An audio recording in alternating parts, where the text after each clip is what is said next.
Hello? Good morning, everybody.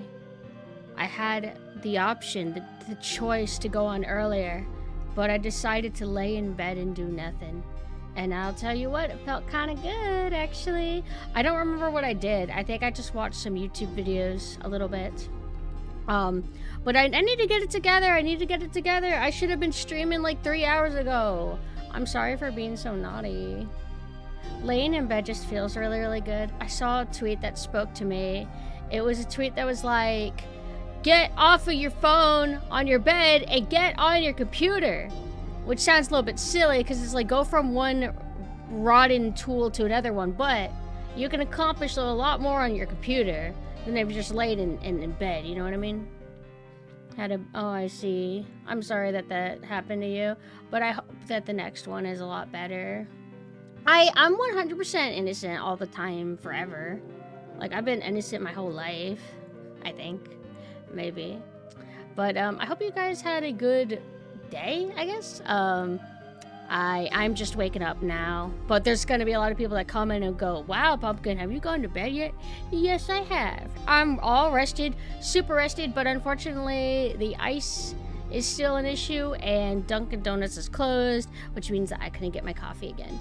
So I got myself, I made myself the matcha again, and unfortunately, I gotta give the training course to people that you need to close the bag fully when it comes to coffee and matcha powder, because if you leave that open, it loses its freshness much quicker. I mean, the freshness already starts going down as soon as you open it for the first time in general, but like you can, you know, make it last a lot longer, at least in terms of its quality, by like sealing that bad boy.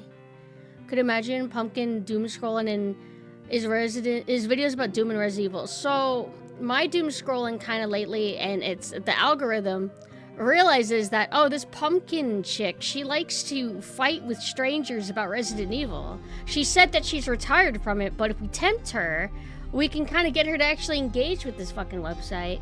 And so I keep getting recommendations of just, it's like sincere. It's sincere posts. It's not even bait. It's fucking sincere. Like, it's like children and people who just hate old games, that just think all old games are bad, just talking shit all the time, talking shit about how we're just nostalgia and this and that, and calling our old games bad, and being like, there's nothing wrong with this, liking the remakes, and it's just like, it's an annoying culture war. And I know that there's probably a lot of people in my side of the war that probably does bully some people that are like, oh yeah, I played the Resident Evil 4 remake, it was my first Resident Evil, it was really fun. And I'm sure that there's people that go, oh my god, you fucking plebeian, you fucking played the remake, play a real fucking Resident. I'm sure that happens, but I personally mostly see these youngsters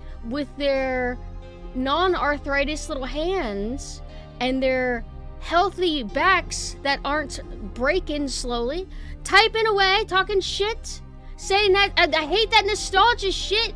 I didn't get into Resident Evil deep when I was a kid. I got into them when I was a fucking older adult. So fuck off with this nostalgic shit, dude. I hate it. I hate it so much. It's the best argument they could come up with, because it's basically calling you crazy. I could come up with better arguments for why people don't want to play older games or tank controls that don't dehumanize them. Calling us nostalgic, that's too dehumanizing. We're not nostalgic. Fuck you. Fuck you, bro. I see it from both angles, because comparing games from today to the past, the quality... No! No! What did you say? You can't say that here! But games back then with the tech we had was great. Well, let me see if how mad I am about your respectful opinion. Comparing games from today to the past, the quality is just better, but games back then with the tech we had was just great.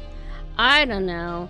I mean, I don't think it's fair to say that, like, oh, all these older games, they were good despite all their limitations, you know. They were a little bit shitty, but, like, I don't know. I feel like there's a lot of things to appreciate about older games that kind of get brushed under the rug a little bit.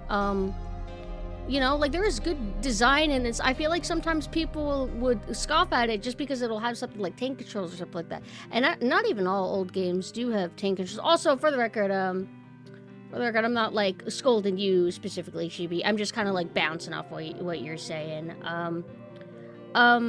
I do think that there are good things to be had in some modern games. I think it's a matter of, well, do I want to say that all old games in general are better than all new games in general? Or is it more that, how do I say? I think that there are gems and good games in every single generation. I don't think it's unfounded to say that there might be a modern game that is on par with an older game in terms of just being a fantastic, well-made game. But I do think that in general, especially for long-going IPs, if you play the games from how they started to how they are now, you are able to see what some might call it advancements, and you're also able to see what some people would call declines. And I can't help but focus on like because I'm most autistic for Resident Evil. It's the thing I feel the most comfortable talking about, so it's why I always cite it as my main example to talk about old versus new. But I can't really think what exactly about new Resident Evil is better than old Resident Evil exactly. Like visuals? I guess so. I guess, but I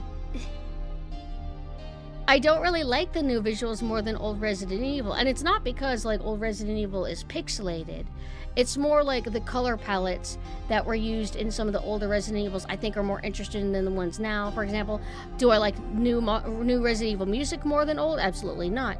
Do I like the gunplay more? Like, well, I guess it's more of an aim and shoot kind of experience, which some people would view as a upgrade. For me though, I didn't play Resident Evil for its shooting prowess. I played it more for like the management and stuff. So I don't know. I guess it just depends. There are good games when the time they were created is not an indicator of quality. Yeah, that's exactly how I feel. I do think that depending on what gen a game came out, certain trends might have influenced it. For example, like if you look at the 2010s or something, you can kind of note like, oh, a lot of these games tend to do XYZ kind of thing. And I do think that, like, you know, older games, they had a, for example, like, kind of like a basic talking point, but, you know, difficulty. Older games tended to be a little bit less hand-holdy and a bit more demanding of you. And then as, games kept coming with new gens, they started getting easier and easier.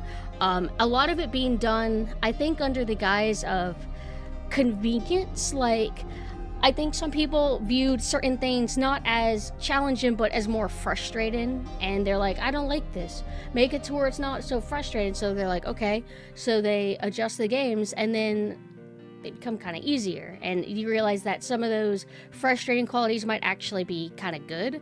I've been getting recommended more and more people who are like-minded to me regarding resistance in video games, and how a lot of people, if there's any resistance in a video game, like for example tank controls, they just automatically declare it as bad, as outdated, something that needs to be changed, and they don't really view it under like positive light, viewing it as like maybe there's something to these tank controls that make the experience more interesting, you know. But I'm just kind of like rambling. I'm sorry. The brown filter era of games, and I don't miss it. I do not miss how games looked at certain periods of time. Like, I recently started talking about it again, but Yakuza Dead Souls is very ugly. It's very metallic and cold looking, and very metallic. It has, the brights are almost glowing, and then the shadows are kind of intense from what I remember, and it just has this real artificial look to it, and I've never been a fan of it. I wonder when we're gonna get to a point where people are nostalgic for that. That'll be kind of interesting. Graphical fidelity, Leon has a lot of hairs in the new one. Yeah, like we've definitely like the tech is very impressive, but I guess like how good a game looks doesn't compare to how well a good designed game is. You know, you can literally have the most ugly looking game, but if your game design philosophy is just better than some modern 2014 game or something, then the other game is better, you know? But there is a high value in presentation. We can't understate how valuable presentation can be to a lot of people. And I value presentation too a lot. I just don't focus on graphics, and I focus more on like light and tone, atmosphere. So I definitely am somebody who cares about presentation a lot. Also, Diz, I did see you, but I was rambling my autism away. Diz, I have had a lot of fun going back to Gen 3 of Pokemon. I played Ruby when I was young, but I decided to go with Sapphire this time. And it's really good vibes. It kind of feels nice going back to it and, you know, re-experiencing something that was important to me when I was growing up. I still remember my friends gooning over the Polygon Tomb Raider. If only they had Tomb Raider today. Like, do you mean like they would have gone crazy if they had like the modern Lara Croft, how she looks now, to where she's like less abstracty and like less geometry and more like realistic and everything?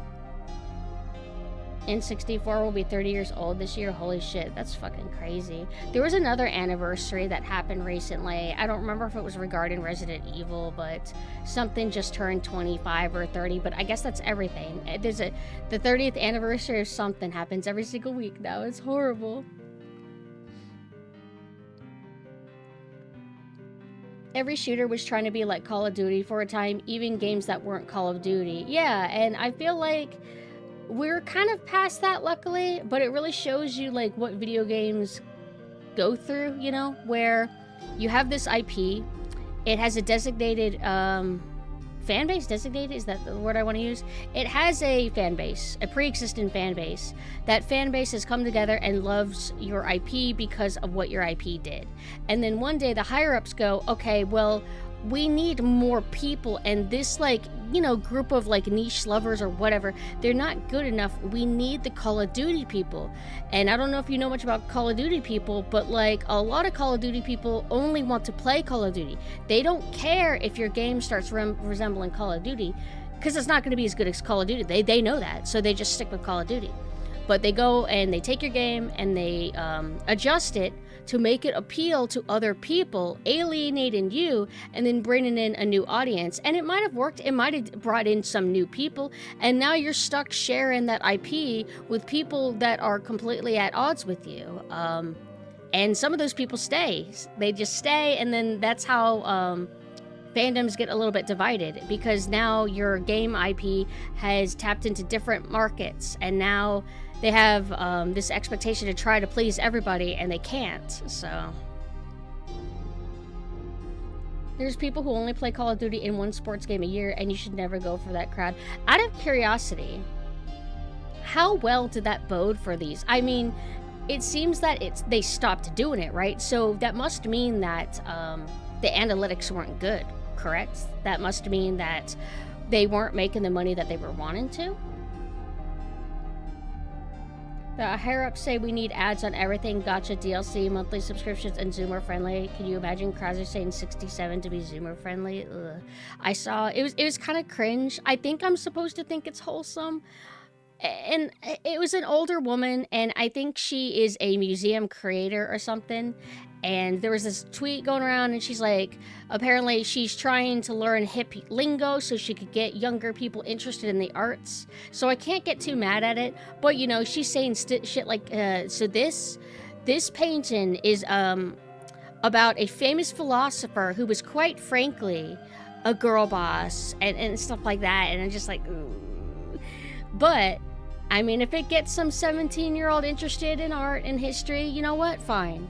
It works. People eat that shit up, but I'm a bitter, jaded old lady, and it doesn't work on me. But it's not for me. It's not for me. I keep saying you can never please everyone, but pissing everyone off is a piece of cake. Yep. Also, hello, Jason. I guess it's just the corpo think. They keep thinking that they can create endless income and endless infinite growth, so they'll keep trying, I guess. Girl boss is like kind of instantly outdated. It's such a cynical idea.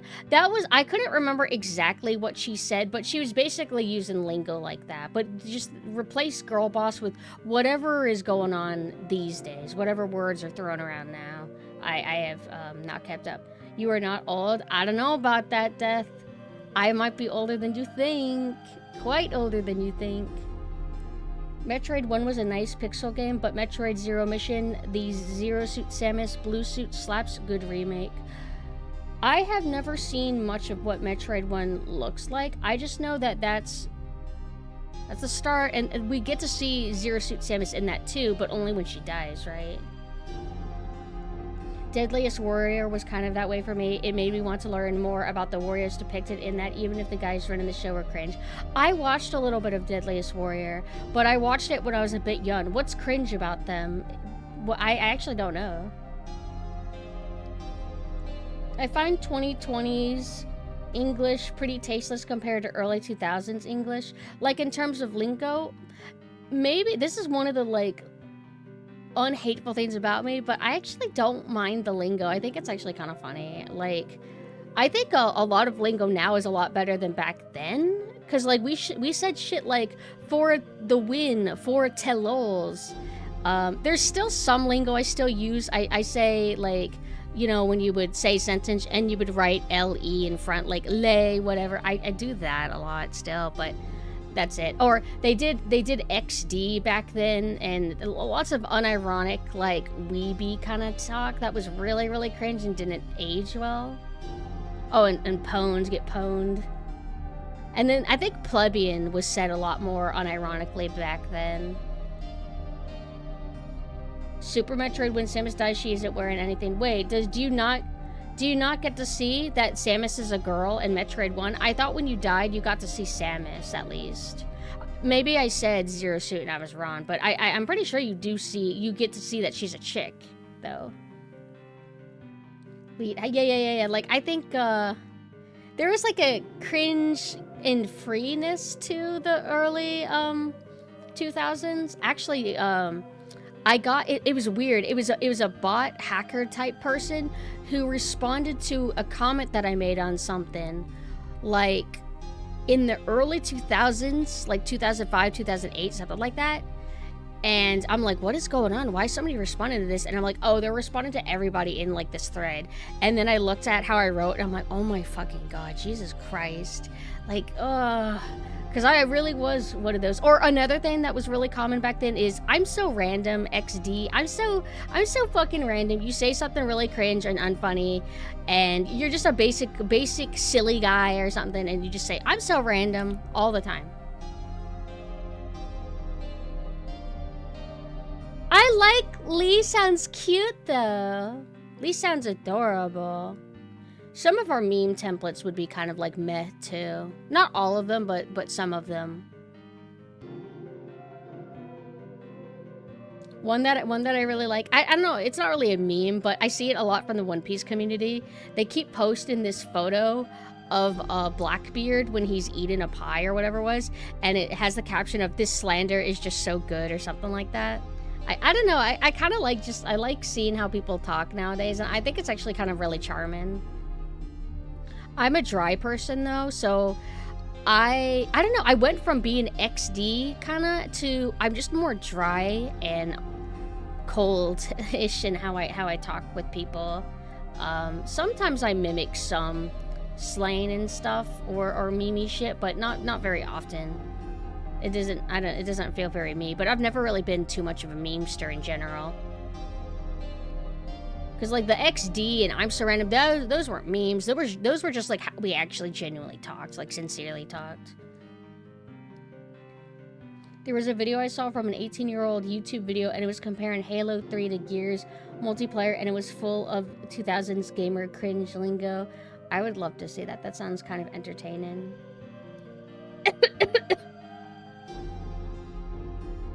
Hold on, let me make sure that I catch up. Also, hi, Gig. How are you doing? It was pretty cringe how the hosts were trying to push the experts into getting heated and stuff about their guys winning or losing, when it was clear that both sides were just trying to show off what makes their side cool. So they were trying to do kind of like... What would you call it? How do you... Healthy... Combativism?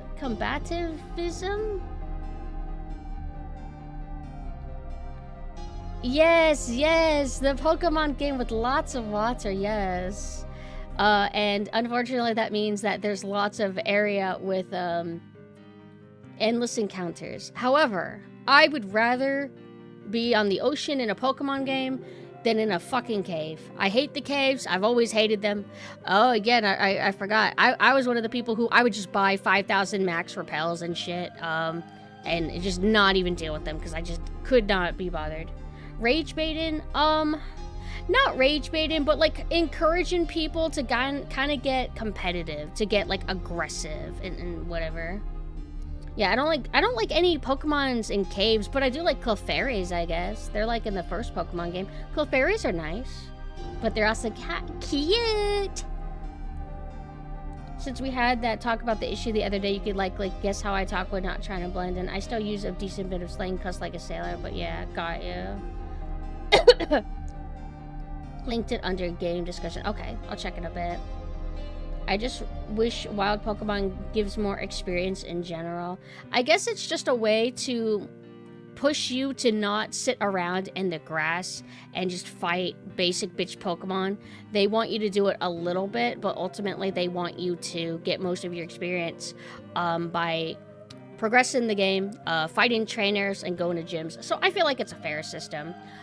Whenever I'm on autopilot and I'm like interacting with other people while playing a Pokemon game, I'll kind of just like grind in the grass so I can kind of focus more easily. And it's kind of nice. It's kind of nice. I played a bit of Pokemon Sapphire in Discord. I streamed it in Discord Saturday or Sunday. For a bit, so you won't get to see me start from the very beginning, but we're pretty early in. I actually don't think I've fought a gym leader yet. I think I've mostly just been in the grass. And my style of play is I just beef up my Pokemon. Mostly my starter. I don't really worry about having a balanced team. I don't really care too much. I will get some necessities, like if I really need a Psychic type Pokemon for XYZ thing, then I'll do it. But it is kind of a pain to make a balanced team. There is stuff like experience share and etc.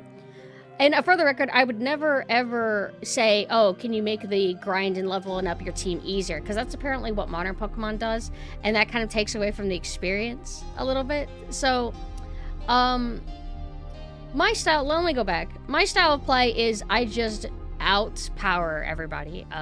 Because I only play Pokemon as a single player experience. And it lets me get away with my stupid Unga Bunga brain style.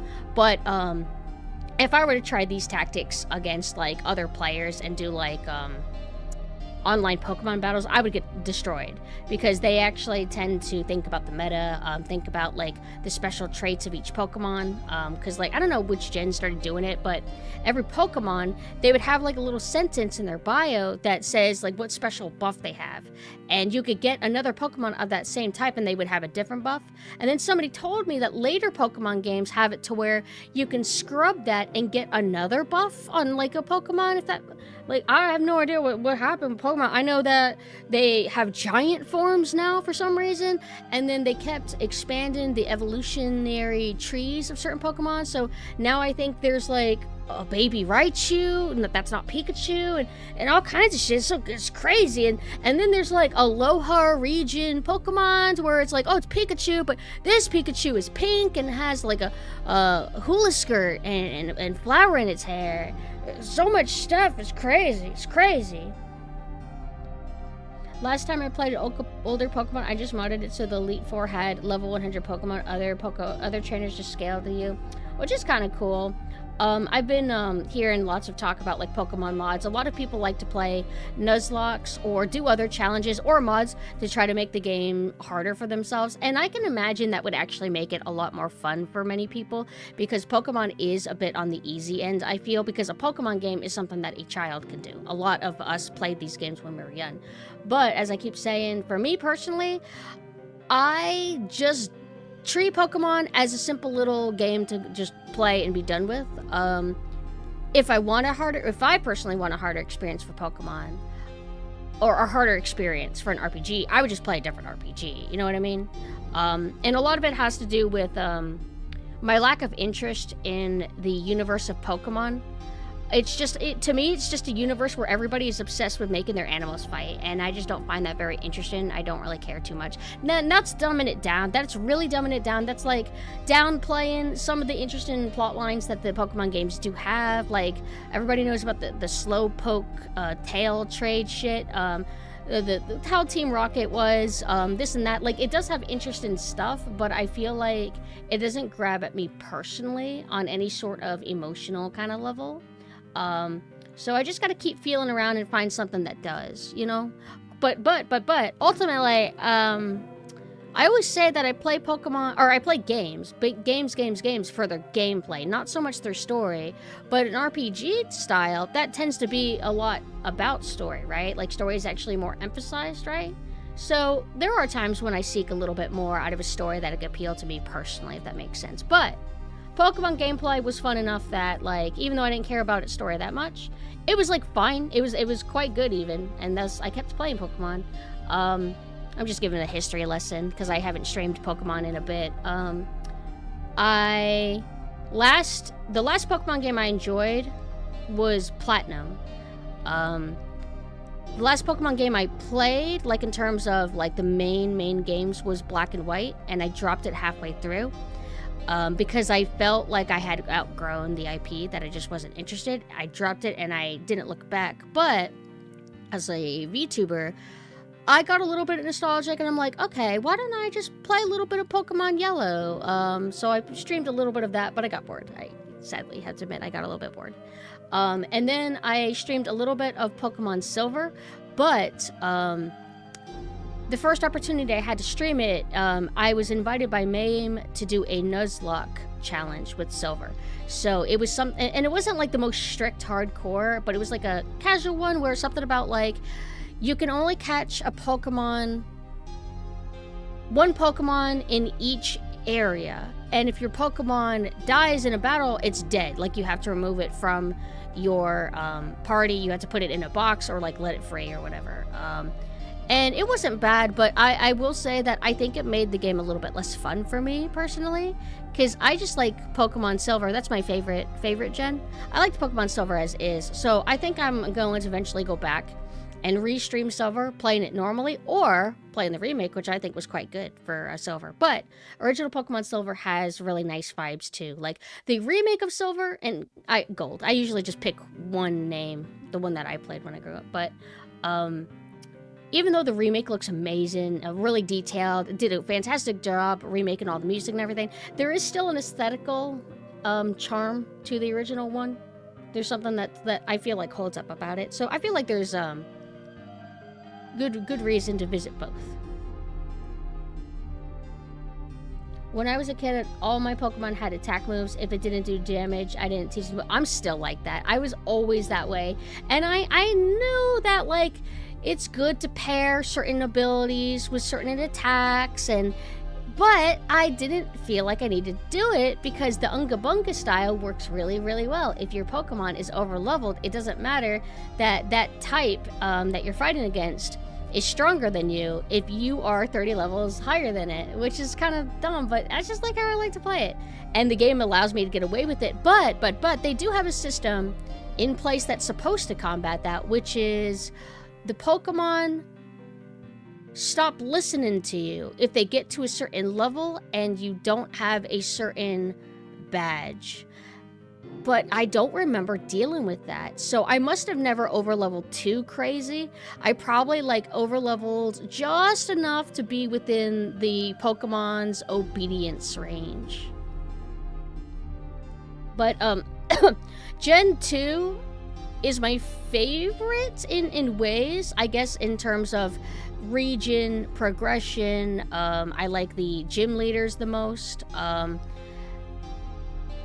But Gen 1 was my first, and I still like it. I still think it holds up, but I just like Johto more because It has the day and night, which I thought was cool. You can go to 2 regions. You can go finish Johto, and then you can go back to Kanto. I thought that was insane. That was like wild to me. But I also have a really strong affectionate spot for Gen 3, because I think that is when they nailed making it look pretty. When they got way more detailed, the color palette was a lot more sophisticated, a lot more, what do you call it? A lot of nice texture to it. Different bodies of water with different textures. There would be some puddles and you would walk into them and there would be feedback when you walked into them. There would be reflections. Some water you could tell it was stiller, and then some water you could tell was affected by the wind. And then there would be the ocean water, which would always be more chaotic. The pixel art was a lot more advanced. They added more things like being able to run. I don't think that Gen 2 did that. I'm pretty sure that Gen 3 started that. They also had the berry system, the berry trees. They had the hideouts. That was it was kind of exciting, playing the IP, as it started, because each game would improve so much upon each other. It's like that. I was just really excited to see tech advance, and it was like that for lots of IPs. If you were growing up in the 80s or 90s or whatever, to where you would see a 3D game and it's yeah, it's pretty good looking, and then you would see how it would look on the GameCube and it's wow, this is just crazy.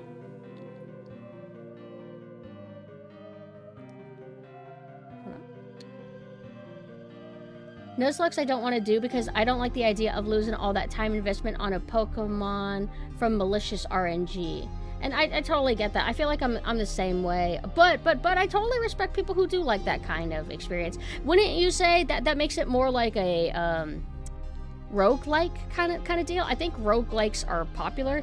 Is roguelike popularity what started Nuzlocke? I don't know when Nuzlocke actually started being a thing, or whenever they started gaining traction, because I feel like I hear about them all the time now. But for all I know, maybe Nuzlocke have been a popular thing for the last 20 years. Who knows? I've kind of been really out of the scene. And it's funny. I'm actually... Hi. It's funny how I got nostalgic for Pokemon again. I kept getting recommended this video talking about insane Pokemon card scalpers. And I've watched other videos talking about Pokemon card scalpers, which is basically these 40-year-old men who fight each other in physical stores to get all these packs, and then they take photos of themselves with a huge crate of Pokemon cards, and they upsell it, and there's a whole streamer YouTube culture around it, to where you could pay the streamer to open the stupid fucking pack live on stream, and if they show you them opening it, woo, and then they send it to you, and there's apparently scams that go on to where they will hide stuff off camera, and it's very, very fascinating culture. I'm glad I never got too into Pokemon cards. And there's also I guess that's just cards in general. Grading cards, you can have a card that's worth $900, but if there's a single dent in it or something, then it goes to 100 or something like that. Just crazy stuff. But mostly it's just laughing at people talking smack about these Pokemon card people, and how insane they are, and how it's causing issues for the companies too. I don't remember fully the video, but they said it was something Game Freak or Pokemon or Nintendo Twitter said that they've lost control of the situation, that they just don't know how to keep things under control. And lots of scalping is a problem in a lot of different hobbies, but I'm sure you guys know about how there are bots that they will set up that will just clear out a sale on online stores in seconds. And a lot of these sales for products like it happens with a Monster High, they don't print based on demand. A lot of companies will just have a number. They have we have this max amount. Once it's gone, and that's how they are able to sell out so fast.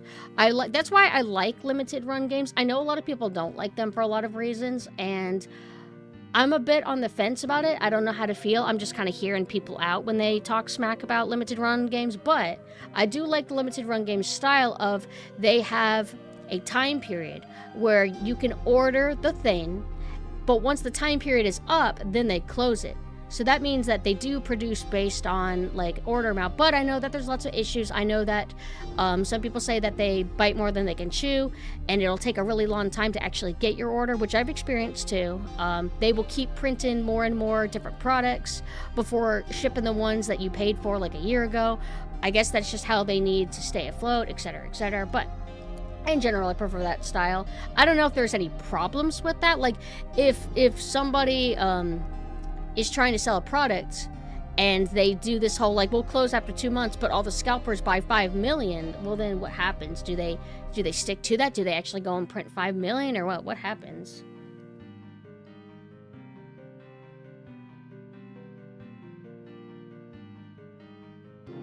Limited Run Games cancels my Scott Pilgrim versus the World game pre-order. Why? I know the only thing that I dealt with them once is I ordered something. It came a bit damaged. I don't remember how bad the damage was, but it was enough to irritate me. And I'm like, can I get a replacement? And they're like, oof, we don't have any more. Because, they print based off of demand. So everybody who ordered got one, or got however many they ordered. So there's not going to be extra floating around. So, a little bit bummed about that. But, aside that, everything else has been smooth sailing. But I am sorry that happened, man. Because then you get screwed because you made your order because you knew that they would run out and it would be difficult to get it again without having to go through scalpers. And then you wait and then they tell you, actually, fuck you, you're not going to get anything. Go on eBay and buy it from a scalper. And I have bought a game or two, like a slightly scalped game on eBay or two, if I really want the game enough. I might have been Ruiner. I really wanted a physical copy of Ruiner, and people were marking it up not too bad. Things get worse the longer time goes on, but usually the early scalper prices, while they're not great, it's not the worst in terms of how bad it can get, because I know how bad it can get. But if a game originally was $60 on Limited Run Games, usually the beginning scalp prices will be like $80. And that sucks, but if you really want the game, and you're a consumer, and you don't have any self-respect, like me, then you'll go get it. Plumbers don't wear ties on eBay. That game, I've heard about that for so long. I don't know if I would ever play it, though. But it's cool that they did that. Like, who would have thought that they would ever do that?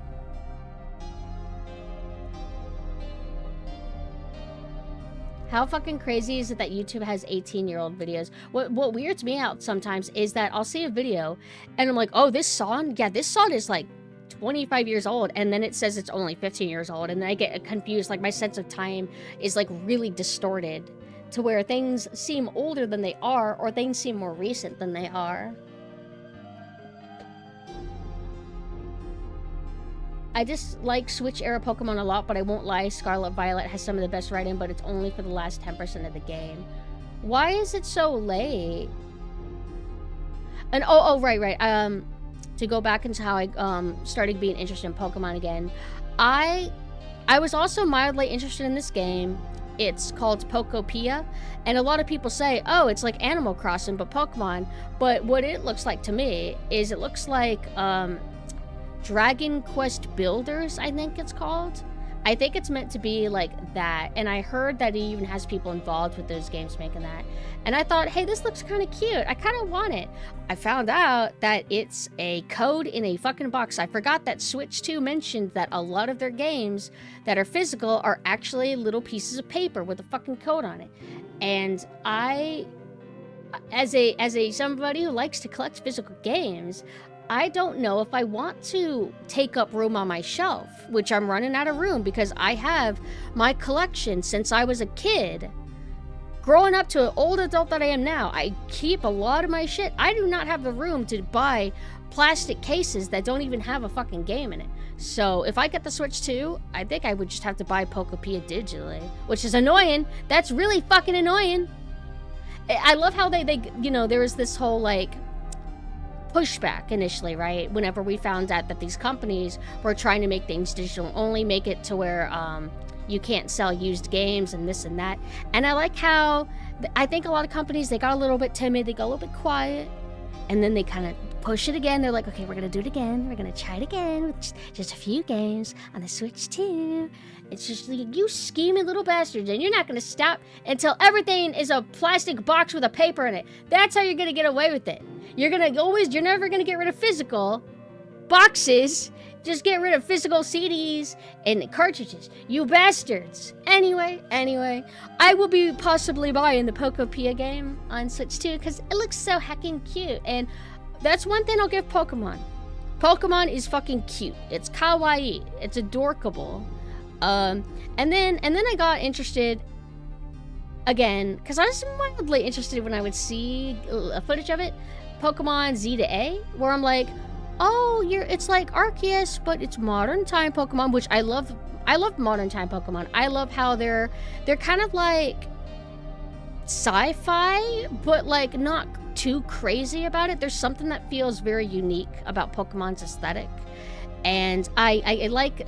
I like how their little modern Pokemon centers and Pokemarts look and this and that. I think it's nice. So I'm like, oh, it's a 3D Roam Pokemon game. Totodile's heavily featured in it. Ooh, and you could dress up however you want, and I kind of like that. One thing I actually had mixed feelings about is one thing that was always kind of nice about Pokemon, the mainline Pokemon games, is that you would have the boy or the girl, and they would have a specific design to them. And I always loved all the girl designs. I would always look forward to seeing what the new girl looks like.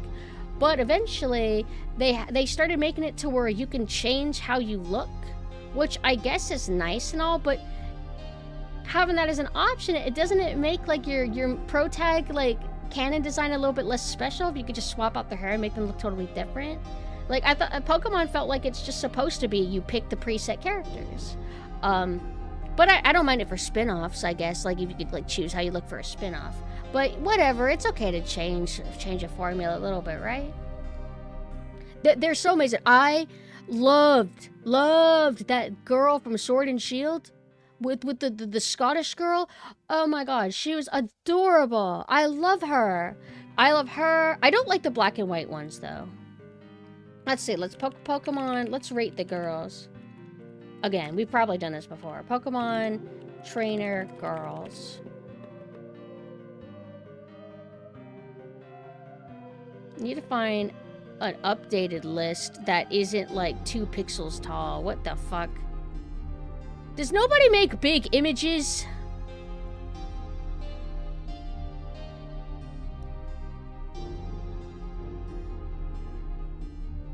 For the record, while I'm not partial to the Pokemon Black and White Gen girl, I do really like her design, like from an objective standpoint. I just didn't like vibe with it too much compared to the others, but the others are just like, it's hard to compete with them. How do I find like a good image that actually has all the girls? Because I'm finding ones that are low quality, finding ones that are incomplete, or finding ones that are including gym leaders and stuff, and that's not what I'm looking for.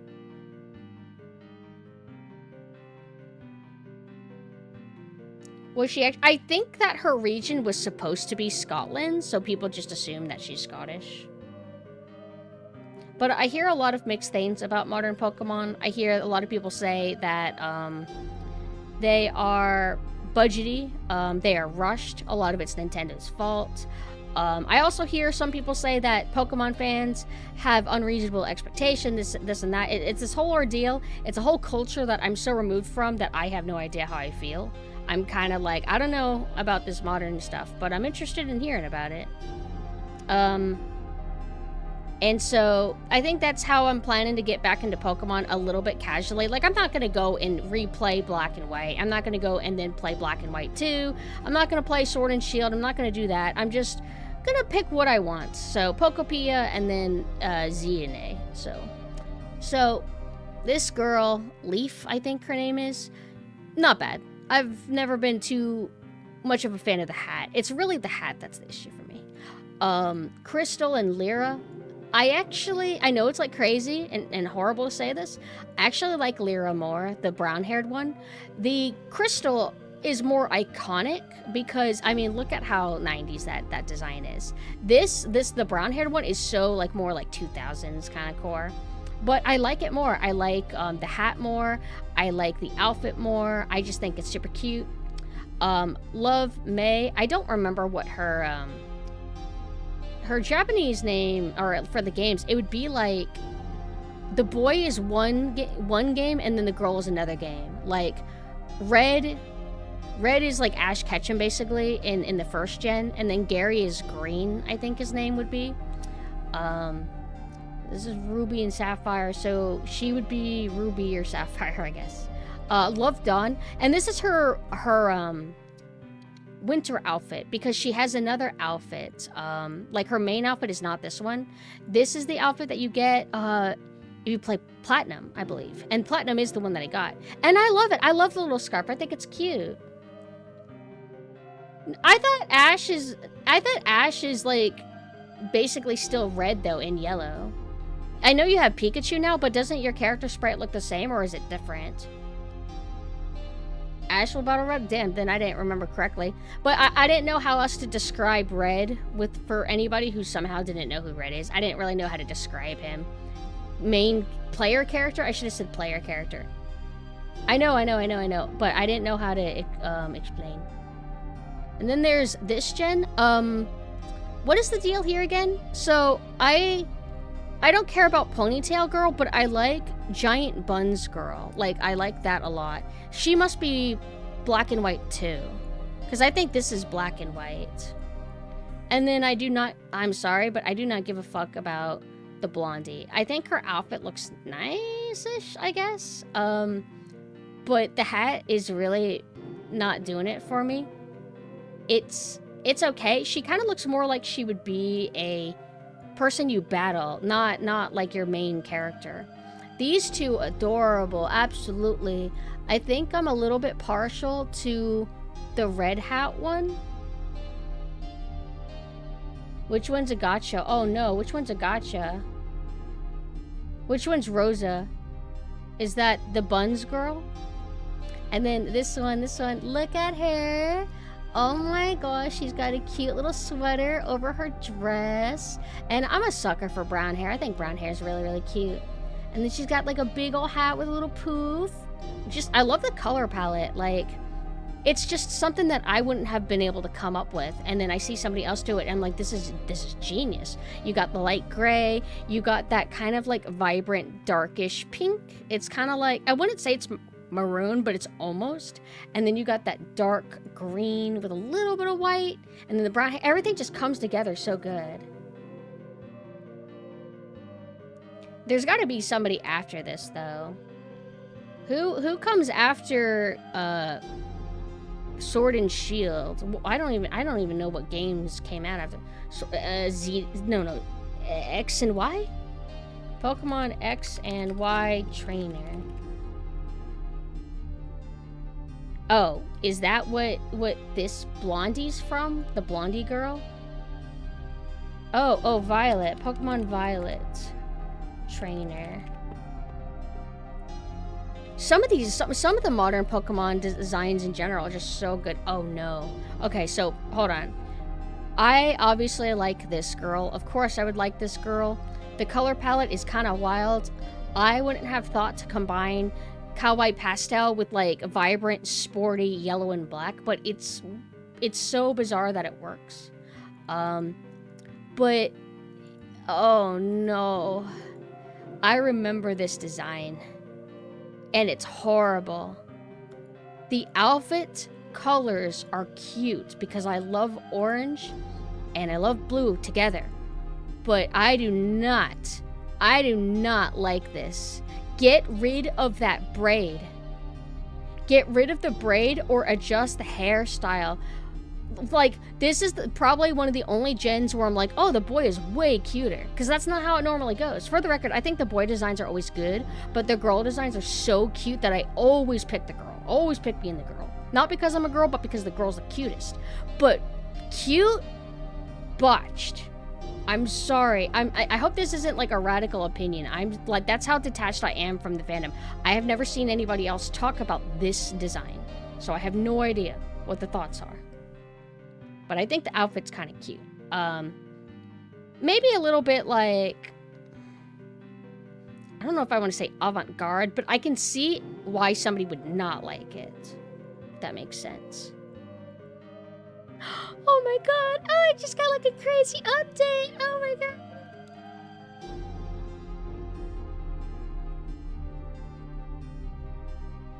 Oh my goodness, it's so amazing!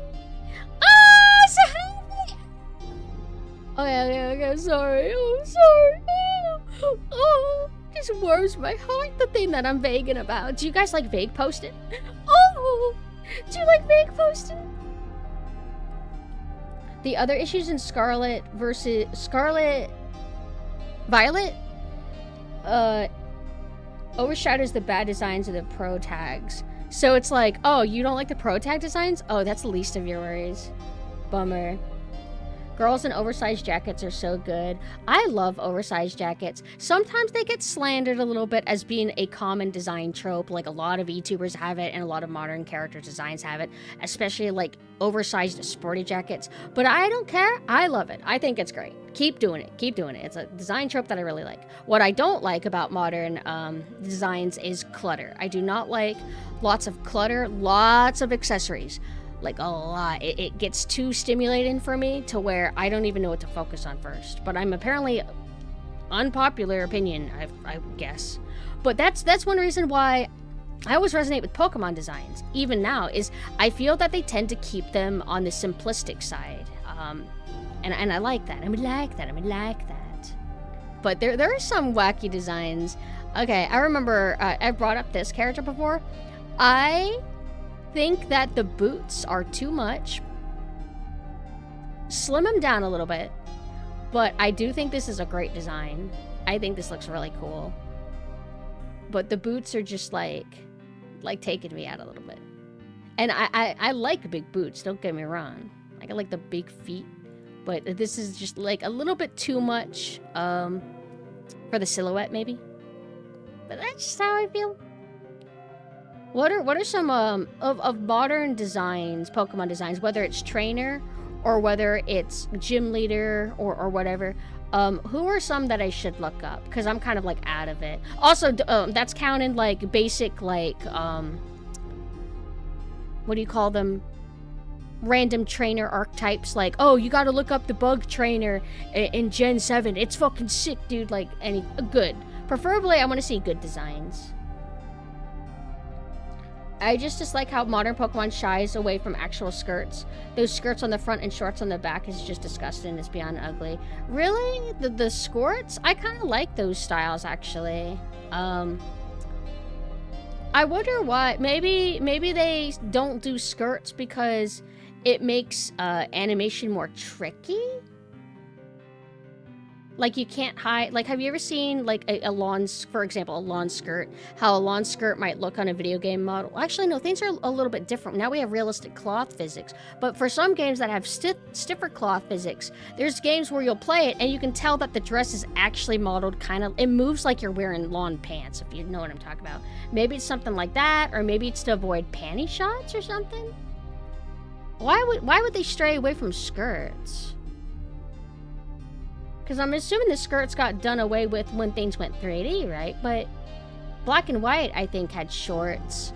And that was 3D, but they're little chibi models and you can't, like, move the camera or anything, so... Skirts too feminine. Fair enough. I guess they want to, like... I don't know. I guess, like, let the girls tap into being tomboys, but... That's a bit funny if that's the logic, because I feel like these... are really good examples of feminine tomboys. Because I don't look at a lot of these designs and go, oh my gosh, they look like they play with Barbie dolls. I see them and I think they look like they like being cute and running around in the grass. Maybe not all of them equally. Like this, she's wearing her dress, but she's probably wearing shorts underneath it. But look, it's peak design. I love when character designs have it. May or whatever her name is actually in the games. The bicycle shorts, or I think they're called the spats. It's such a good look. Wearing shorts or wearing skirts and then having that underneath gives it that really nice sporty look, and it's just so cool. I love it.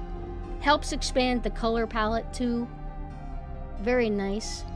Also, this is technically a redesign of how May used to look, because May, I forgot, May had a bandana, I believe, that covered her whole head. She didn't have this, like, cute little bow thing, so technically, this is, like, almost like a feminization of how she used to look. Let's see, hold on, Pokemon, Ruby, Sapphire, Girl Trainer. I think, because I know her name's May, but I'm, like, trying to be stubborn and call her by her, I don't know. Okay. So here is the original May. We'll just call her May, whatever. Very similar, but she almost has more of a piratey look because of the bandana. I wanna actually compare both of them side by side, if you guys don't mind. Compare. I also forgot to set up the Pokemon game to stream on OBS. I have it able to be played, but I don't have it on OBS. But we're rambling anyway. So yeah, let's hold on. There we go.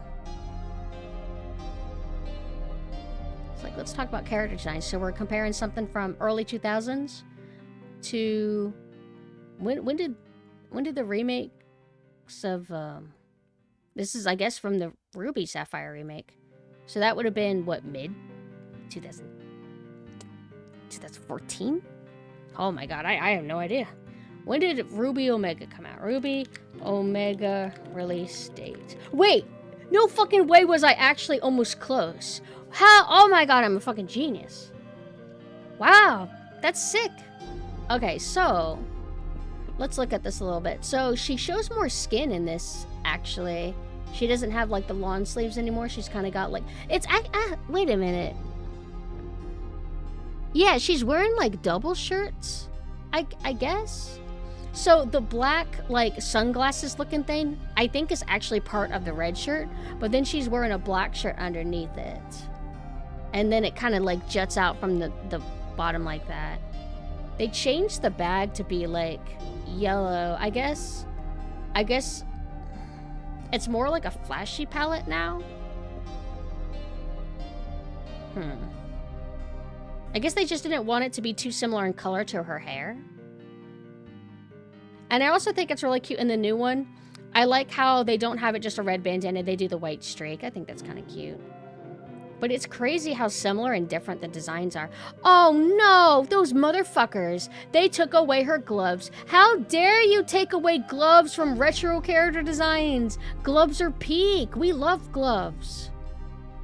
Because there's something that feels very, how do I say it? Very, flashy and...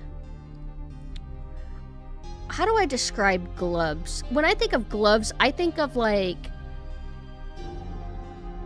flashy announcers and, like, Mario. It's costumey. That's what I wanted to say. It's costumey. Although I guess the point of her gloves is they're probably supposed to be, like, sporty bike gloves, so you can, like, grip your bike or whatever. But they got rid of that. They feminized her. They took her gloves. But still, both designs are really peak. Oh, mixed feelings, actually. They have... So she's got her, like, really iconic, like, hair. They're almost like natural pigtails. It's kind of weird, and I love it. In the new one, she has that bottom part of her hair that juts out. I actually like both equally. I can't decide which one I prefer, but I think they're both cute. And then there's one thing about, like, older Pokemon art is that it used to have more of a 90s appeal to it. It's a little bit more... I don't even know if this is, like, truly the original, like, because it's been a while since I've seen it. I don't know if this is actually the art from the original guidebook or whatever, but Pokemon in general did used to look a bit more like this. Things looked a little bit more angular, I guess, and more sharp and intense looking, smaller eyes. You can kind of see how the hair is different, how the hair is more curled and kind of soft and bouncy looking, whereas this looks a little bit more stiff in, like, a good way. And then the eyes, this is kind of like, how the remake Pokemons in general look. Like Soul Silver kind of had this vibe to it too, where the faces are a little bit more rounded, mouths are more rounded, eyes are more rounded and more bigger and kind of like closer together. That's one thing that I remember from old Pokemon, is the eyes would be pretty far apart, but I dig it. But still, both are really good peak designs. I also like how, I think older Pokemon art in general, would flat out be watercolor, right? Watercolor, or they would have this kind of like paler color palette. I think things have gotten a bit more vibrant now. And that's my autistic discussion comparing a character design from the past to the new. Yeah, the watercolor of the original Pokemon games was so pretty, but I love watercolor in older anime in general. And also, I saw something really cool. It's probably buried in my likes now, but I always admired how certain special effects looked in older anime, like sparkles or like magic looking effects, and how when they're done now, there's something that looks a little bit more flatter and plain about them. And I never understood what's going on. What did they do? And I guess apparently a lot of those old effects are, would you call them analog or practical effects, where it was like they do trickery, they do layering of physical papers to kind of give the illusion of an effect, and that's how they did stuff like that back in the day. At least for one scene from this OVA, I believe, where the ocean had that glitter look to it. There's other effects that I kind of wonder about, like how things look the way they look, but that's a whole other subject that I have no idea what I'm rambling about.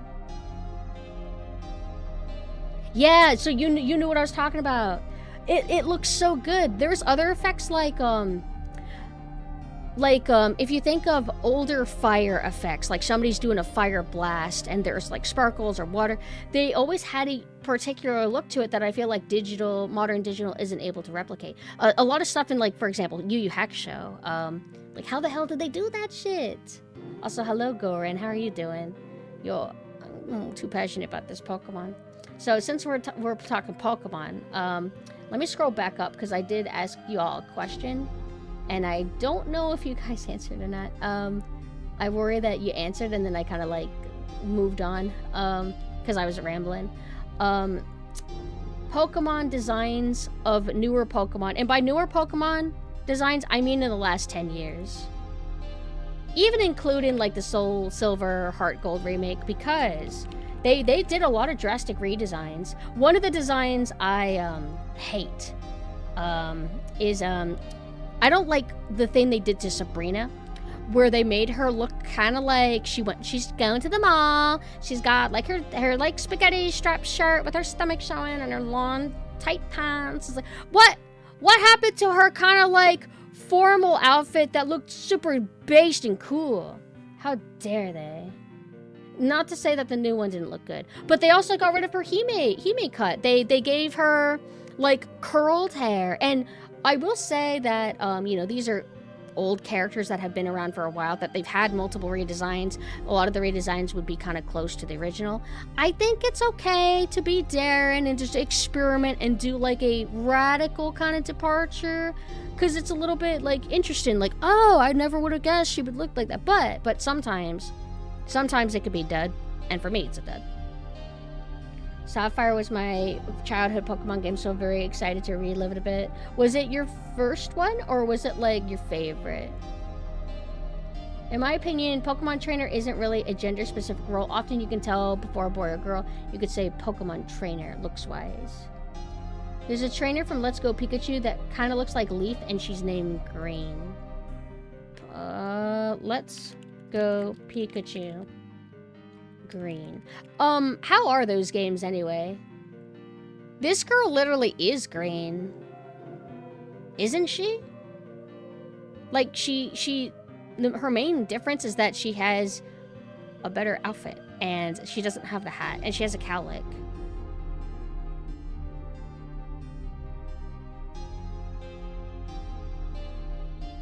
Well, I was thinking more of just the games plotline, but we could talk about the manga too. I liked Sabrina in Team Rocket. It's been a long time since I read it, but I thought she looked good in the outfit. She had a nice intense look to her. The manga art style in general was really nice. I thought it was like cool. And my favorite character, Falconer, was in it too. He was like a cop type character.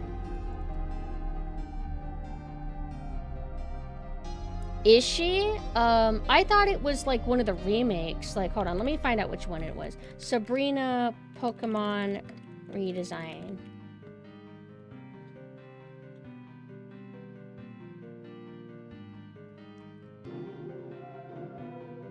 No, this is, was this Soul? I'm pretty sure this was Soul Silver. Soul Silver Heart Gold. And Misty looked different. Oh, that's right. Misty had a drastic redesign, but I really like it. This is going to be, like, really low quality. But I'm pretty sure that this is Heart Gold. Oh, I get the logic. I get it now. Because they're from Gen 1. But then you're able to fight them again in Gen 2. But they're not the first set of gym leaders that you fight. So, okay. So when they remade it, they thought with that logic. And they're like, okay, what's the point in having you fight them all again if they literally haven't changed at all? That's actually kind of a good way to look at it. I like that. I kind of feel a lot different about it now. But look at how cute Misty looks. Like, I love her one-piece swimsuit. I love her jacket. I love her hair. It still, like, looks like Misty, but what if she got rid of the ponytail? It's so cute. This is not bad. This looks quite good. I also appreciate that she has these, like, insane, like, bulky arm bracelets. But I kind of wish that I wish it, like, we got to take 2, maybe. Like, let's see another draft before we settle on this. But this looks nice. This does look nice. And I am a sucker for white being prominent in a character design's outfit. Like, especially, like, if it's the pants. I wonder if it's Sasuke that kind of got me on that. Because I used to always think that fashion was, like, you wear the dark color on the bottom, and then the light color is on the top. So if you have white in your outfit, it should be your shirt, and then you wear the dark. And I remember Sasuke was, well, like, one of the early character designs. So I'm like, wait, his outfit's dark at the top and light at the bottom. That's so cool. I used to have a Sasuke cosplay. I had a very mini phase where I moved on from Gaara, and I'm like, you know what? I think Sasuke's actually cool. So I had a very, very small phase for him, but it wasn't really long-lived. I remember I went to the convention, and I'm like, I want the Sasuke outfit. And she's like, oh, you want Sakura? I'm like, no. Sasuke. And then I was able to, like, get rid of that. I had an Akatsuki cloak, too. Never actually really got to use any of these cosplays. I just got them. Misty has that design in gold and silver and crystal too. Let me double check then. Hold on. Pokemon, silver, Misty. Am I just like that? Like memory deficient?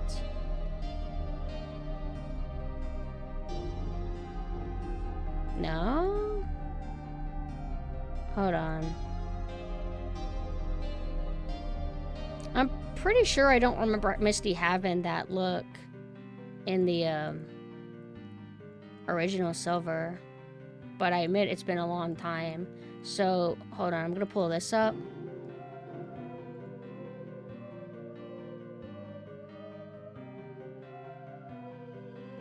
I'm pretty sure this is Misty from Gen 1, right? It's showing it right here. And then this is her in the remake. And then that's Soul Silver, or the remake of Gen 1. And then this is Soul Silver and Heart Gold. And then this is so cute. Look at this. I love the outfit color palette change. But it's still got her hair. Super cute. But yeah, Misty, this is what Misty looked like in the original. Wait. No, they're not showing the original silver. They're only showing, this is, okay. Where is Silver Misty?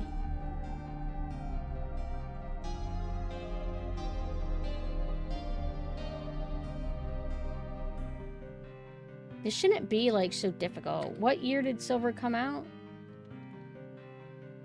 Pokemon Silver release date.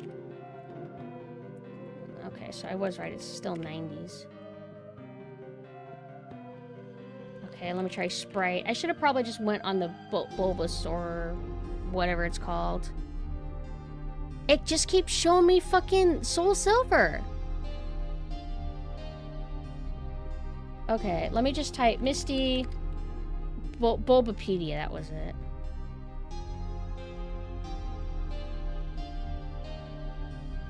You're right, there it is. It's very tiny. There's sometimes like bigger portrait illustrations though. Yeah, here we go. This is actually from Pokemon Stadium. But it still shows like her design from then. But wow, I can't believe it. But I also didn't get very far when I last replayed Silver, so that's why. Then I'll pull up her sprite. It's very cute. But you're right, they were faithful. What the fuck?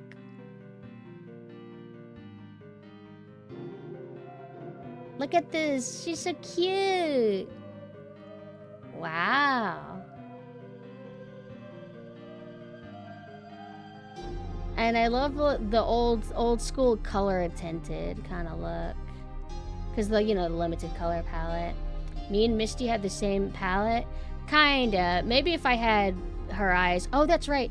Doesn't Misty have like green eyes in the anime? Misty Pokemon. Yeah, she's got like greenish eyes, but it shows in the games that she has like bluish eyes.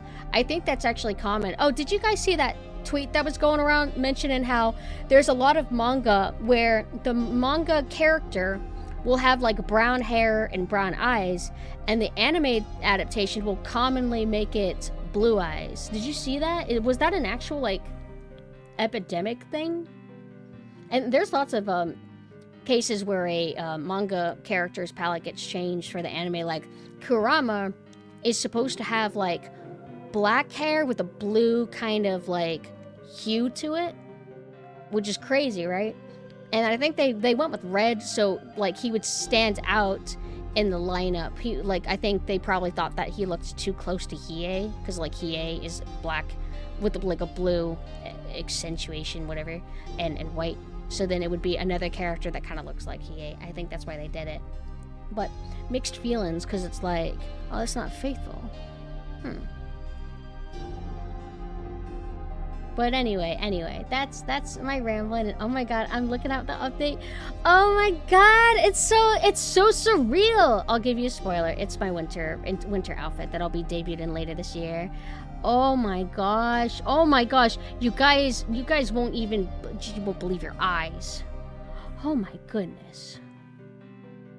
Oh my goodness. I just can't stop looking. Because I knew what the sketch looked like, but aspects of it were a bit like, you know, a little bit rough, because I had to wait and see what it looked like refined. Now it's refined, and oh my god. Oh my god. Oh my god. Oh my god. Oh my god. Oh, it's so beautiful. Oh my goodness. Ah! And then, oh my god, you guys are gonna love Winter Nanessa. I think, in a way, Winter Nanessa is probably, like, better than, like, normal military Nanessa. Maybe. They're so different. Oh, so happy and excited. Heart Gold, Soul Silver would be my favorite. I think that, I want to say, like, I said Gen 2 is my favorite, but I do think that I lean towards Lycan, the remake, which sounds crazy, right? Because I'm somebody who usually likes the original version, right? But in the case of Pokemon, I do like its remake a little bit more than the original in terms of, like, you can have the Pokemon follow behind you, and you can be a girl now, because in the original Silver, you could not be a girl until you played Crystal. Then you could be a girl. If you played Crystal, what other advancements did it do? Because I wasn't sure, like, I had to look it up recently. I wasn't sure if Silver and Gold had color, but it did have color, because it was on fucking Game Boy Color. It did have color, but didn't Crystal have more color or something? I thought it did a lot more than just having a girl character. Oh, that is true. That is true. RE1 Remake is my favorite, but I still have the original RE1 in my top 3 games. Top 3 games is RE1 Remake, RE2, then RE1. So it's a little bit Not a lot of variety in my top 3, but I can't help it. They speak to me. Misty went from modest to Hooser to sort of what she is now. That's a bit more safe work than the manga. I don't remember. Did she ever get raunchy in the manga? I thought that was mostly green. There's a scene where her shirt gets ripped off at the top and then there's 2 Pokeballs. I think that that would go around a lot. What the hell did Misty do in the manga? Misty Pokemon manga. Talking about the first what? I know about the Pokemon manga. I'm asking when did she get raunchy or whatever. Crystal had better Pokemon distribution, animated sprites, and more challenging post-game, and also Yusin's involvement, if I recall correctly. So, I guess every generation has 2 games, and then they release the 3rd game. So the 3rd game is always kind of like quality of life improvements and stuff. So, for example, I did not play Diamond or Pearl, but I did play Platinum. So what kind of upgrades did I unknowingly get, out of curiosity? And is there ever any cases of downgrades? Has there ever been a time to where the 3rd game of a gen actually took away something that was kind of based and cool?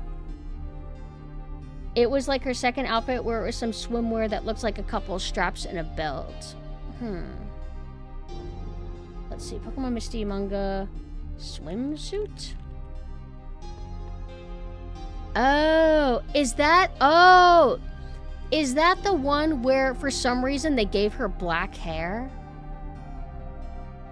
I actually didn't read much of that one. I read the Pokemon manga that had, I guess she was like yellow, quote. She was a young girl and she palled around with red and she had like a straw hat or something. The 3rd iteration is almost always superior. Okay. And do they, because in Platinum, they changed the character's outfit slightly too. So you got like lots of cool stuff. Does every gen do that whenever they have like the 3rd game? Do they also change the main character's outfit? Like, wait, what about Emerald? Like, what did Emerald do? Out of curiosity, did May's outfit change in Emerald? Wait, yeah, doesn't it? Doesn't it, like, May wears green in that one? May, Pokemon Emerald. I think it does. Yeah, like, she's wearing orange and then she has a green bandana. Yeah, I was right. Emerald. But it looks like it's... Wait, I don't...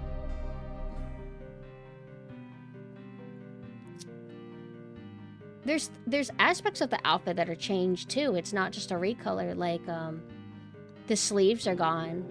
She doesn't have like the short sleeves anymore. And then she has the kind of like white pockets. Like, they actually changed quite a bit. Cool. I think I like the original more, but I think green and orange go really hard. And with her kind of, it's almost like dusty brown, in between dusty blonde and dusty brown. That's cool. I like that a lot. Diamond and Pearl was super rushed. Platinum feels like a DLC update. Was it? Why would they rush Diamond and Pearl? But then again, I'll never be able to say I felt that because I only played Platinum, but that's crazy. Black and White, on the other hand, releases a 2nd pair rather than a 3rd one, with an entirely revamped story and pro tags. Oh, you mean like... Oh, that's right. They got like a specific sequel special to them, which is a little bit crazy because they never did red and green or red and blue too. And I'm like thinking like in the West, we got red and blue and yellow, but in Japan it was red and green. Did they just not do green because they thought red and blue make better opposites or something in the West? Do we know the logic behind that? No, I know that. I'm just saying, like, we didn't get it. We didn't get it called green. We got it called blue, and I'm trying to think of the localization reason why they did that. Because that's why whenever we got the remakes, that's why we got Fire Red and Leaf Green. They just decided, let's just go back to the whole green thing and not, like, change it for the West. Diamond and Pearl has immense patient and Pokemon distribution issues addressed by Platinum. Cool. Cool. At least nice that they fixed that. So let me go ahead and try to get this set up. Hopefully it won't be too tricky.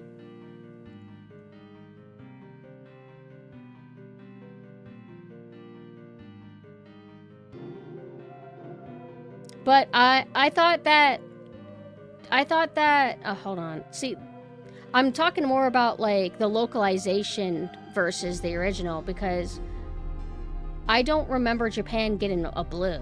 I thought the blue was just exclusive to the West, because they changed green to blue.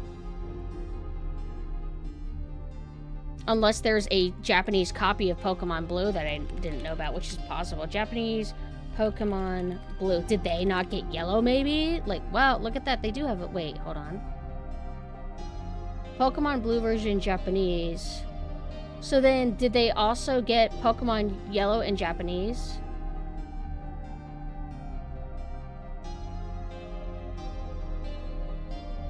I know, that's what I've been saying.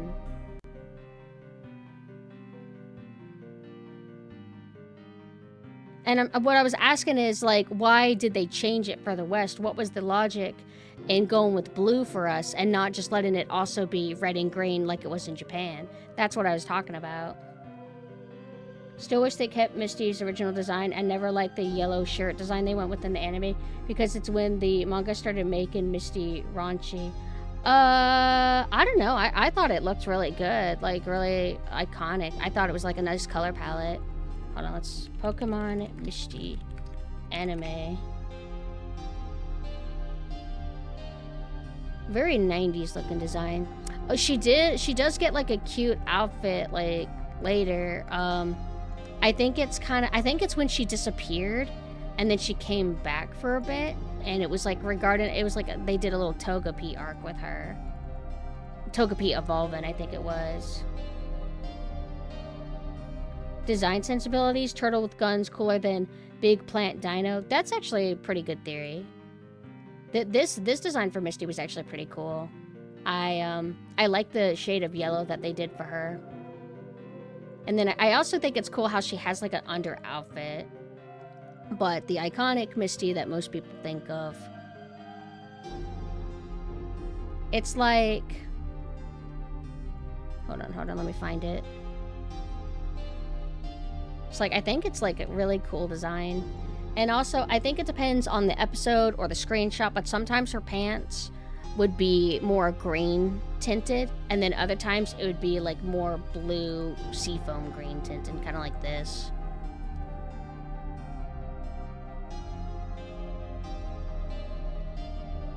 But I love her. I love her. She was kind of integral to me growing up. I always like gravitated towards like partially feminine but also tomboy characters. And I love that about Misty, because she is a tomboy and she especially looks like so here, but if you actually got to know her, she was extremely really girly, but she was spunky too, and she didn't take people's shit. And then Princess Daisy was also really important to me as a kid, because it's like, oh, it's a princess, but she's not wearing pink. She's wearing yellow, which is like, I guess a little bit unusual. Like, and she had like, I mean, I don't know. It was also her personality too, but she's still extremely feminine too. And I feel like I'm kind of like that too. I feel like I'm a tomboy. Like, I feel like that's undeniably so.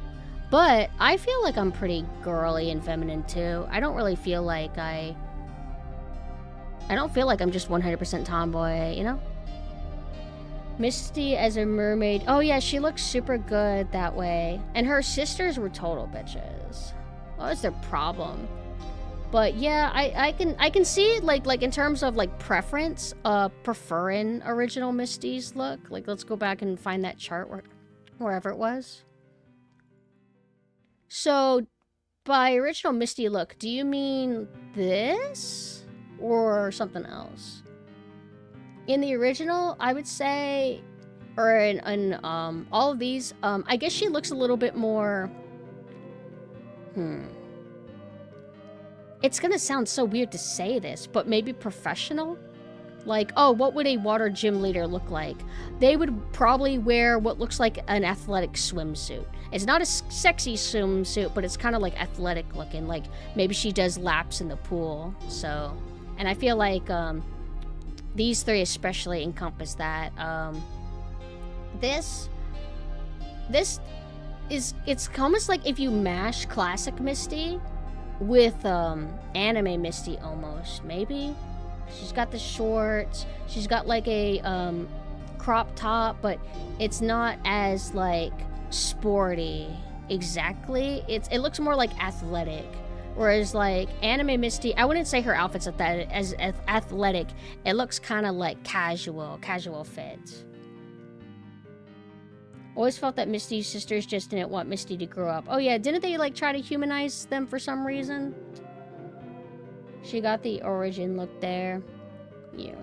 So let's go ahead and play a little bit of Pokemon Sapphire. I don't know if that's going to be the game that I stick with for the entire night. Or I guess day. It's my day. But it might be y'all's night. But wow, this is exciting. Pokemon game on stream, but it'll be on and off. You're gonna probably miss a lot of my grinding in the game because I'm not always gonna exclusively play it on stream, but I will play it in Discord more and more if you guys want to chill out more intimately. Hey, where is it?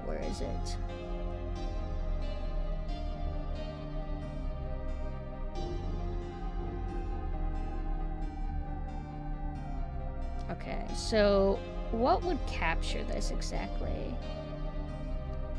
I think this.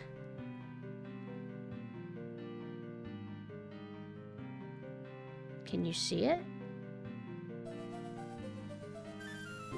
Nope, it's not working. Let me see. And this is why I kind of wish that I had tested it beforehand, but I was like barely awake when I got on. Yeah, Brock, what was it? Brock's family kind of like bailed on him and he had to take care of all of his siblings. Why is it not capturing? Am I needing to capture it as a window or something? Because I'm trying to do game capture and it's not working.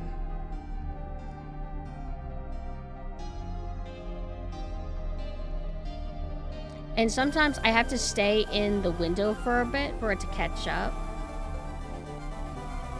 Nope, it's still not working. Oh, no problem, Gig, and thank you for dropping by. Oh, what about this? Ah, we got it. I just have to rescale it. I was saved because I had specifically an OBS tab called Pokemon Silver from when I streamed Silver. I must have had trouble getting it to cast as well. Okay, Pokemon time. And also, I apologize if I missed anything that anybody said. Whenever I'm on a roll and I'm able to just seamlessly talk, I just kind of go for it.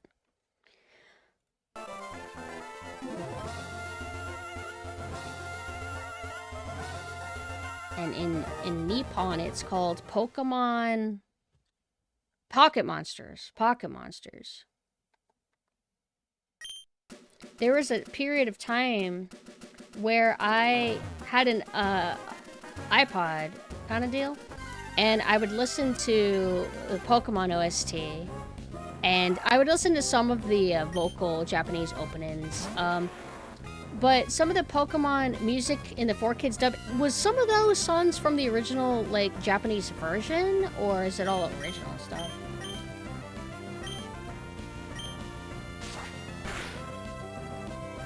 And the first thing that I had, it wasn't an iPod, it was something better. It was bulkier, and it had so much storage. I could store, like, episodes of anime on it, and 5,000 songs. but it didn't break. My charger broke, and then I don't know, for some reason I was paralyzed and I thought I couldn't ask my parents for a new charger for it. So all that stuff gone, and then I just I would get an iPod somehow later on, which has a lot less space, but it was kind of cool. Like, it had a ring for your, how do you call it? You would navigate through the menus by using your thumb on a ring. I usually hack in some rare candies or use experience action replays to get new monsters up to level on next Pokemon or Elite Four. I've never really messed with cheats much. I always just play it, like, legit. But that sounds kind of appealing to kind of skip the grind a little bit. But I have a bit of respect for grind. Even though I don't, like, prefer it. Like, I just play as normal. But look at how beautiful all the art in this game is. Like, we have to admire this. Like, look at how they're doing the grass texture.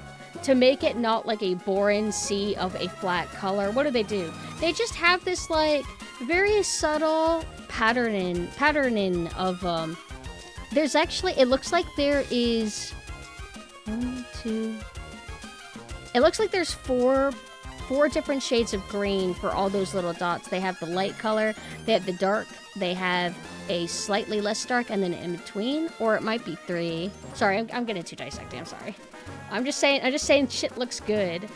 I don't remember if Pokemon Silver had footprints like this, but look at this.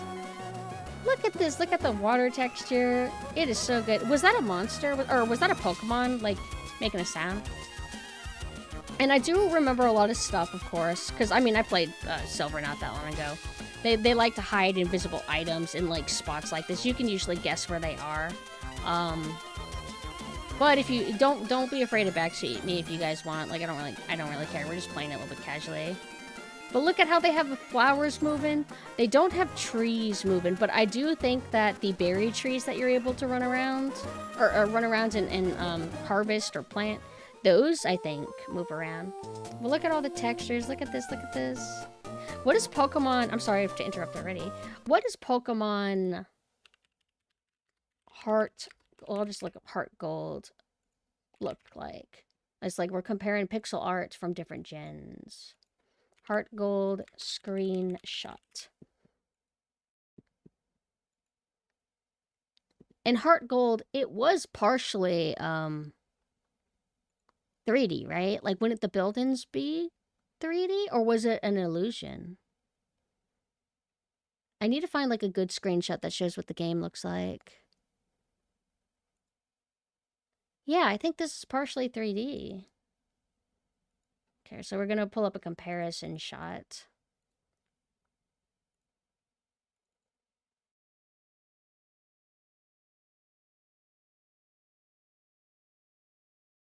Looks like things are more detailed, like the pixel. How do you refer to it when there's more pixels available, allowing for finer detail like this? And am I right? Is that actually pixel art, or is that 3D? I think I would have to see it in motion. Higher res 2D. Oh, higher res. There you go. I don't know which one I prefer. Like, let's go to where some grass is to make a more fair comparison. 3D wrapped with sprites. Okay.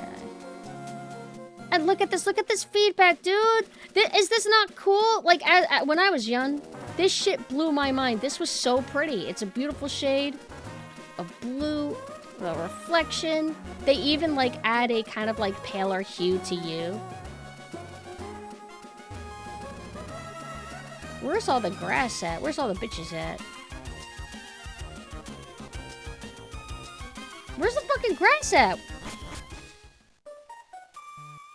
Yeah, so it's a lot less full looking compared to, like, Heart Gold, Soul Silver.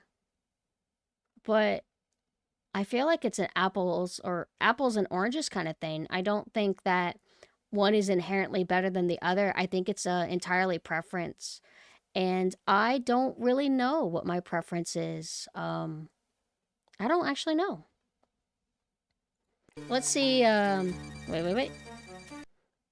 Can we get a screenshot of what the trees look like? Okay, here we go.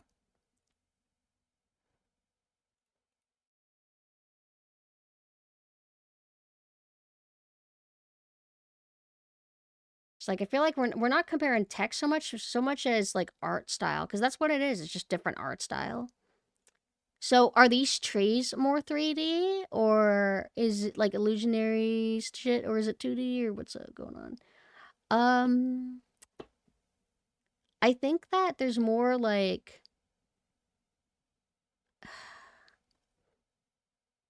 it's just so different. I like the color palette of the tree. I like how it has like more drastic contrast, I guess. But I also like the general colors they pick too. It's just different. It's just apples and oranges. Trees are 2D? Okay. I do think it's cool that they made the bushes more full looking. Then you can believe that things are hiding in them more, but let's walk in here really quick. Yeah, I get submerged in this. But from like a visual standpoint, it does look a little bit more thin grass. But okay. All right, let's focus. So let's see. I'll show you my Pokemon. My one Pokemon, Grovoil, or however you say it.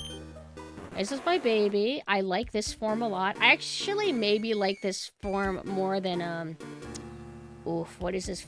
Skeptical? What's his final form called? Ups grass moves in a pinch. I also like whenever Pokemon started having individual sprite art, because there was a time where, like, there was these little portrait arts. There would be a limited amount of them, so Clefairy would look kind of like a... What was that Pokemon? Nidoking or whatever? Like, Clefairy would look like that or something. Like, share the same sprite as that. So as they got more advanced, I guess they were able to fit more data, they started having more unique little portrait sprites, and I thought that was cool. And then look at this. Nurse Joy has a new design. She doesn't have like her old school like look. Do they have Officer Jenny in this? I haven't seen her.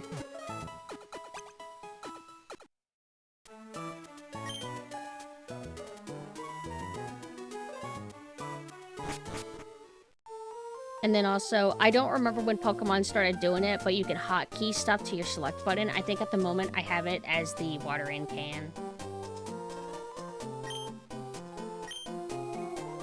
And then I do have to make a point to talk to everybody, because a lot of people will just be, hey there, here's your reward for talking to me, and I get something.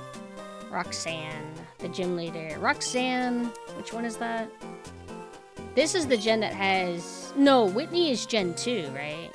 Man, I don't remember anybody in this gen.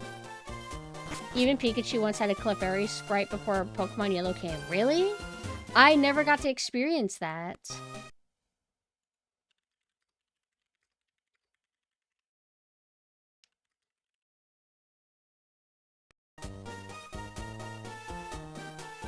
So is she in this area? We go to her gym later. Her gym, I mean. Cutter's house. Oh, jeez. Let's go check if he's okay. Did you already give me the thing? Oh, yeah. Oh, right. I'm gonna have to find HM slaves, because I don't want to actually give that to my awesome Pokemon.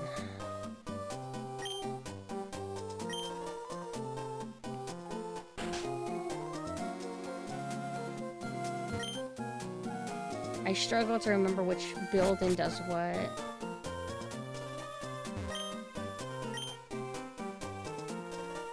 And then I didn't even remember that you had a dad in this game, but your dad is like a gym leader.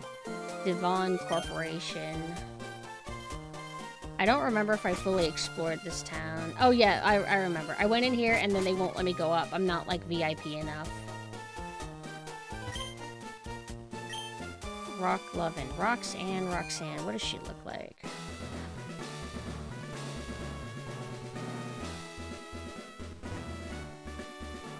Like how they let you skip if you want. Oh!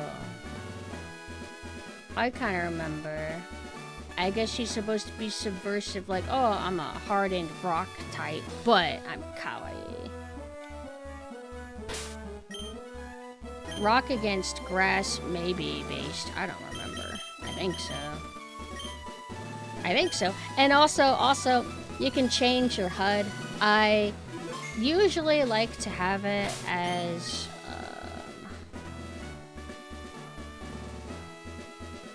I liked this, but I think typically when I was young, I would have it to like either that or this. But I'm different now, and this kind of looks like Liminal Space's playroom shit, so I went with that.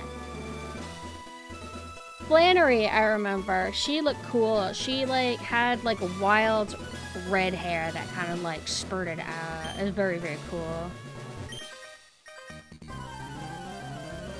Skyla. Does she have the Skymery?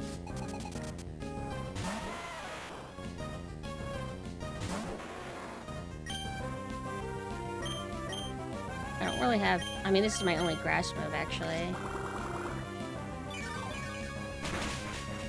Perish. You're no match for me. Although, I think when I fight the gym leader, she'll probably be at 15 or something. So just because these guys are weak doesn't mean that she's going to be the same. I think I still stand an okay chance. Usually it takes a while before a gym leader actually has like a full party. I think like she'll probably have like 3 at most. But I could be dead wrong, I don't remember. Yeah, Tom, he's super strong. Look at how cool my guy looks like. He almost looks like a velociraptor.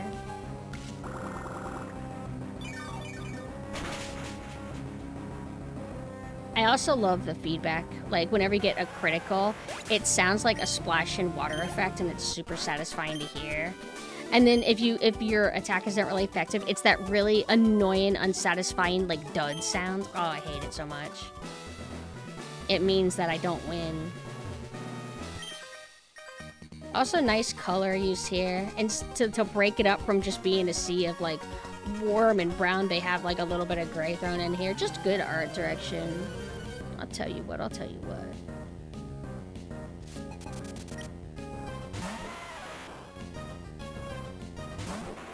Watson beat an Ash in the anime, and I had a crash just because Ash lost. What? Who's Watson again? What do they kind of look like? Watson.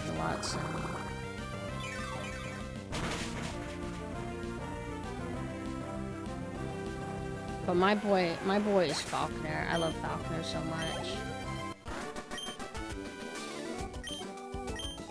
Old man with electric Pokemon, kind of short and chubby. Alright, let's see. Watson. Oh. I did not remember this guy existed. I don't even have any memories that activate when I see him. I guess I just filtered him out because he's not like a kawaii character or something. He looks kind of jolly and sweet though. This guy. Oh, I don't know why he's so tiny.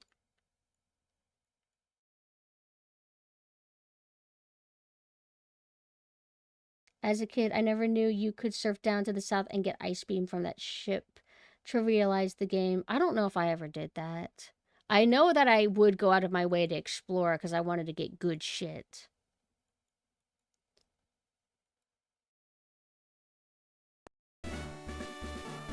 Alright, so let's see. It's like, I haven't gotten hit, but they do have your power points or your PP run out, but we should be fine, I guess. Roxanne, the Rustboro Pokemon Gym Leader. I became a gym leader so that I may apply what I learned at the Pokemon Trainer School in battle. Would you like to kindly... Uh-oh, fuck. Uh-oh, she's a Bioshock reference. Alright, I think I remember her design from memory. Oh, yeah, it's cute. She kind of looks like a serious schoolgirl, actually. Also, great peak outfit. Like, that kind of... It's almost like jean blue. It's not baby blue. It's like a jean blue. With like pink pants, yo. And it's not, it's like dark hot pink. Yo, it's peak. Oh, it's peak.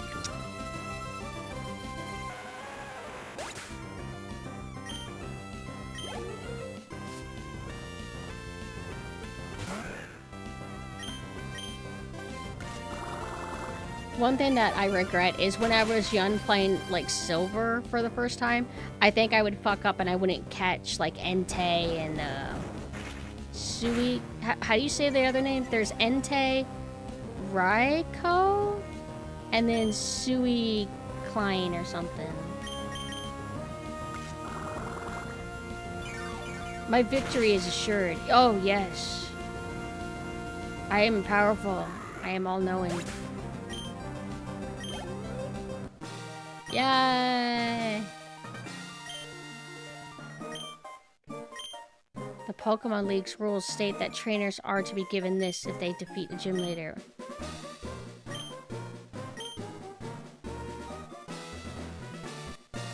Yay!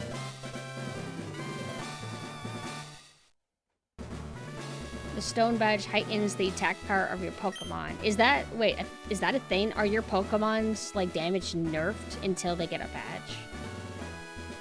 It also enables them to use the HM move cut.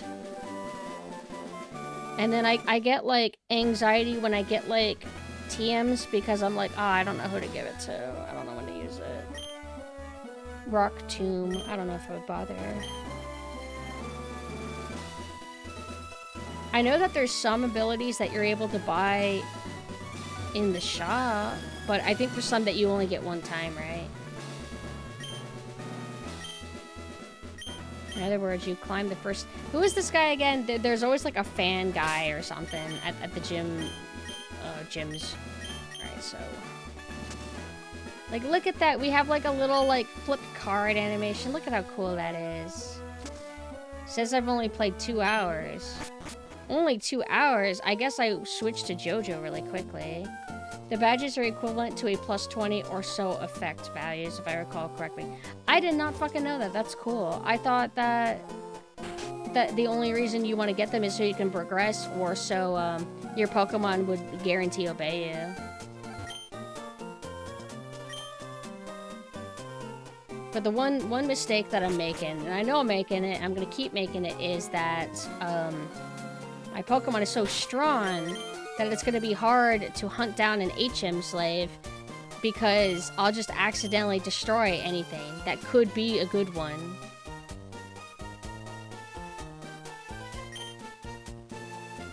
Alright, let's go investigate. And remember, if you get Pokemon Ruby, the grunts that you would deal with would be Team Magma. And then I think, like, the opposite faction is who you team up with. So right now, I guess our enemy is the, I don't remember what the water people are, but I guess we're gonna be friends with Team Magma in this. What are the water people called? Team Magma versus something. It's not anything that anyone can use. In my estimation, that Robert must not have been very bright. Oh, Aqua. Oh my god, it's so simple. It's just Aqua.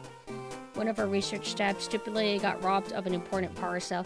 Why do you fault him for being robbed, that dumb idiot? Can't believe he got robbed at gunpoint, idiot, stupid fool. Like, what? What the fuck is everybody's problem here? I hope that you get robbed. And you better not say anything. And I will laugh. Look at how good the run-in is.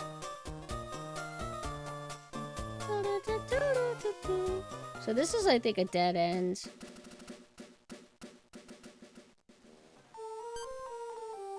Team Warm versus Team Fluid. What about Warm Fluid? You're that fantastic trainer who helped me in Petalburg Woods. Help me. I was robbed by Team Aqua. I have to get the Devon goods back. If I don't, I'm gonna be in serious trouble. Fuck you for getting robbed, idiot. Dumbass fool. Oh my god, what? It was a gun? Oh my god, why don't you just dodge the bullets? La la la la la la la la. Team Hard versus Team Soft. I'm so soft that if you touch me, you will melt and become one with me. I'm actually dangerous. Take this. I think my cut move is, my cutter move, I think it's a bug move. Talk to me. Bug Pokemon evolve quickly, so they get strong quickly, too. Oh, yeah, I fell for a stupid trick. So, when I played Pokemon Yellow, you know how there is that guy that gives you a Magikarp, but you have to pay a lot of money for it or something? I thought that I figured it out. Like, oh, it's bait. You're supposed to think that it's a bad deal, but actually it's a good deal. And then I think when I played it, I found out that it was actually still a bad deal. Bummer. Let me attack this bird. I like the seagull bird. I think it's cute. Yatta!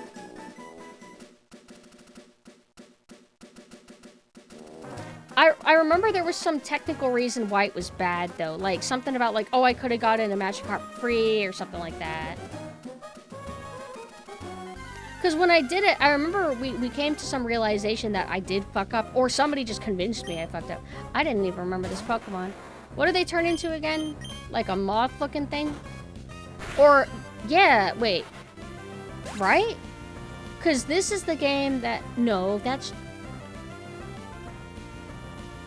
There's two butterfly Pokemon. There's, like, Butterfree. There's like, the moth one that's not a butterfly, but it's a moth. And then there's, like, a really cute butterfly that's kawaii. It's, like, brown and yellow. Isn't that in this gen? Or is that Gen 2?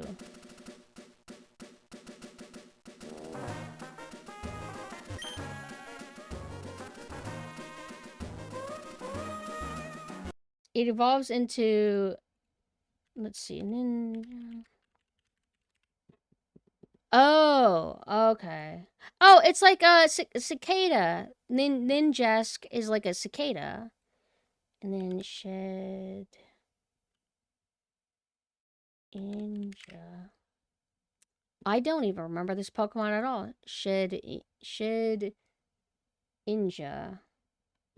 And then you said that you think I'm thinking of... All right, Wurmple. Yeah, that's it. Wurmple, and it evolves... Oh, Beautifly. Oh. So, Wurmple can evolve into two different types of cocoons, and one will make it a Beautifly, and one makes it a Dustox, which kind of looks like a little gremlin little beast. But in Gen 1, you have Weedle and the other one, Caterpie, and they have their own, like, lines, but it's kind of neat how they make it, like, one old big family in this one. You got it right the first time, Pumpkin. Gyarados is easily one of the strongest in the game because special stats are combined. It has a base stat of 580, which is close to legendary popular. I know that Gyarados is good. That's why I got it. But I thought that we found out that there's another way to get a Gyarados. And technically, oh, I wonder if it was that I remembered that you can get a red Gyarados on the lake. It might have been that made me think I made a mistake. Because wouldn't you want the red Gyarados instead? Or are its stats not as good as the Gyarados that you evolve from the Magikarp from the guy? Yeah, the Lake of Rage. Like, I think that was it. That was what made me think I made a mistake. Because, like, yeah, getting Gyarados sooner is cool and all, but what if you got a better Gyarados? Oh, you're right. I'm mixing up my gens. I'm so foolish. Then what the hell made me think I made a mistake? What happened? You can catch Magikarp with fishing, but you have to spend Pokeballs to catch it. So you could say that it ends up adding up a bit because you have to try with multiple Pokeballs? Another thing is, what level, when you get the Magikarp from the guy, what level does it start off as? Because maybe the reason why I thought it was a mistake is maybe the wild Magikarp you can get are, like, higher stats?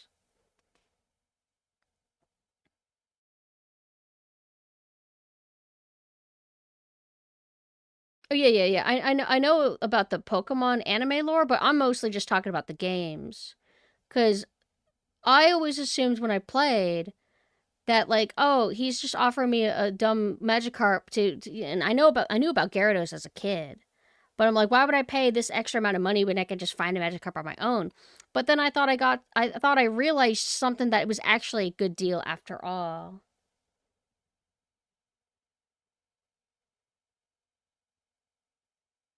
Yeah, well, luckily, like, you can level up Magikarp kind of easily because, like, you just throw him out and then you swap him out. I didn't mind that, but I would have to go back to my playthrough and see what made me come to the conclusion that I did. All right, so we need an HM slave. This is annoying.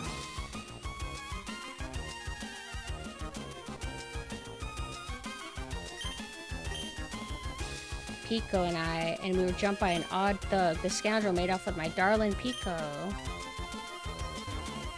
And then what it is, this is like you use dig on it and then it creates a doorway or something. I don't remember fully. And then I think I got something from this invisible rock. But yeah, I need to get an HM slave.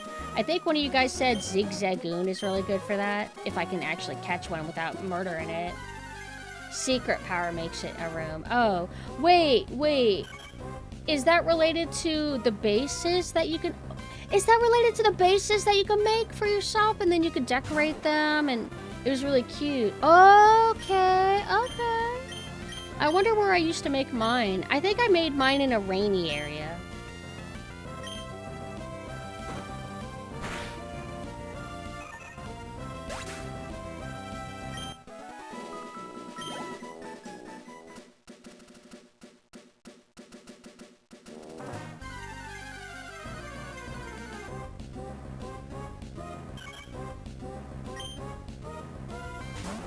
I miss being able to transfer red Gyarados all the way to the recent versions. It was actually pretty cool how you used to be able to transfer, like, games from your Game Boy Advance Pokemon to, like, your DS Pokemon. I don't remember if you could do that with, like, Gen 1 and 2, though. It's been a while. But eventually, it didn't feel like it was possible, or at least not as easily, because they from the 3DS, they took out the, cartridge slot for the, Advance and normal Game Boy Color. Tailo is still arguably the best early bird Pokemon. How come? I think it was very cute.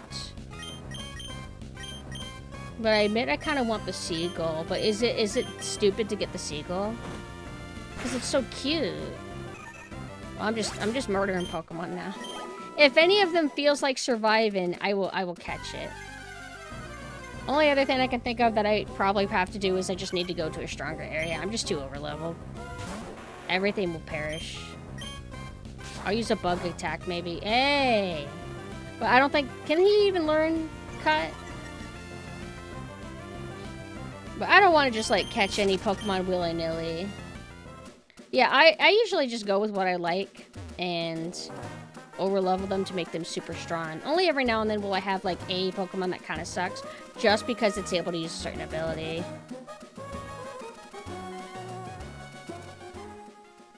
We don't need to worry about Cut right now. I guess we can... Wait, well... I beat this gym leader, which means that I think I go back to a previous area. I think... I don't know if my... Does your dad, the gym leader, fight you now? I don't remember. I think I talked to him, and he said to go here. I love the Game Boy Advance SP. It was so peak. I didn't have the normal Game Boy Advance. I skipped right to SP. Because I had Game Boy Color, then it broke. And then SP happened to be out. So I'm like, oh, I guess I'll just get that. But did the normal Advance not have the backlight? I went in the cave, but I think I wasn't able to do something. Let me go check. I haven't actually been in there today's session. I have 2 Game Boy Advance SPs. One is from childhood, and one is my aunt. She kind of became old, but she still played games, and then she just gave me all of her stuff whenever she just felt too old to play them. So I'm like, alright. So I have a nice condition Advance SP now, which is cool. And it's beautiful, it's red. The one I grew up with has like an obnoxious heart sticker on it. And it's just scratched up from, like, you know, wear and tear. And it also has, like, particles in the glass display. What the? How can I miss? I'm so strong. Should I capture this thing? I'm pretty sure, yeah. Oh, yeah, it even says the type. I'm pretty sure this is bug, so I might Nah, it looks like he'll die. The first attack, like, yeah, it's over for him. Yellow is a good range. Wait, what about yellow?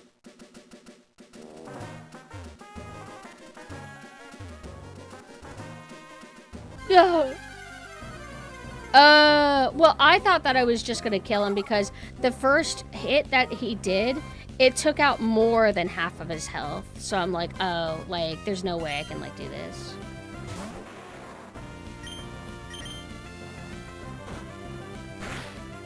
What kind of Pokemon is Wisher? Is it normal or is it actually rock or something? Huh. Okay. Doesn't it turn into that screaming looking enemy? Also, look how cool this like cave texture is. It's like misty cave. You will regret picking a fight with me. Ignore. Oh. Yeah, fight me. Keel Hollet. Aw, how piratey. How adorable. He's got a dead Pokemon with him. Is he gonna throw out that 1 HP Pokemon at me?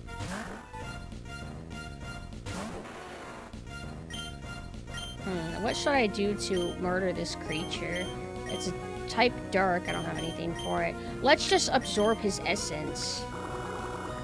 I feel like healing, even though he's gonna immediately, like, damage me. You fool! You fool! How could you not go Unga Bunga? You fool, Grant. No, you don't even have any dudes to back you up after this? It's just your dying cries? Well, what should I do to murder him? So many to choose from. Let's just do a good old-fashioned quick attack. So quick you didn't even see your death.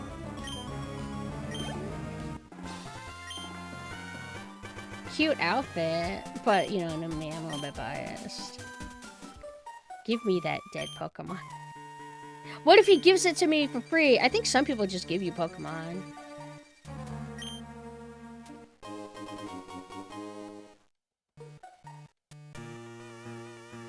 Come here. Come here. No! This is mine! No! I took care of her better than you, so can I have her?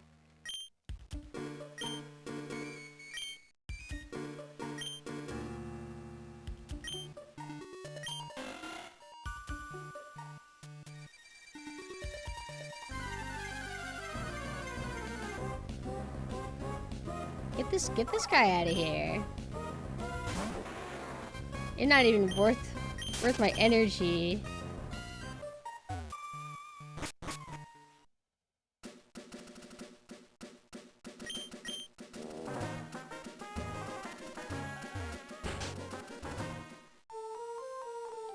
There's like triplets here.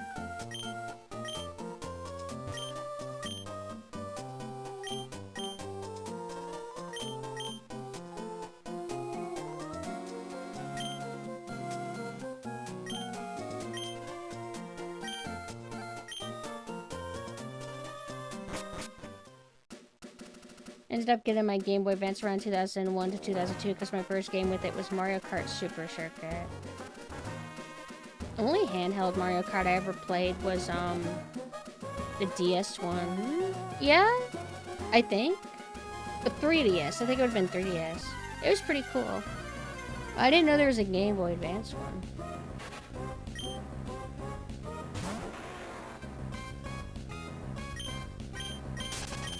Rechargeable batteries? I don't know if I knew about those. How good were they? I've had mixed bags with rechargeable battery type stuff. I remember I put rechargeable batteries in my Wiimotes, and then I had to go on a trip or something for a month or something like that. I came back, and then they were completely dead. So I'm like, wait, what happened? They weren't even on. But I guess batteries are constantly being drained, whether you're using a thing or not. I'm kind of ignorant on a lot of stuff. Even though I should know these things. Chargeable. Oh, I know what you're talking about. I thought you were talking about like those external packs that you would charge in a wall and then plug in. No, you're right. You would just plug something into the wall. Yeah, that was sick. And I like that you could like, cause you know, Game Boy, the screen would always be vulnerable, but with the SP, you were able to kind of fold it, and then it would fit in your pocket easier. It was so cool. And it felt really sturdy and, like, nice. It didn't feel like a cheap product or anything. Did they ever have translucent SPs like they did for Game Boy and Game Boy Color? Or was it always solid colors? Because I've only ever seen solid colors.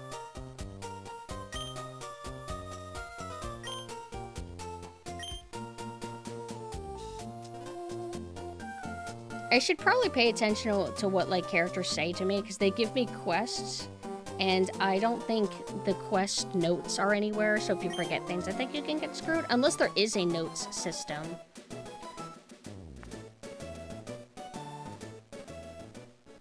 Mr. Stone, the president of the Devon Corporation.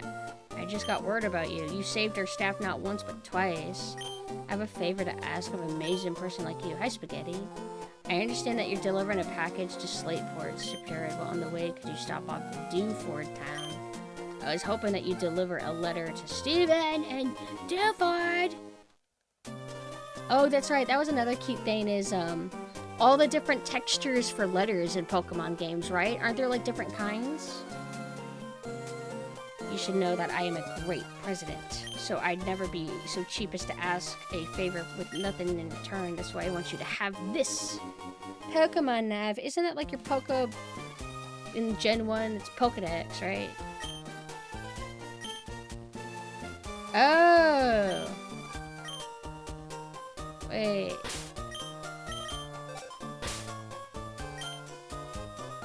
Yeah, look at how cool and pretty the map is.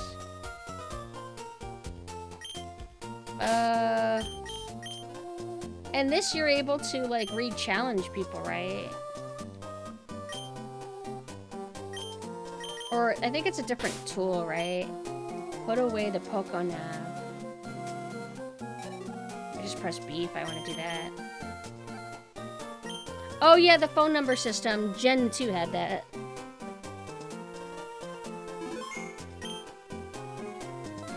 Oh, and don't later Pokemons have it to where you can run inside buildings? They have it to where you can't in this. Did we ever talk to these scientists?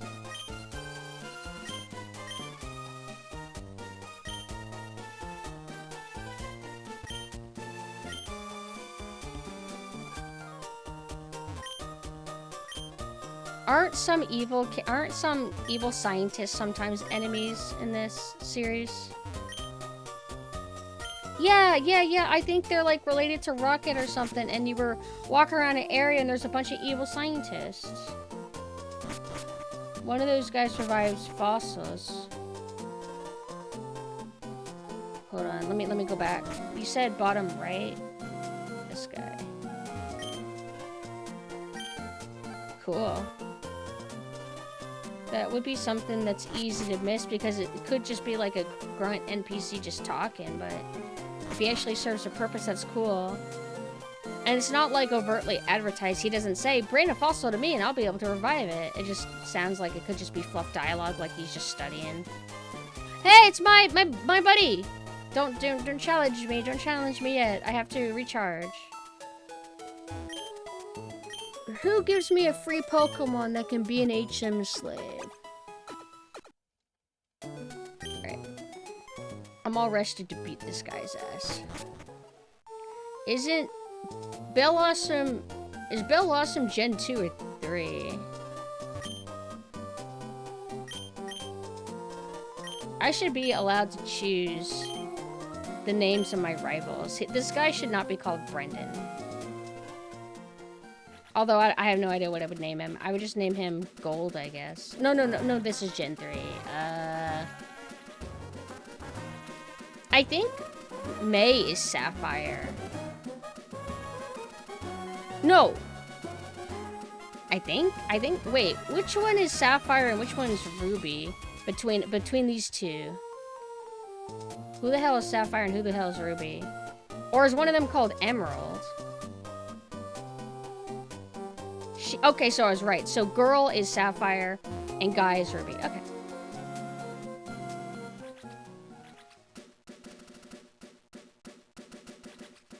Can I collect this? Are you still... Yes.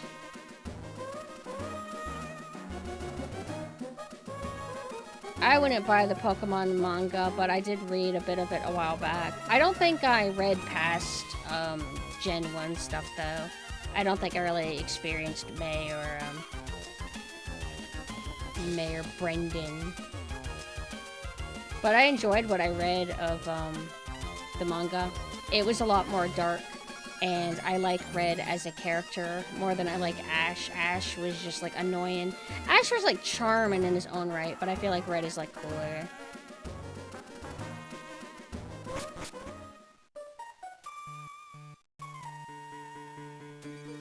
Still sad that they've never done like a full adaptation of it. Just those little OVAs that they did. So, where's my do you have notes in this game that tell you what your goal is? That sounds like so like Zoomer to ask, but it is rough that I'm not paying attention to anything anybody says to me in the game. Cause I can't read and chat. It's too hard.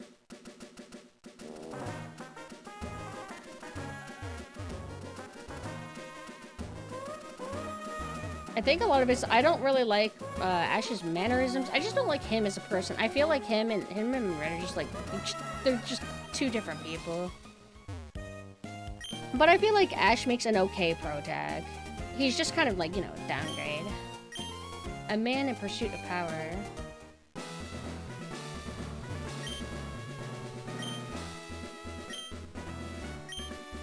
This guy, Dad is always coming out with excuses to not, like, fight me. So you want me to go to House by the Dock. Where the hell was that again? Wait, what did that say?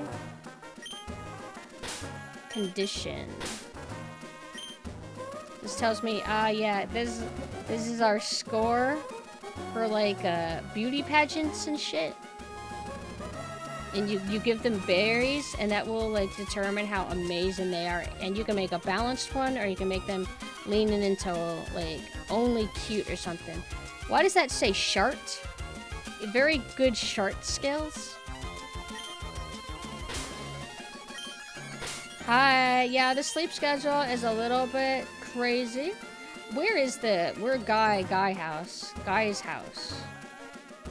Doesn't really show me. Oh, you can. Oh, look at that! Look at that! Look at that! I am close. Like, wait, should I keep going? It's not this guy, is it? Oh, you want me to go back to the beach? Okay. Look at my beautiful bouncing hair. It's so cute. Also, I don't remember. Quote me if I'm, or correct me if I'm wrong.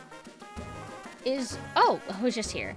Is, the character designer in Pokemon, or one of them, involved in Mega Man Legends? This is the guy I saved. This is my bird now.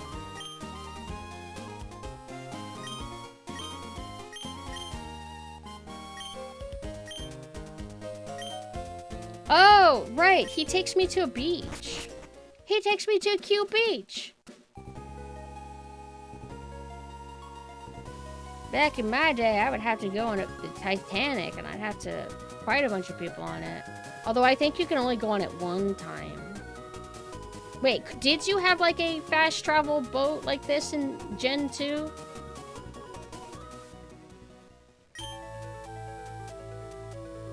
Look at how beautiful it is. This is a good song.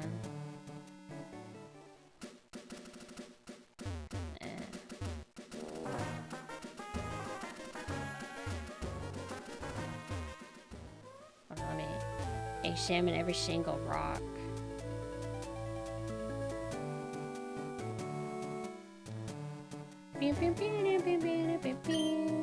I like what's hip, happening, and trendy. I'm always checking it out.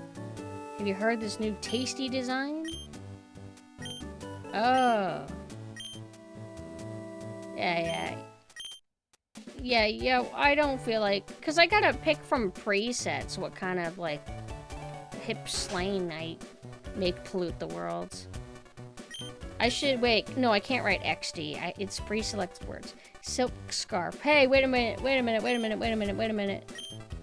That sounds familiar. Why does the silk scarf remind me of something really, really good?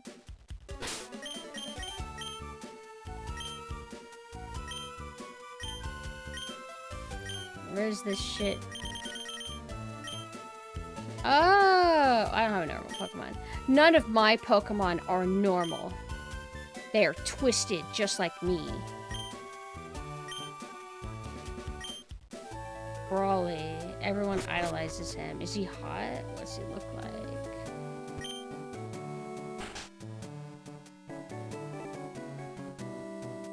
I mean, I guess I don't have anything equipped on him. If one of these moves is normal, then let's see. Hold on. Wouldn't be bad, I guess. Something to do with it, I guess. I just gotta remember to swap it out if I find something cooler. I don't know if I knew that it could boost a not normal Pokemon that knows a normal move. I thought that maybe it would only work if the Pokemon is normal type. I wonder if there's a crash out, an optional word.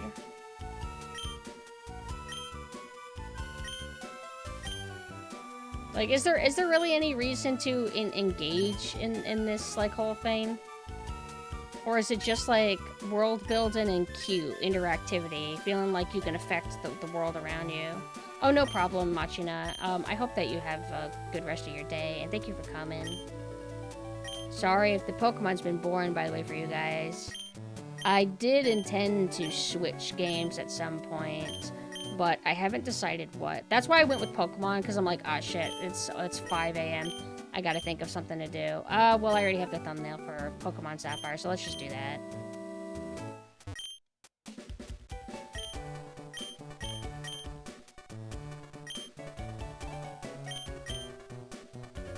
I'm leaving this weird building. It's for fun. We don't do that here. I don't know what fun is.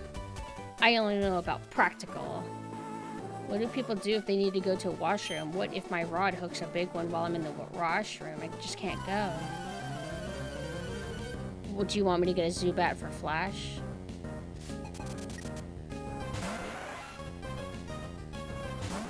Zubats suck. They're so, like, not kawaii. I like how Zubat's evolution is, what if Zubat was more stretched out, fucked up? What if somebody grabbed a Zubat and stretched its body? Oh shit, I'm poisoned. That's probably not really good as a grass Pokemon. Oh, ow! Whoa, you're like a strong opponent. Aren't you supposed to be water? Give me your essence. Fuck. How come it doesn't work on him? What? I know that the Pokemon types change. Everybody has a double type now. What is Tentacool? Is half water, half something? Part poison. Oh, that's why. All right, we're gonna have to. Okay. Oops. No! No! No! No! I can't be defeated. I've never lost. Stop! Yeah, that's what I thought.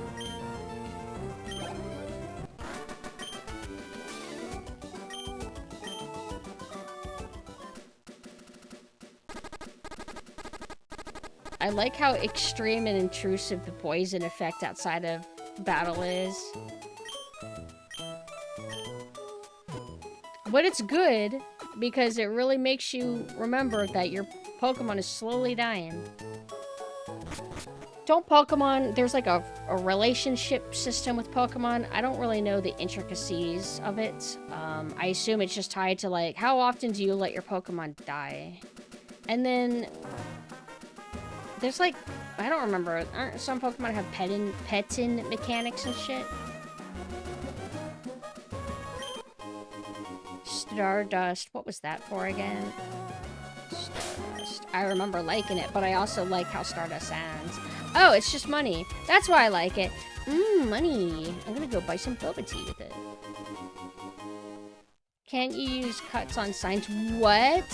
Why would you use cut on signs? Wait, you can do that? Like, why? The SSN only deports if you rub the old man's back.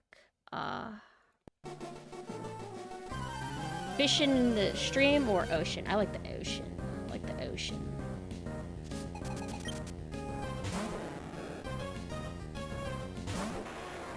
Alright. So, Magikarp is just water. Unless he's half dragon. I know, Gyarados is, yes, half dragon, half water.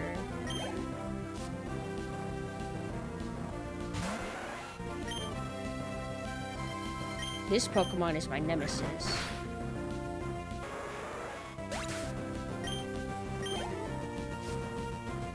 Half flying. Oh. He's not half dragon? Well, shit. Oh, God, I got tricked into a quick attack.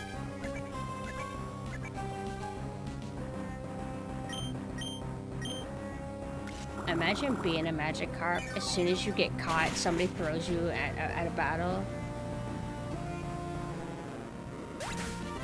Did I actually? I think I got actually. I think. But it's consensual style. It's okay. Let's get this. Okay. Let's heal. Let's top off because it's free. It's okay. We do a little bit of actually in here. All from love. It would make sense, though. He's based on a legend of a fish that ascends a waterfall to turn into a dragon. And he's got total dragon vibes, and isn't he, yeah, like, modeled after, like, Japanese-style dragons? So I'm thinking, like, he's gotta be dragon-style, right?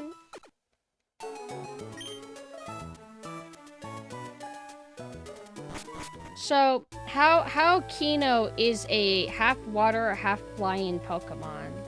That's what the seagull is. Are they, like, a god? Or are they cringe? Because I think almost every Pokemon at this point, most of them, I think, they're like two types, like half poison, half rock, half this, half that.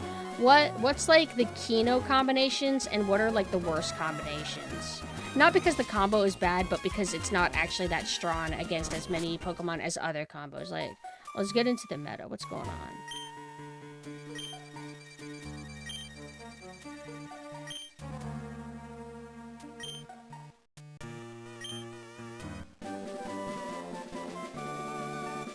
Water flying Pokemon can be good unless you're good up against an electric type. Which I think that's how it works. It's like everything has a weakness and like strength. But I'm curious, like on average, like if there's some like combos that just really, really suck. Normal/fighting tends to be the worst.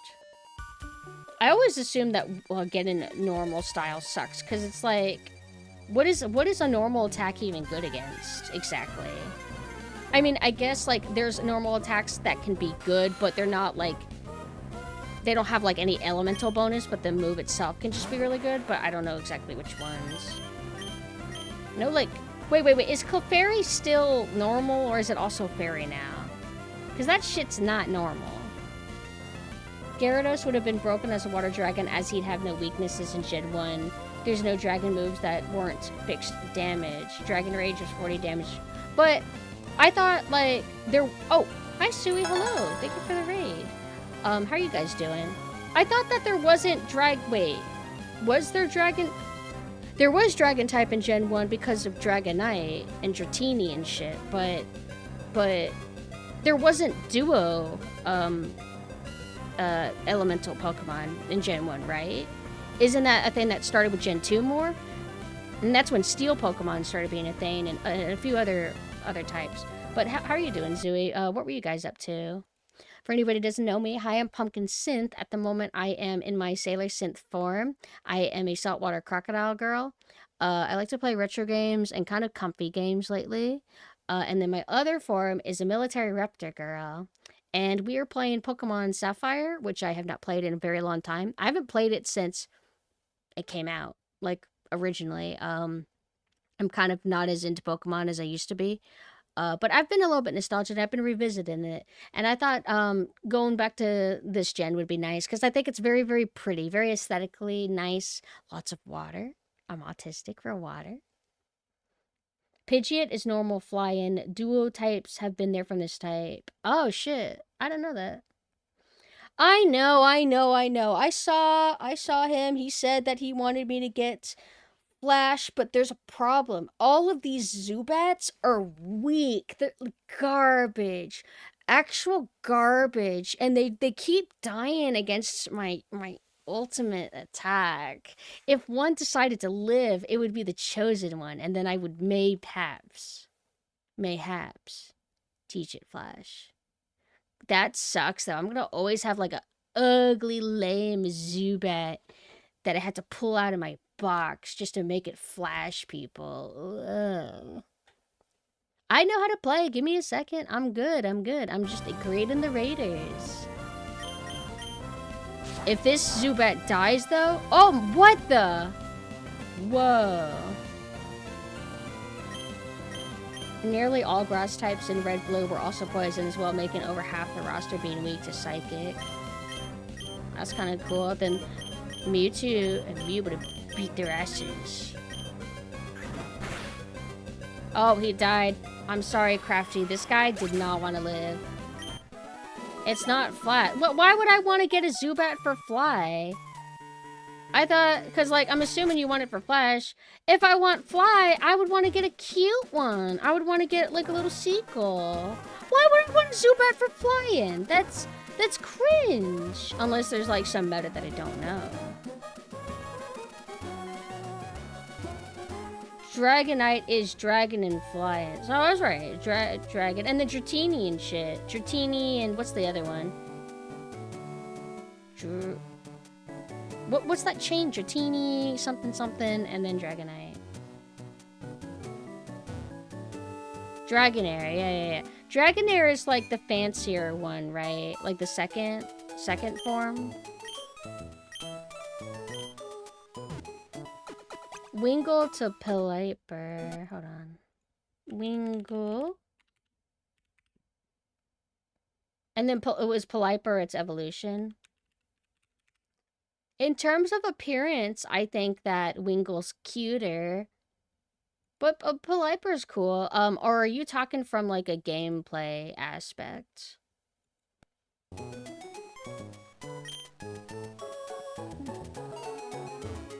Get out of my way. Wingull is weaker but faster. So why would I get a Zubat though?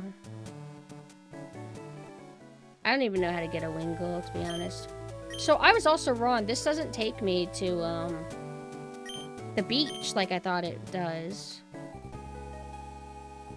Oh, I forgot about that.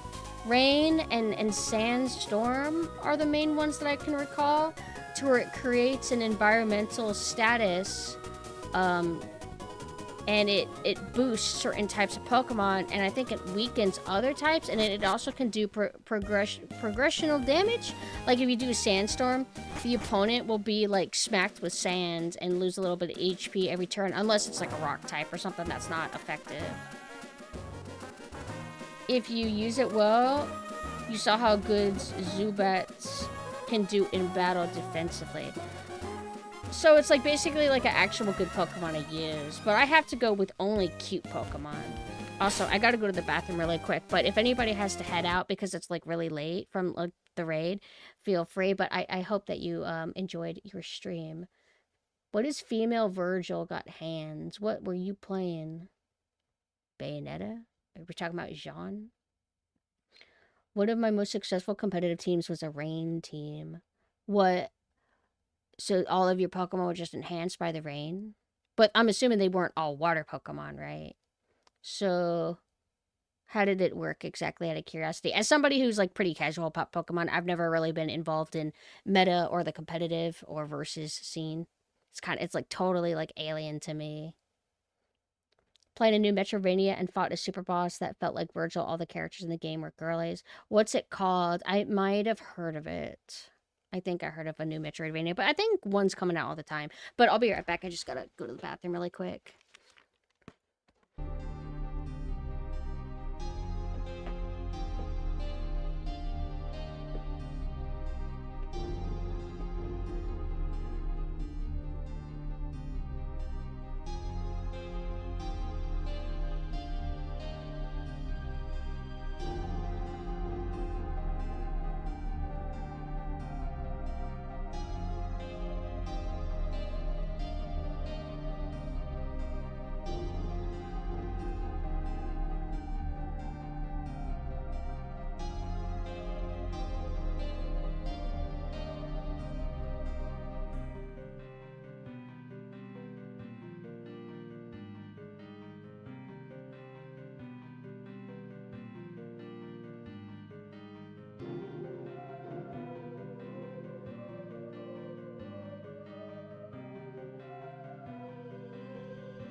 Kotama, the Academy Citadel.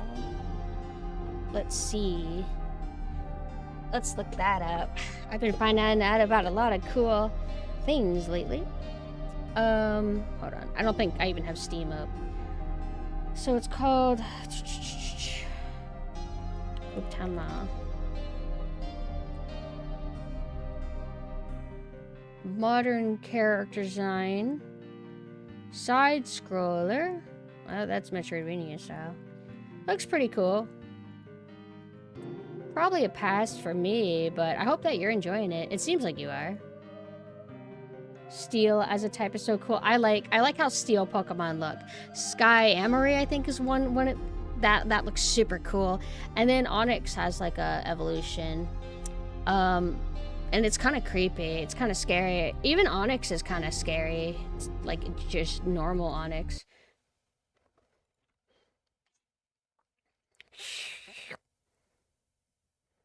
I have something. This is my Pokemon. This is Krauser. I wish Pokemon was real. I can't believe we use science for like evil shit and not making Pokemon real.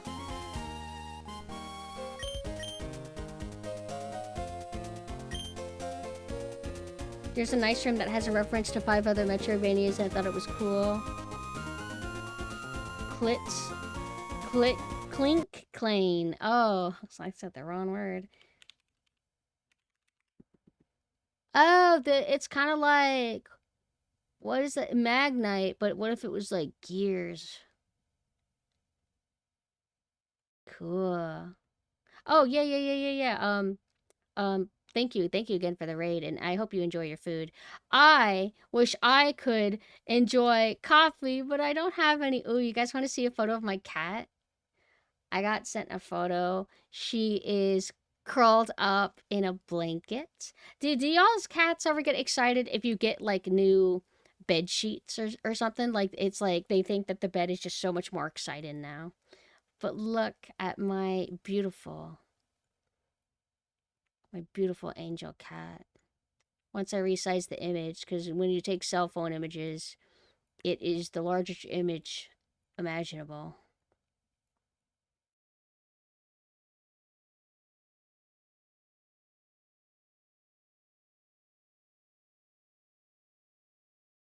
Yeah. Yeah. Look at her. She went in it like a little tunnel. Oh my goodness, my angel, my beautiful kitten. She's 6 years old. She's an oldie kitty, but she's my baby forever. Oh yeah, did I tell y'all? I was cat sitting for an amazing little kitten, and I thought we were gonna have him for one more day, and then they went and picked him up while I was streaming. So that I wasn't able to say goodbye to him. I wasn't able to hug his tiny little body and his constant 24/7 purr. And I'm so sad. Like, I miss him already. It makes me kind of want to get a kitten too, but I'm in no rush to get one. So, alright. My journey to get an HM slave begins now. Unless I want to just go and fight that gym leader, which I do not know what type of Pokemon he uses. It doesn't matter because I will use my godlike Grove Wheel. And also, I gotta remember to grind a bit. But grinding with the weak Pokemon is just so boring at times. I want to capture Pokemon. It's just that they just want to die instead. Like, I'll try. How about this? Well, if I use it again, it'll be a harder attack. Do I really want a level 4 Wingull? Like, I could try and find a stronger one. Okay, what do you think? Should I go for it? Should I, like, do one more slash and finish him off? Alright. What am I even gonna do with this Pokemon? I mean, I guess he'll learn to fly. Who do I usually go to for flying Pokemon? I don't remember my old party. But let's just capture it for, like, the sake of it.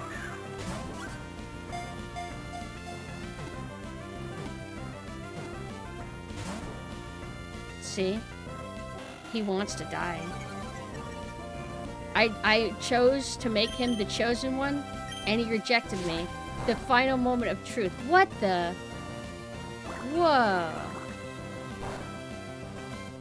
And he wasted my Pokeball. I don't even like this Pokemon anymore. Oops, it's dead. Oopsie. Well, that's okay, because his blood will fuel my... whatever my Pokemon's called, I forgot. It's not Skeptical yet. Skeptile yet. It's, Groville. Groville. Ew, I don't like this Pokemon. Get out of here. Get out of my face. Yo, me and my Groville have antisocial behavior. Okay, we are not making friends here. Let's try again. This time, I'm gonna extend my hand and say, hi there. Oh, it's a girl one, too. Hey there, sweetie. You should smile more. Do you want to be friends? How strong are you?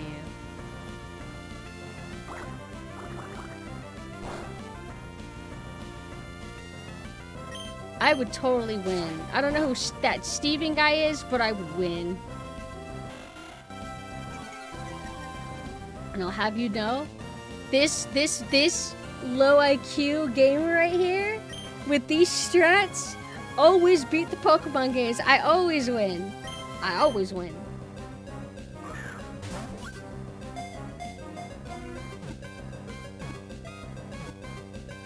Welcome to the team.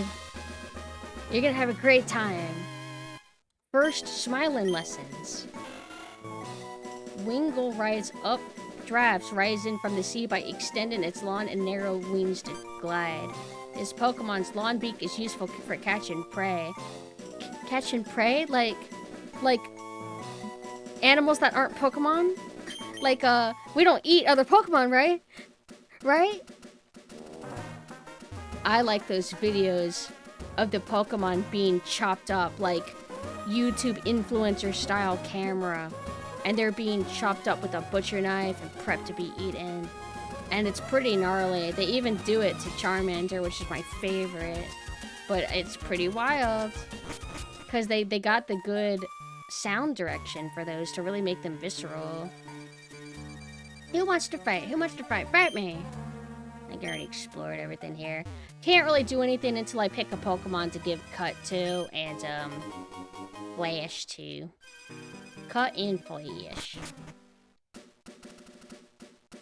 Hello, fair maiden. You're a thief if you try to steal someone else's Pokemon. You should throw Pokeballs only at wild Pokemon. I've accidentally tried to throw a Pokeball out at someone's Pokemon. I didn't mean to. Just, I'm an X-Team Rocket. You can teach Skeptical Earthquake that deals with fire and steel. You can also get Aerial Ace for Bug, Grass, and Fighting. Trying to remember, like, what moves did I typically use? I probably taught him Earthquake. Maybe. Who knows with me? Hard to say. I have to go in a time travel pod to me when I was very young and ask what were my secrets. And I would respond with, I don't know, I just do whatever. And I would go, same. And then she would go, who are you? And I'd be like, nobody. Am I really successful when I grow up? And I just go away. I would walk away. I want an answer. It's rage bait because that piece of shit already knows the answer. I just walk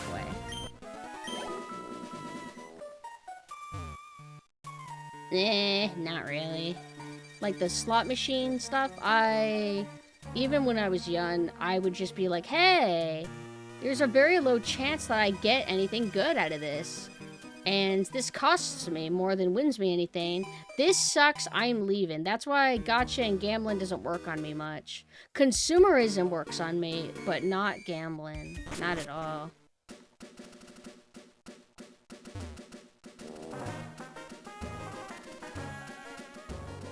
The plant seems to be delighted.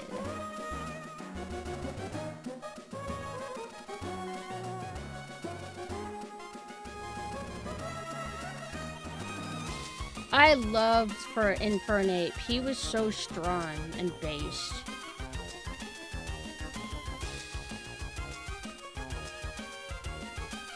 Oh, I can fight them now. But my poor Wingle is like garbage and weak. Alright, let's go find Poke Center. Infernape just had such a good design too. Like, I just loved him.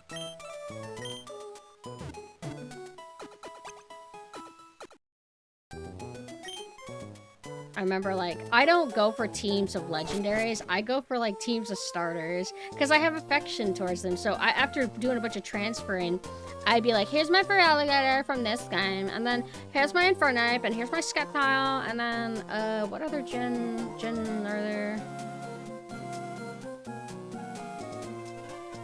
I do not remember.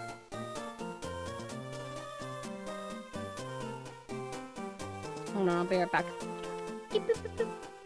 Yo, I'm in a good mood. How about you guys? Pokemon is bringing us together. It's also kind of cool because you guys are so much smarter and cooler than me about Pokemon. So I feel like a damsel and I'm being saved. Which is normally the opposite. Normally I do the saving and you guys are my little princesses in the tower. So enjoy this while you can.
Oh, Turtwig is like...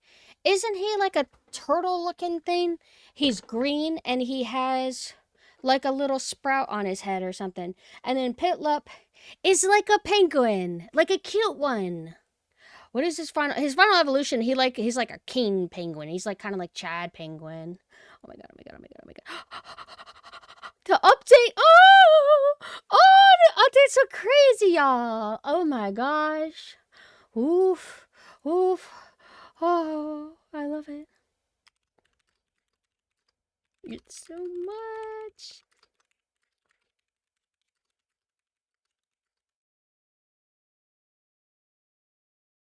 So cool, you guys. Being happy feels weird. Does anybody ever get like on guard or defensive if you feel too happy? Like, I feel really happy. How long is this gonna last? What's the catch? This isn't possible. Something bad's about to happen. God, ugh. You guys are like me, my own kind. Wow, you have Pokemon with you too? When I get bigger, I'm gonna go to places with Pokemon too. Your grammar is off, little girl. And then she looked at me, she's like, at least I can walk through that fucking door. Like, my bad, I'm sorry. One thing that's always tricky is like, you wanna like do this. Like, you wanna do this without accidentally like walking. It requires the gentle tap. Hate to tell you, even my fucking dreams can't imagine me being happy. You were punished, Hex. Punished, Hex. And that's the part when you tell me that you also have, like, a metal shard in your head. And then I'm like, oh shit, that sucks. How do we make you happier? What can we do to help?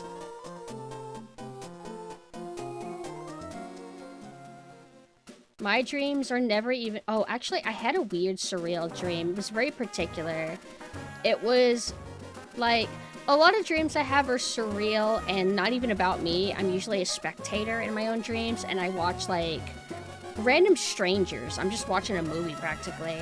And then other times, if the dream does involve me, it might sometimes have a very specific anxiety, like, oh, a friend stopped talking to me, they're not my friend anymore. Or, like, somebody died or something like that. And then it's like, okay, this is a little bit too real. Can we go back to, like, the nonsensical? I just want to watch a movie. I'm just here for a good time. The reoccurring dream that I have the most, and it must symbolize something, is I'm back in high school, and it's the end of the year, and I'm missing credits or something. So it basically seems like I won't be able to actually officially graduate. And I'm walking around the school during class, like, because sometimes at the end of the year, you don't have any more classes sometimes. It's a little bit hard to explain.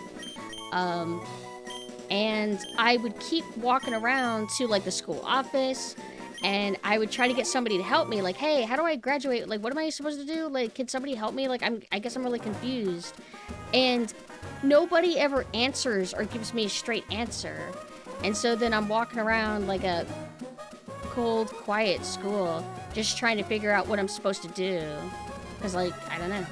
And something kind of similar happened to me in real life, but I basically just had to do a little bit of school during the summer, and then I passed. But I didn't have to go to any graduation party or anything, luckily. I wouldn't have gone anyway. I don't want to go celebrate with a bunch of people who don't like me or are indifferent to me. Like, I don't want to go to a big celebration with everybody. So I'm really glad that it worked out the way I did. I just graduated, like, behind the scenes. What if you're not a spectator in your dreams, but witnessing something real that happened or is about to happen? Nah, because it'll be, like, crazy shit. Like, one of my favorite ones was, it was, like, an apocalypse one.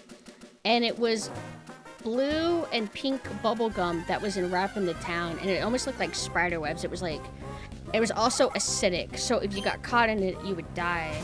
And there was, like, a bus, and there was a school bus driver. Or no, it was just a bus driver, not a school bus. It was a bus driver.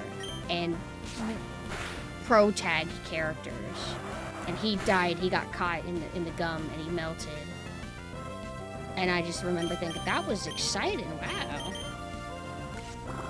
Constantly have the same dream about being chased by a T-Rex. Sometimes I have, like, do you ever, like, have daydreams, but you control what happens in the daydream? It's like you want to imagine a specific anxious scenario, so you just imagine it yourself. I have that whenever, like, I finish watching Jurassic Park or something, or if I play a little bit of Dino Crisis, and then I just think, what if there was, like, a velociraptor downstairs where it's all shadowy? And it's not stupid because dinosaurs are terrifying. Hi, Vaughn. Hello. I'll never be able to fight this guy until I get cut. Can this seagull thing learn cut? Let's find out. That's right, everybody. I don't know basic stuff like that, because I don't remember. Oh, you're able to... Oh, that's right. You can infinitely use HMs, but you can't infinitely use TMs. Okay. No! What good are you? What fucking good are you? It's over. Oh, it... Wait, Flash is an HM. Aren't there some HMs or TMs that can help you progress, but they're not actually mandatory? Hello, Beetlejuice. Hi. Are you named after the monster hunter Beetlejuice? Or however you say it? Or however you say it. Flash. Like Headbutt. Right, because Headbutt just knocks Pokemon out of the trees. Damn. Damn it, do I really gotta catch another Pokemon? Well, I guess I could try to, like, beef up this guy, but he's so weak. But what I'll do is, I'm not really efficient at, like, training a full team. It's been a bit. That's why I would crush on experience share. This guy, he's gonna die. Hey, look, he's like the McDonald's symbol. Oh! Yo, there was a post going around talking about, like, it was like an article being like, there's this McDonald's that's super extra. It's half arcade and it's like crazy. And I'm like, wait, that's not new. That's been a thing. And apparently it's the exact same McDonald's building that I knew about. They revamped it. They changed it to where it doesn't have that retro kind of vibe anymore. I'll show you what it looks like. McDonald's arcade. 2000s? I need a picture of the outside of the building. Damn it.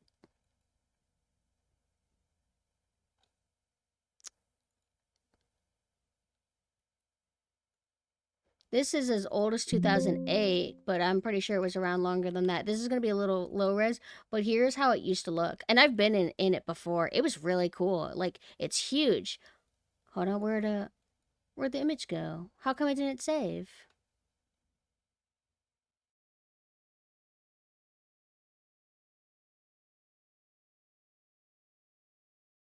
Let me try this one then.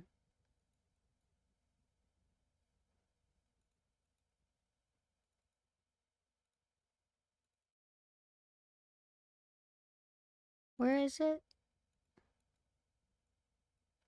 Alright, I think I have to just create a new image. It's not working.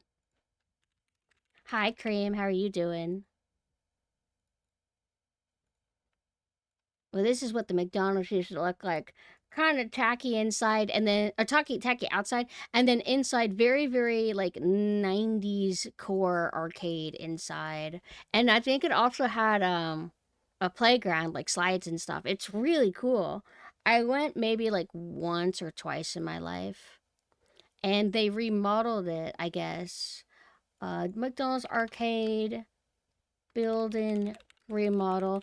I don't think the remodel looks bad. It's not like the box one that you guys might have seen. Where is it? Damn it, how is it that I can only find some information on Twitter, but you can't find it on Google? Google is so useless. Yeah, I like the campy style McDonald's buildings, Michael. I don't like when things get like boxy and stuff. It becomes like uninviting. It's supposed to be meant for kids, right? But they take away the kid aspect to make it look more mature and respectable. And just like it just takes away the soul.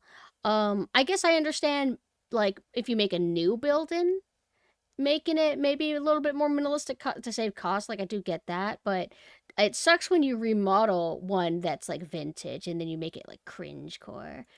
But whatever, people do what they do. Let's switch Pokemon so my beloved Wingull doesn't die.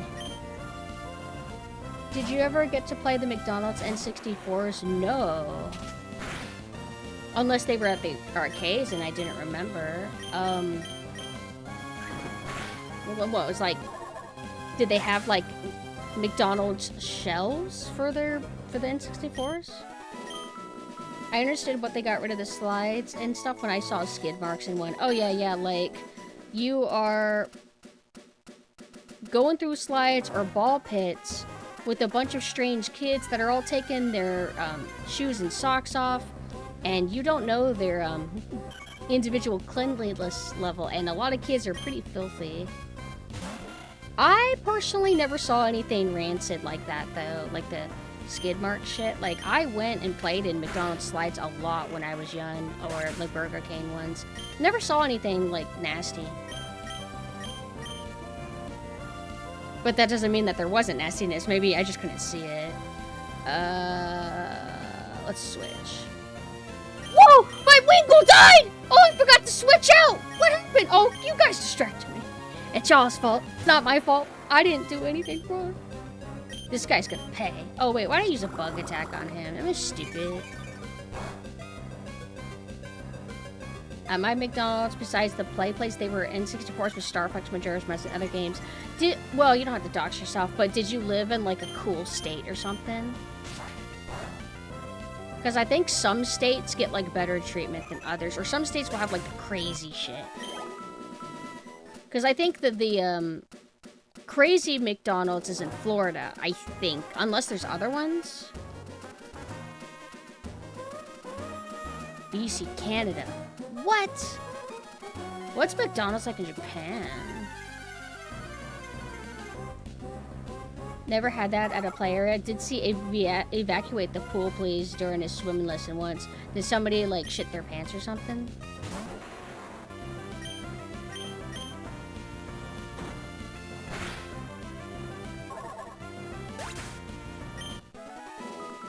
I miss when Pizza Hut had arcades. I never saw that, but I did go into, like, a Chuck E. Cheese once or twice. They were okay. I never was overly attached or anything. I remember one time I thought I was a little girl and I got excited because I'm like, ooh, it's a little makeup kit. It wasn't a makeup kit. It was water paint. It was water paint. Not as cool. One of the tiny leapfrog lessons had an accident. Oh, no. Bummer. When you said accident, I interpreted that as like, oh, did he like crack his head open and blood was like getting in the pool? But no, he just went to the bathroom. I remember back when you could take your DS to Walmart and use the demo function to play their DS games remotely.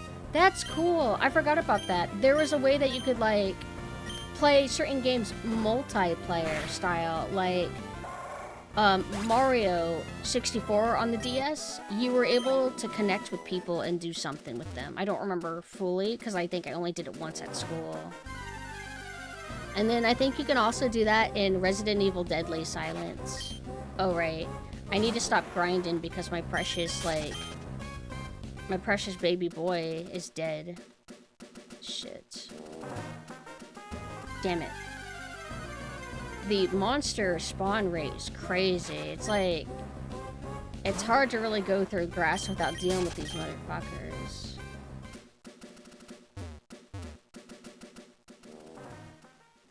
But, I asked, well, I mainly maybe talked about this in the Discord. I don't remember if we talked about it much on stream. We probably did, but do you guys think that Pokemon Z to A is good? Like, if you're like a casual Pokemon fan, like, you think I would have fun with it? I mean, obviously, like, I do care about good game design. Like, if it's just a garbage game, like, being a casual is not gonna make me not notice if it's garbage, but is it, like, you know, kind of good? I remember liking Arceus enough. If it's better than Arceus, then that would be pretty good for me. I got bored of Arceus, though, so.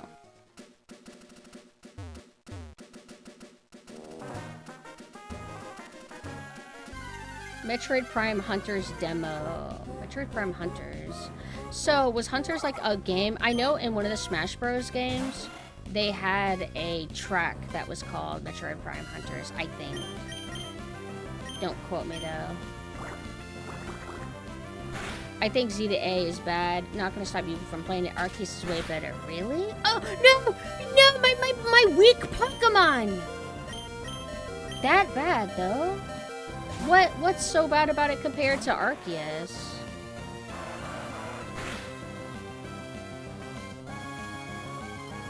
That feel when the cooler aesthetic looking game might actually suck.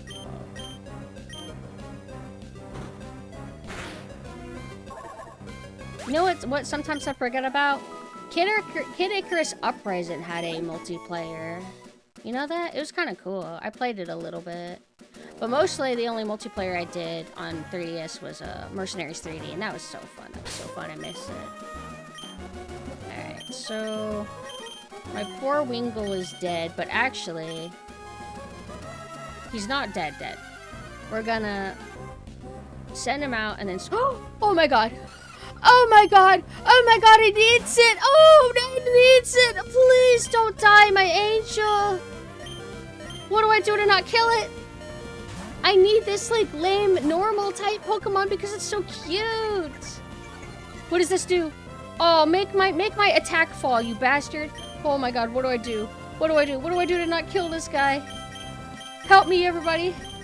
You guys are gonna tell me the strongest attack against him, please, help! It's a boy Skitty? I want a girl Skitty. Nah, it's okay. We're gonna do a girl Skitty. Arceus is multiple areas, better story, great gameplay. Throw a Pokeball! Whoa. Can I intimidate? Let's try this. Don't die, okay? Wait, what about absorb? Look. No. Yes!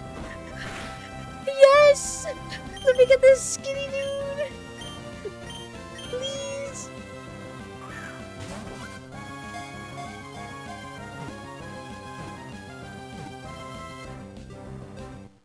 Oh, yes! Oh, yes! Well, so was it a myth or was it legit that if you press A during certain parts of the Pokeball wobble animation, that you would increase the likeliness that you would catch it? Is that just a myth? Is that just something that we came up with? Oh my god! Skitty is known to chase around playfully after its own tail. In the wild, this Pokemon lives in holes in the trees of forest. It is very popular as a pet because of its adorable looks. Down B. Oh, I couldn't fucking see it. Oh, man. Now I gotta train this piece of shit, too. Ugh. Oh, it's so difficult. I should give this scarf to, I'll give the scarf to Skitty later. So it's down B, down B. This guy, can they learn Flash?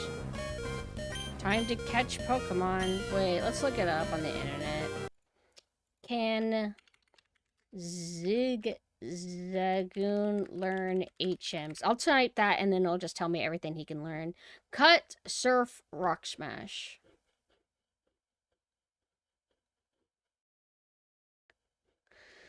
Oh, and Strength, if you evolve it. I mean, I can use it temporarily as my first cut one. So let's do that. And I know I have a Skitty, but let's just see.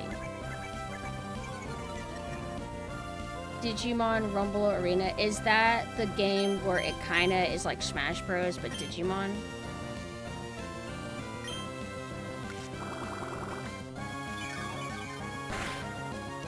No! Fuck! I saw a little bit of it, but I don't remember if I played it. I know that I was, like, in somebody's room that was playing it with, like, friends. But I didn't really get much of an impression from it. So if I played it, not for long. But I did play... I rented a Digimon game, like Digimon Adventure or something on PS1. And it was pretty cool. Who am I fighting against? Wishmer.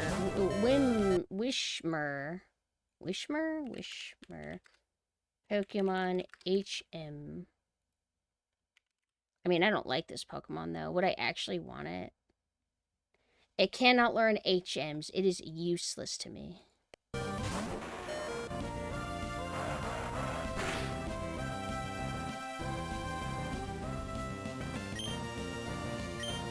How should I finish him? I ignore him.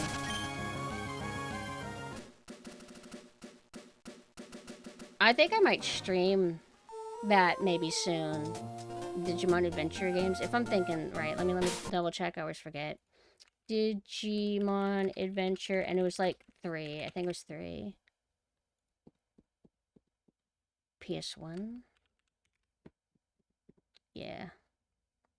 Digimon World 3, and I always remembered it because it had, like, a cute bear, which I've never seen outside of this. Usually I just see... This one's my favorite Digimon. Gatomon? Or is Gatomon the cat? And I see this guy. He's from, like, the first season. And then this guy is 3rd season, right? Don't see the bear much, but look at how cute he is. But this is the one I'm pretty sure that I played, and I would love to revisit it. When I looked it up, I was very shocked that it was pre-rendered backgrounds. I'm like, wait, I remember it had like a surreal vibe to it, but I didn't remember it being pre-rendered. I'm actually curious. What is its music like? Digimon World 3? OST.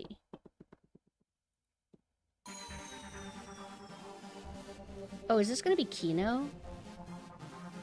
Oh god, it's sick. Oh fuck.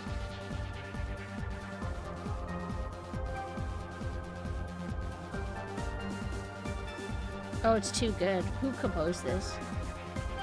Digimon World 3 OST.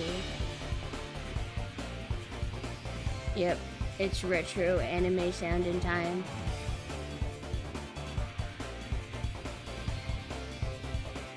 It has my favorite, like, steel drum, too. Satoshi... Oh, it's a vocal song!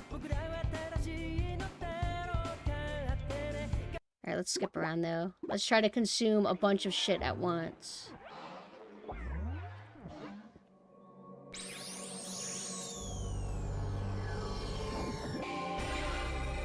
Is this another vocal song?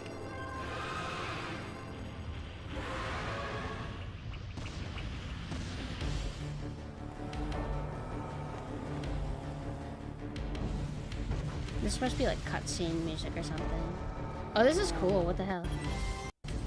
Yeah, that's nice. What about this one?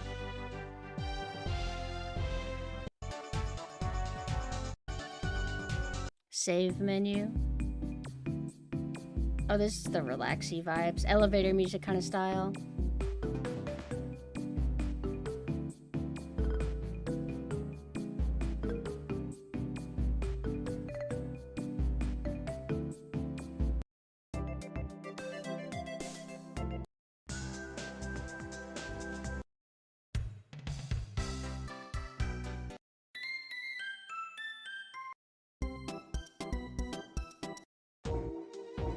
This is kind of cool. I usually like, whenever I play games, I usually like the more intense, kind of like darker music quote. But I won't get too sidetracked. So let's go to the Pokemon Center. And I haven't decided a cutoff point for when I'll like switch to like a different kind of game. Maybe like a horror game or something. Remember that? Yeah, Renamon. Renamon was very sexy. I remember she had like a really mature, kind of cool dub voice. Only official Pokemon games that I played were Yellow, Gold, Sapphire, and Sword. I also played stuff like Stadium and Snap. I played Yellow, and I technically played a bit of Blue and Red, but I owned Yellow and played that the most. Then Silver, then Ruby, then Platinum. And then the remakes of, like, I played Leaf Green, Fire Red. Both of them, weirdly enough. And then Hey You Pikachu, Pokemon Channel, Pokemon Stadium. A little bit of that Pokemon Ranch game, but it wasn't really much of a game. What else was there? Yeah, Digimon's main things were that they could actually talk.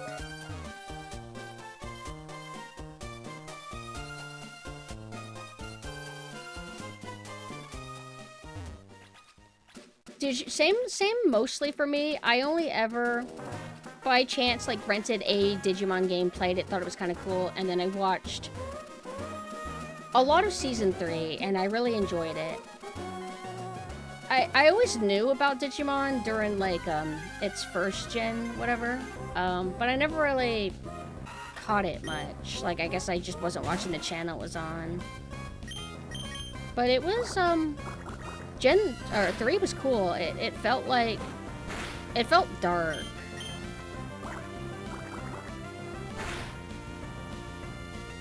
And hell, I caught it early. I actually remember when the first episode aired. I don't know if I caught like a rerun of it or whatever, but I watched it pretty early on. But for some reason, as cool as Digimon seemed, I never made time to pursue it. I just stuck with old habits, and I'm like, oh, well, Pokemon's the first one I came into contact with, so I'll just stick with Pokemon and never, like, make any attempts to look into Digimon. I don't know, I was just like that. I would get cemented in my ways.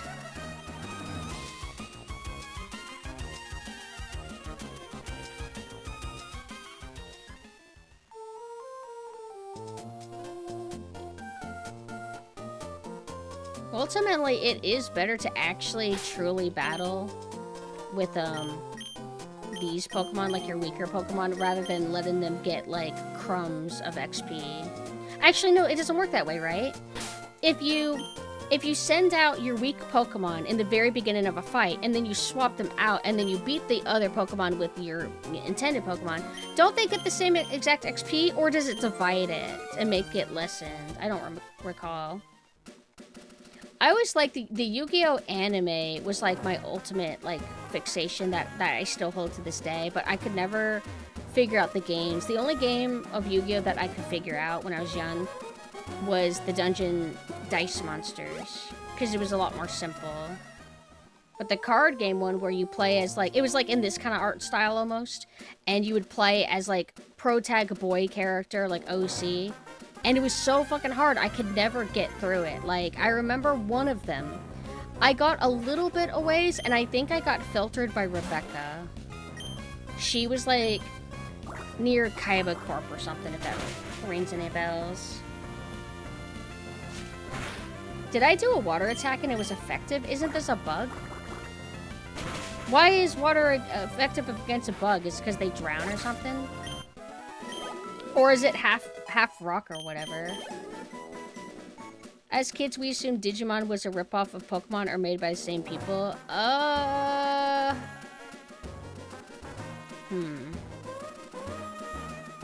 I don't remember if I ever personally thought that, but I wouldn't put it past a bunch of young kids to think that. Like, that it's like, oh, I guess it's vaguely similar, but I don't think anybody thinks that now, which is good.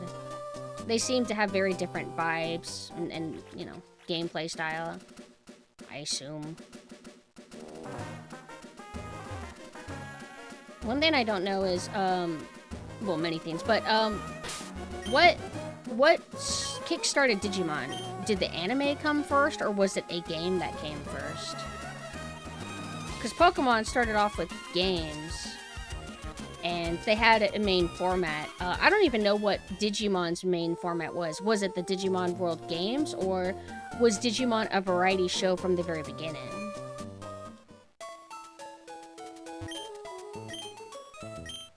The V-Pet. Oh, is that... If that's related to Digimon, is that the little Digivice thing? Or are we talking about something different from Pokemon and Digimon?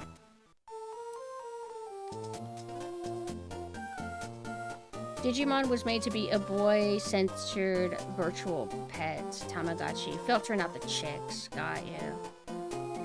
Girls smell, and they can have the Tamagotchi. We got the cool Digimon. It evolved, my little dinosaur will evolve into a buff man. I'm just joking, that only happens sometimes. And what is it? The cat turns into Angelmon, Angel Womanmon or something.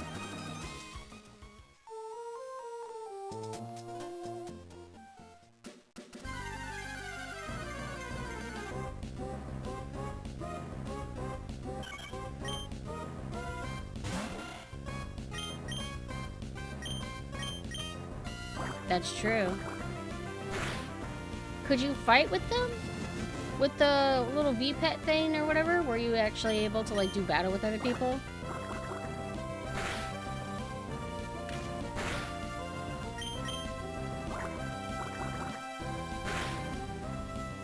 So, if you guys had to guess, like, because, like, usually things get diverse whether people want it to or not. Like, something that's meant for girls, often a lot of guys will like it. Something that's meant for guys, often a lot of girls like it. It usually always happens. But I think typically if you do, like, look at analytics, usually, like, maybe there will be, like, a slight edge to one side more than the other. Was Digimon more popular with guys than Pokemon was with... Like, what's the percentage with girls? To me, it feels like 50-50. Of Pokemon, it's like half boys, half girls. What about Digimon? I admit that, at least in terms of, like, veteran fans, I don't see many Digimon fangirls. But I know they gotta exist. They're probably the ones making all the yaoi that exist for it. I'm sure there's gotta be a ton of it. If there's cute boys, the Fujos will find it.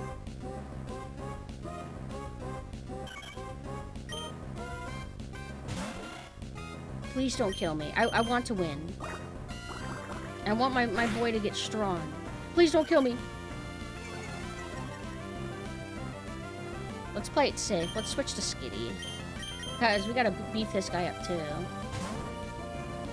Actually, I bought the Godzilla X Digimon Collab V pets for TG and myself. So, do they still make that kind of stuff now? All I know about modern Digimon is that they did a new anime, and I know that there's new games for it. And the new anime is like the cast of the characters from the first part, but they're all grown up, and it has like, it doesn't have like a retro kind of art style anymore. It looks like modern anime, and they're all grown up or something like that. I don't know if it's good or anything, but I'm gonna seduce this bird.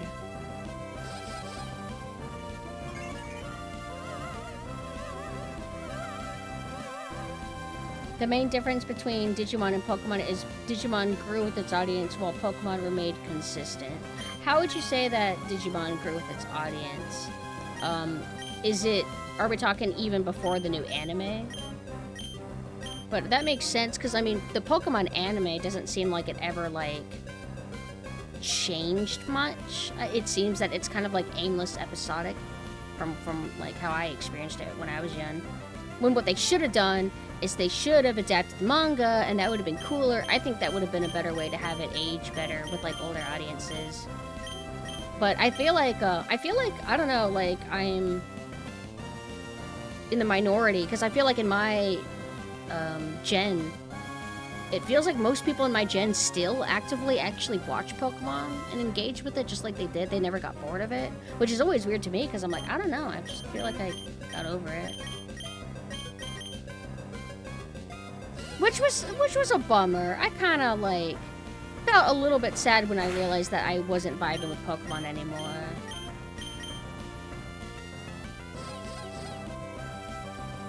Pokemon allowed the characters to age and learn, the topics were mature and respected the audience, and the games evolved.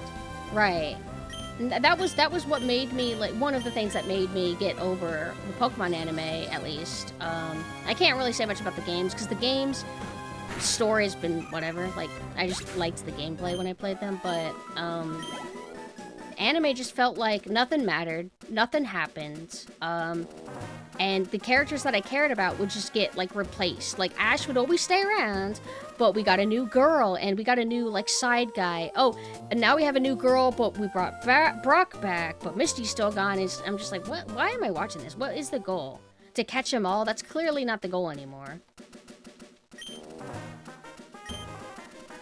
It's just Team Rocket over and over and over again, disguises, kidnap Pikachu, get defeated, move on. It's just not, it doesn't have enough sauce to it. But the manga, which adapts the game stories, that was entertaining. I liked it enough. Like, these days we get female Digimon with a lot of underboob going on. They know what matters. There were like 5 kids in my class that in high school that got arrested for stealing Yu-Gi-Oh cards from Walmart. I just had them steal from my fucking backpack. And I'm mad about it. Because 2 of them that were involved in stealing the cards, they went and consoled me. They were like, oh, we're really sorry. We'll try to help find out who stole it from you. And then I went to the on-campus police officer and I said, they stole my cards. I don't know who stole my cards, but somebody stole my cards. And we weren't even supposed to bring cards to school. And then he basically just gave, like, them the shakedown and they forced them to give me back my cards. And they even damaged some of my cards, too. Just, like wear and tear. Not, like, they didn't, like, rip it on purpose or anything. But fucked up. But kids will be kids. Sometimes kids, they're just greedy and they just steal. And most kids will learn eventually that you're not supposed to steal. I think most kids don't steal at all, but they're just a bunch of shitty, gritty kids. They just saw somebody who had a bunch of Yu-Gi-Oh cards and they got too excited.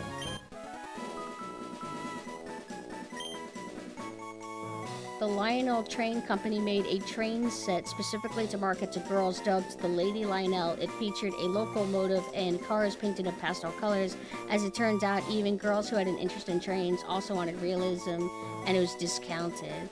So basically, if there was a girl that happened to actually like trains, they're like, I don't want this fucking pink flower train. I want this beefy train from the 1930s. That's kind of based. But I will say that there are people that will enjoy a little bit of fantasy in their, like, hobbyism. Like, I like sailboats and stuff. Would I get a pink replica sailboat thing? Probably, but my actual preference would be, like, you know, good old-fashioned, like, white and blue or something. But as a side thing, pink is super cool. When I was 8 years old, I got scammed by a kid in my class that sold me counterfeit Yu-Gi-Oh cards, and I didn't realize they were fake until I was 10. People do crazy shit, man. But the good thing is knowing that you'll never see them again, and hopefully they've changed. Me and my friends would play for each other's cards over and over. It got to a point where we had no clue for some of the cards who originally owned it first. So basically, they're just kind of getting passed around. Yay! Okay, we need to find... Wait, okay, Skitty can't learn anything, right? Isn't Skitty useless? Wait a minute. Right? Skitty useless? Wait. Skitty should be able to learn cut. He has nails. You are so fucking useless! Well. If I see another Zigzagoon, I'll switch out Pokemon, try to capture it, and then teach cut. There we go, right there. You ready to cut? I remember he can learn... Wait, can he learn Flash? Wait, what can he learn again? Zigzagoon HMs. Cut, Rock Smash, Surf. Surf randomly. But I think my Seagull can learn Surf, right? Because he's a water bird. Or can he not? But I only need Cut, so let's capture this bad boy. Or girl, or whatever. Oh, what if I die? I'm gonna die! Please don't kill me. I'm sorry. I just want to capture you. Please don't... Yes. See, the fool. This is why you don't go for buff moves or debuff moves. You go for raw strength. Let's switch to this. Because if the Pokeball doesn't go through, he'll kill me. She'll kill me, whatever. Now the Lady Lionel's a rare sought-after collector's item. That'd be what happened. Us, like, 50-year-old women do love collecting.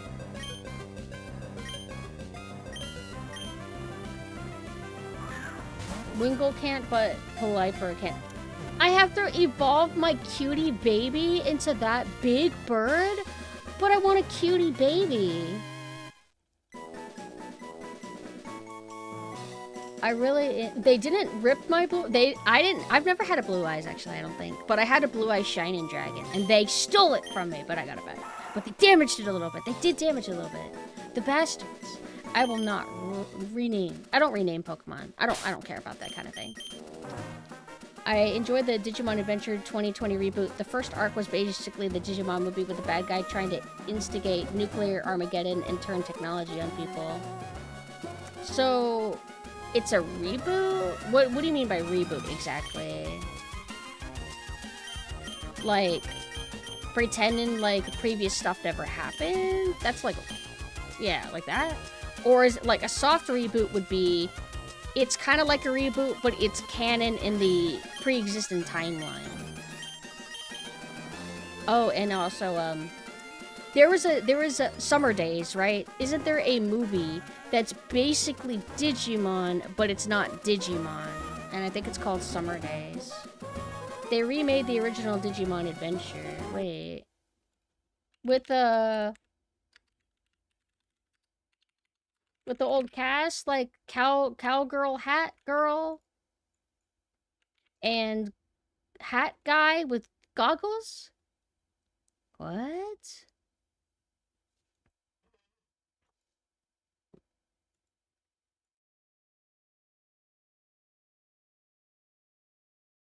Wait. It's like in the old style, but like modern. You can tell that they're using modern effects and stuff. Like, why did they remake it exactly? Was there something like wrong about the other one, or is it just like milk in the franchise? Dude, why is every image so fucking goddamn big? It's like, I have a panic attack. You can kind of tell that it's recent because the faces aren't more like sharp and dynamic. Let's see. Digimon Adventure, what's it? 1999? Is it 1999? I want to find a screenshot of the old one.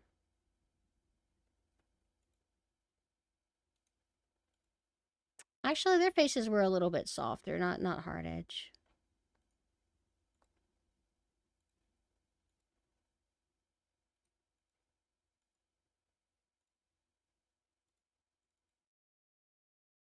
Is this from the original? I'm assuming it is. It looks a bit more blurry. Yeah.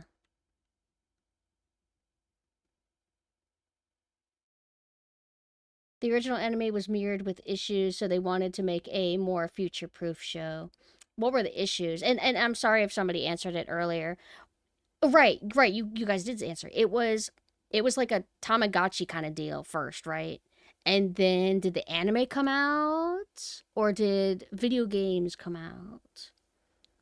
I feel like the aesthetic of early 2000s anime the most, like in general or just Digimon. I like early 2000s anime could be a bit hit or miss, I feel. I feel like that was when some of them were transitioning over to digital and they would at times look a little bit stiff and they would have a more blurred look. They didn't have that nice crisp that cell shaded would have, but that's not all the time. It's not all the time. And sometimes I feel like early 2000s could have like washed out palettes, which I didn't fully like. Like I don't always like color palettes in older anime, it just depends. And I feel like it was more common for like early 2000s to have that kind of washed out look.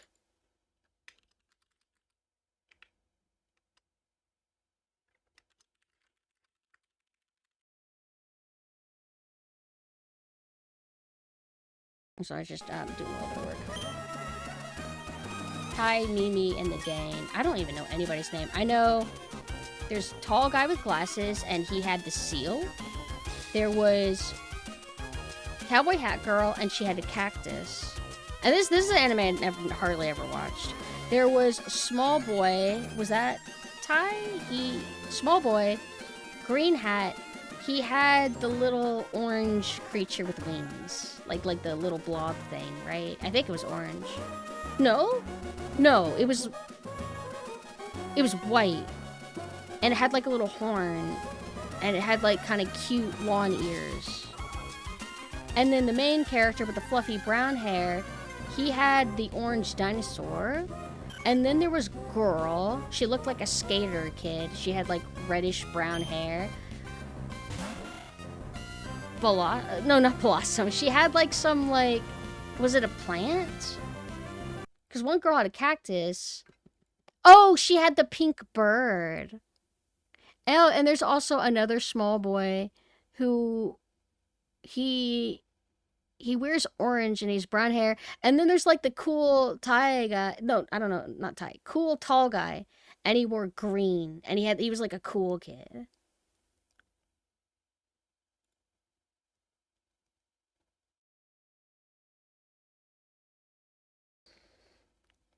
Been watching Ichigo Marshmallow recently and I love the aesthetic. Strawberry marshmallow. Strawberry. Ichigo Marshmallow.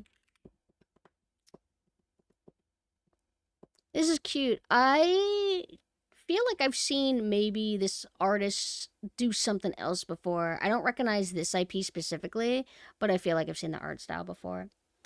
They also wanted to remake Adventure so that you could have it more accessible. Old DVD collections are a copyright distribution nightmare, and to coincide with the releases of Digimon Try, the show where the original main cast is grown up. That's annoying though, because it's like, oh, old thing is inaccessible, so we'll just remake it. And it's like, well, but you lose something if you remake it. But if it's a copyright distribution nightmare, then I kind of understand that.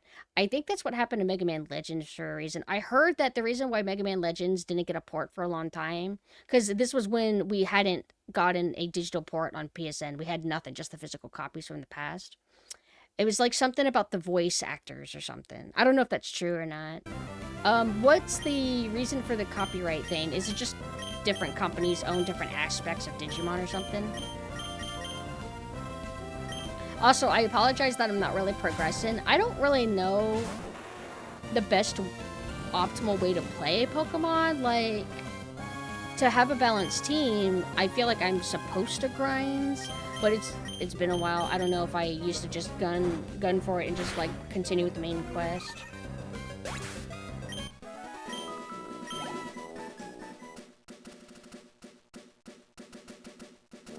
Is Legend still going through it? Because I haven't kept up. All I know is that it was during the when PS3 was relevant. And they finally ported the Tron Bond game and Legends 1 and 2 to PS3, like, digital store. And I was, like, so fucking ecstatic for it. I had already bought them physically, though. But still, I went and I bought them digitally because I'm like, yay, yay, preservation. I don't know if they've done anything with it since. I hope they do. I'm a little bit bummed that the new Mega Man game is just with classic Mega Man and nothing to do with X or Battle Network or Legends. Granted, we've gotten like really cool collections for all the Mega Man games at least. But I do kind of want to see like a new one for one of the other IPs. Or like a new branch off Mega Man series. I don't know what they would do. They would probably Open World Mega Man Open Mon. No, it's not Mon, that's Digimon. Mega Man, Open World Man. You will fight Open World Man. Saban is the reason Digimon Adventures dub is so flawed. From what I remember, I watched Season 3 stuff. It sounded very 4Kids, so I always assumed that 4Kids had a hand in it.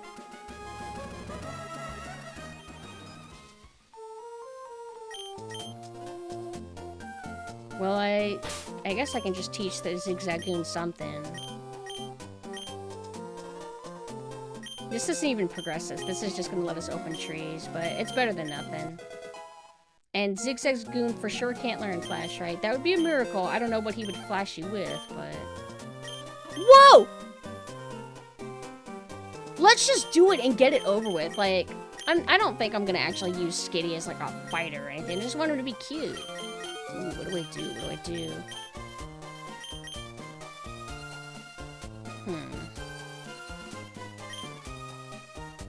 Yo, progression is happening. Love the aesthetic of engaged to the unidentified. Wait, what's that?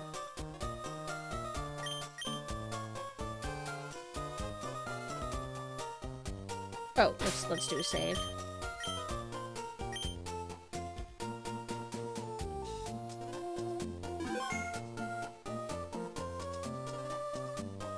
The Osomatsu, it doesn't ring a bell. Oh, I also have a question for you guys. In y'all's opinion, oh, Otsumatsu with the quadruplets or whatever.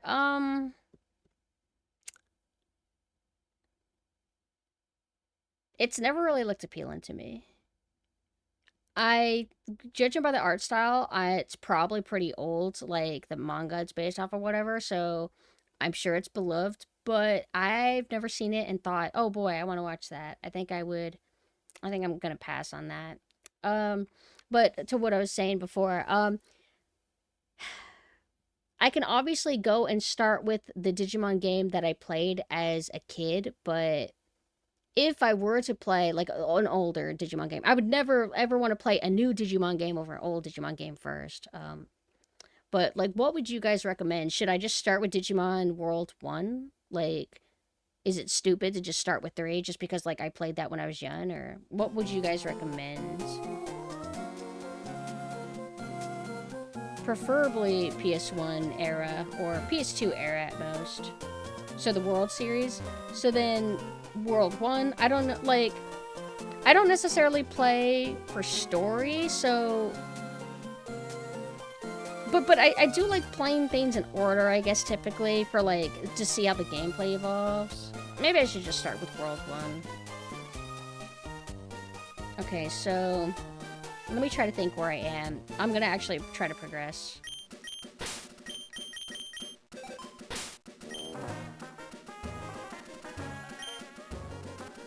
I actually don't know where to progress. Hi, Daza. I'm having a bit of fun. We're just kind of chilling. I've been kind of talking more about Digimon than Pokemon for the last hour. but I grinded a little bit to strengthen my team. And I mean, if I'm being real, we are not up to snuff still. I mean, you can kind of tell. So, like, should I just keep grinding? I don't know. Oh, hi, Tess. Also, hello, Larry. How are you guys doing? Are you guys waking up? I think I will fight. Actually, can an unconscious Pokemon, use an HM? I think they can. But I wouldn't say I've tried that very much.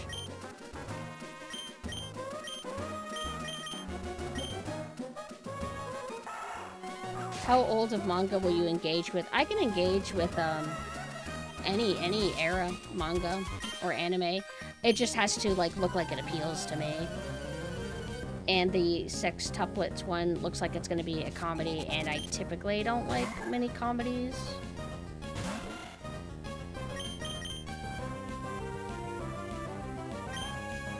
Well, this guy's gonna kill me. Well, let's try and give them all a chance to get a little bit of HP or experience. Don't kill me! Don't kill me! Fuck! Oh! Oh! Okay. I mean, I do like action, but I'm open-minded to lots of different genres. I like seinen. I like shonen. I like, you know, action, horror, thriller, suspense, drama. Erotic. But I don't typically seek out comedy. If something has comedy in it, I can deal with it, but I don't seek something out that's primarily comedy very often. No, I'm just playing normal. If I was playing Nuzlocke, I would be bored.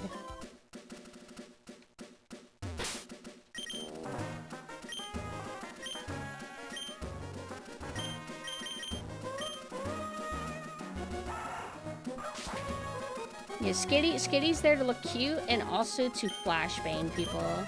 Oh, you can just, do it from there, okay.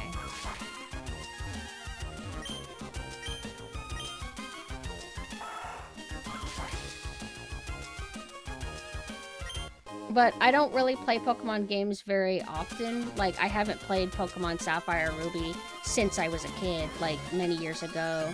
So, I don't really want to play Nuzlocke stuff because I haven't even really engaged with normal Pokemon in so long. And the last time I tried Nuzlocke, it was like Pokemon Silver, and that was because I was doing kind of like a race Nuzlocke with MAME.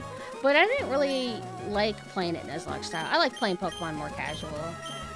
I'm not looking for anime or manga personally, but WW's just kind of recommended a few stuff. He likes to like shoot off things, and I just check them out and see if it looks like it'll appeal to me. Oh yeah, I would always see stuff about Fruits Basket. It got a remake anime recently. I think I like the aesthetics of the old one more, but it's pretty cool looking. Alright. Also, hello Nyx, hi. All I know about Fruits Basket is, like, if you hug somebody of the opposite gender, you turn into, like, an animal or something, right?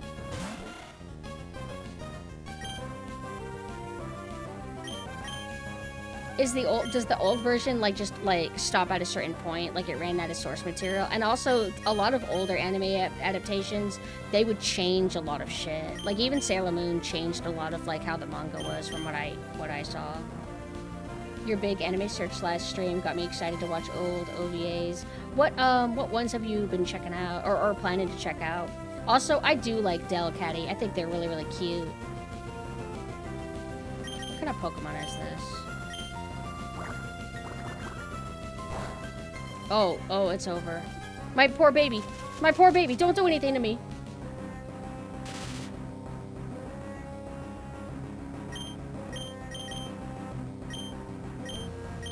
I'm not gonna worry about building up my Zigzagoon. I would never have that as like my teammate.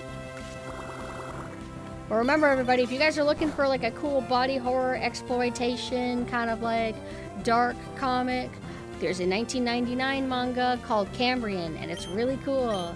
And I had to go on an intense journey to remember what it was called, and I could only find it because I had sent images of it to Mina in our DM, so I had to like look in Discord media tab to find it, and that's the only way I was able to find out what it was called, because otherwise it's like it didn't exist. Ooh, I love Yu Yu Hakusho.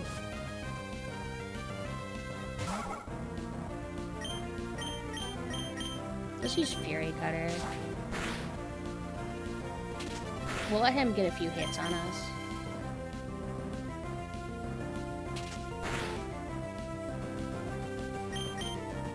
Oh yeah, Hikaru no Go I would see in Shonen Jump a bit. I remember, like, I was young and I would like get so confused because I was trying to figure out if that spirit was a guy or a girl. Like, what are they? I can't tell. They're giving vibes of both. And then they went on to make Death Note. And then there was also an anime adaptation of it, but I don't ever hear anybody talk about it. Although I think I saw people being nostalgic for its opening. Let's go and listen to it really quick. I don't remember if I liked it or not. Hikaru no Go manga. I haven't watched Outlaw Star, but it's in the queue. Hikaru no Go OP.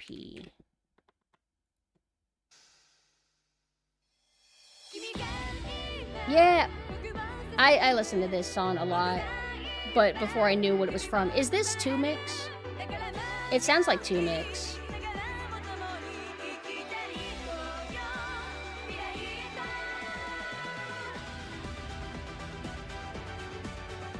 Oh, it's performed by Dream. Okay. It sounds so similar. So good. Oh yeah, maybe this will interest y'all. I made a My Anime list, and it's mostly up to date. There's a few like random manga that I haven't added, and I know that there's like Annie lists now, but I'm just sticking with the thing that I know. But this has everything. My ratings are kind of like half-assed. I pretty much gave everything like 7 or 8. That's just what I usually do, 7 or 8.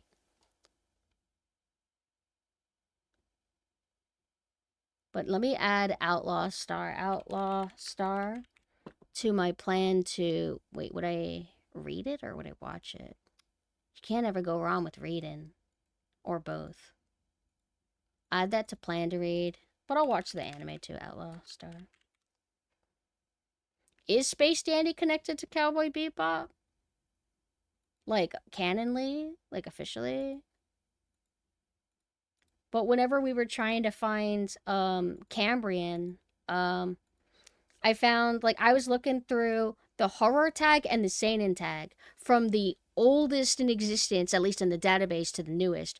And I was, you know, judging a lot by the cover. And I saw, like, a lot of really cool stuff that I added to my plan to watch. Some of it is, like, listed in here, in my anime list, if anything looks interesting to you. Oh, I just accept it. Your name looked different. Your names looked like somebody else that I recognized. Unless you also sent me a friend request. But I think what I need to do is I need to pick Blame. I need to finish Blame finally.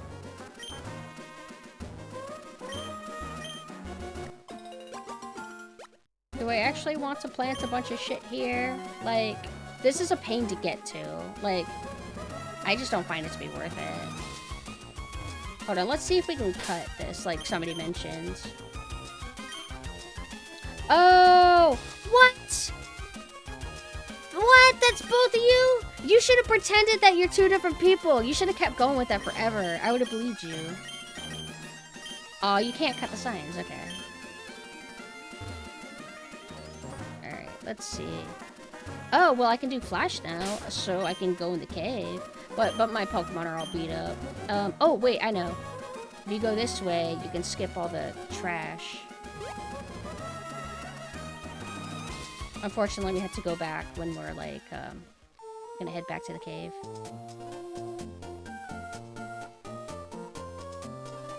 Decided to watch Download Devil's Circuit because I constantly see the animation and synthwave videos. Oh, yeah. I love seeing,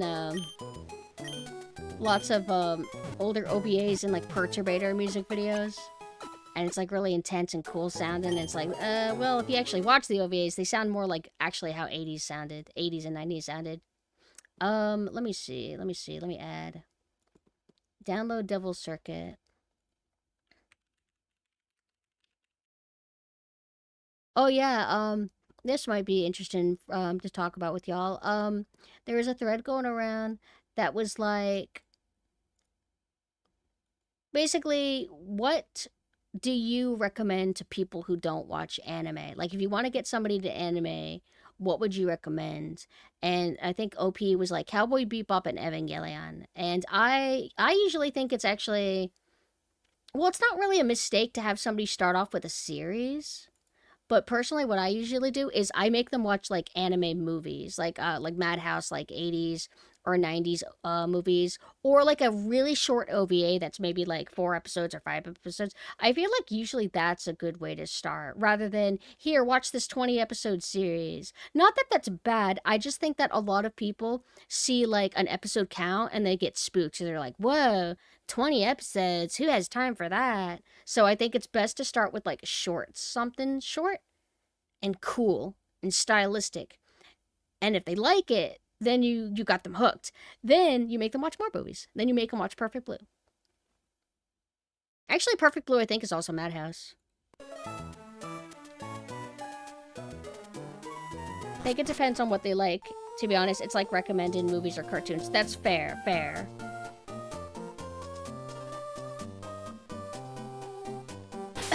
Never recommend shonen or horror, mostly movies and one-season shows. I feel like that's probably good. Shonen, I think, isn't for everyone, and I think, it's not an end-all be-all, but I think it's best if you grew up with shonen. If you grew up with shonen, then you're kind of cemented in. If you're like, oh, hey there, 35-year-old adult that's never engaged in anime, here, try this shonen. I feel like a lot of them will be like, I don't know. Not that it's always that way, and it depends on the shonen. Like, it's still a little bit surprising to me that Chainsaw Man is shonen, but I feel like you can find a random 35-year-old man and get them to engage with, like, Chainsaw Man more than, like, Naruto or something. And that's just talking, like, basic, like, well-known series. Horror, though, I don't even feel like there's that much horror to recommend. Like, what exactly do we have as options of horror anime that's actually decent? And that's horror. Like, Higurashi, Another? The Terrible Uzumaki?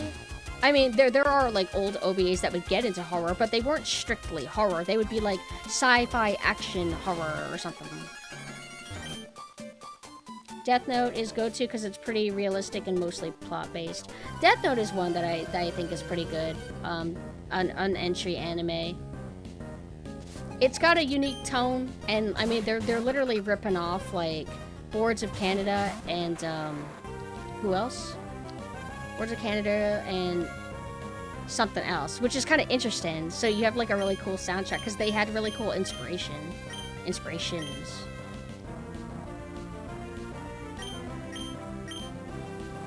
Maybe not horror, but things with demon and magic. Ah, okay.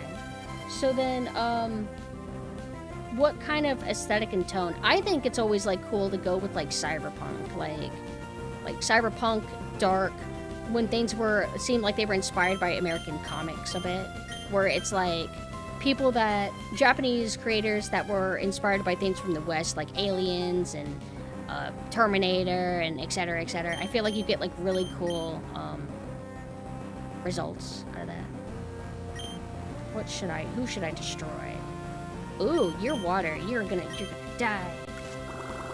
My friend that never watched anime loved Made in Abyss. How long is a Made in Abyss anyway? I tried to get one friend of mine into anime, and I was so mad because he completely shut me down, which I respect it, but he liked Attack on Titan, and so I'm like, oh, there's like really cool stuff, like I can recommend some movies, like there's Perfect Blue, there's like Sword of the Stranger, and he's like, hey, I don't want to watch anime. And I'm like, oh, okay, fuck, sorry. But his loss. I'm the winner, he is the loser. Who should I destroy?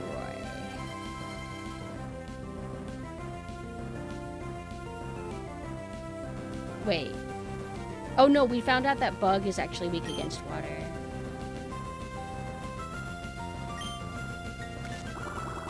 I respect it though, it's like... He probably, he plays a lot of video games. He likes Warhammer, he likes painting figurines, he has his hobbies. And, I mean, there's so much, like, video games out there to be played, movies to watch. If you try to cram in all the essential animes to watch out there, too, it can kind of overload you. And I'm kind of like that, too, in that I think I, too, focus on experiencing more games than I focus on testing out new anime, which is why I haven't watched 8,000 anime like everyone else has. And it is his loss, but, I mean, everybody's always missing out something. It's all good, it's all good. This is a seed Pokemon, so... Wait, what are you? Do you get affected by bug shit? Start people out with Toko P's Original Sin. What's that?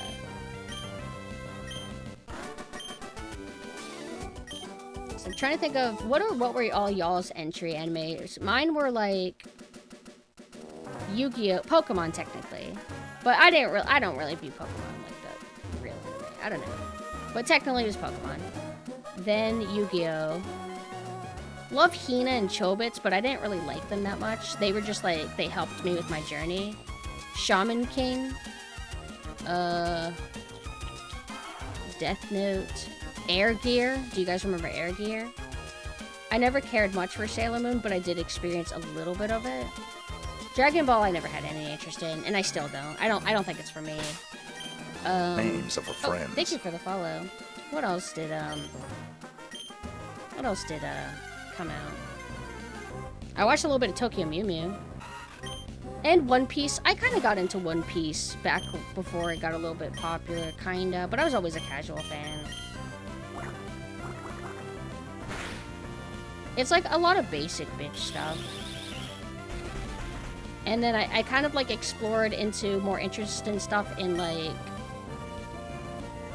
late teens, early 20s. That's when I like got into Gantz, Berserk, etc.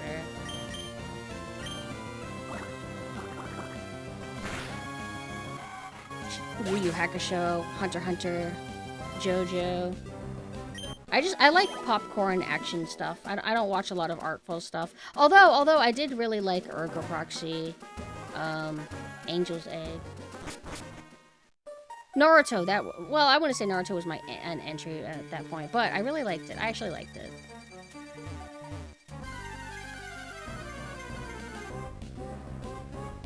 Gundam Wing, Dragon Ball Z, and Vision of Escaflowne. I tried to watch Gundam Wing recently, and I could not. It was so funny. Because, like, I had finished watching the original Gundam, then I tried Gundam Wing, and I'm like, oh my god. It's cringe. It's like cringe Kino. This is awesome. But, like, cringe. Oh, I read all of Ranma. Oh, and Inuyasha I got into pretty early. I couldn't believe it. Everybody always said Wing was bad. And I grew up with its openings, which were amazing, all the Tumik songs. So I'm like, this anime has to be good, and everybody's like, no, it's really bad. I'm like, how's it bad? It must be some deep thing that I won't be able to understand unless I experience all of Gundam. And it's like, no, all I had to do was watch original Gundam, then Wing, and I'm like, wow, this is ridiculous. What should I do?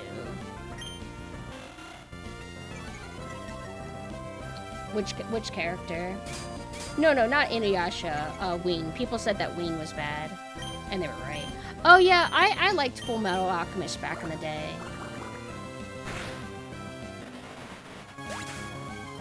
Yeah, like, its presentation and animation, I think, are really good, but the characters and the writing is, like, really hard to take seriously. But you either, like, hate it and drop it, or you love it and just, like, keep watching. I could keep watching it personally, but Mina hated it. Mina's like, no, I can't do this. Original FMA, I think, has better art direction and presentation than Brotherhood.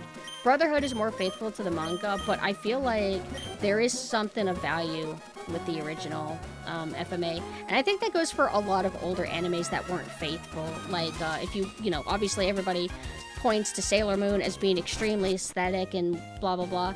And it is. And then you look at what the new Sailor Moon looks like, and it's like, it might be more faithful to the manga, but it has no sauce. It's so washed, so digital and, like, plain looking.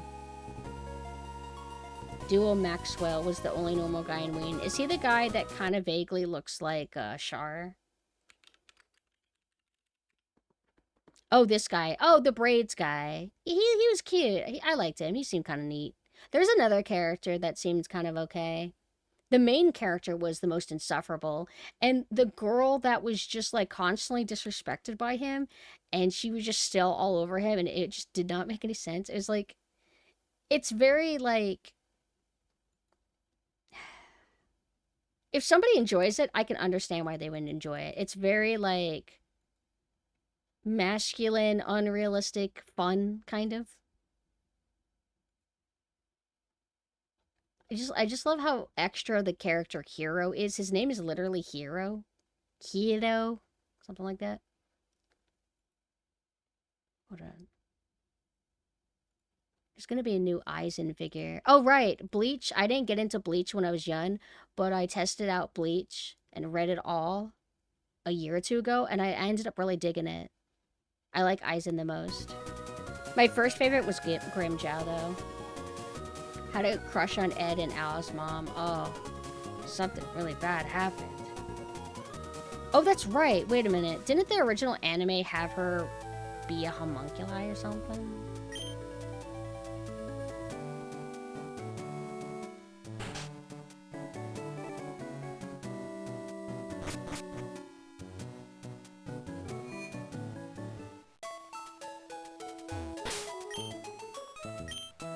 Hi, Key.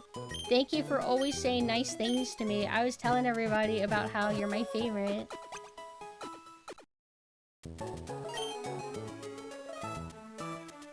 Also, what still you said earlier, it's simply the reality of finite perspective and lifespan. Can't do everything, can't see everything. Yeah, I feel like that's a really good way to put it.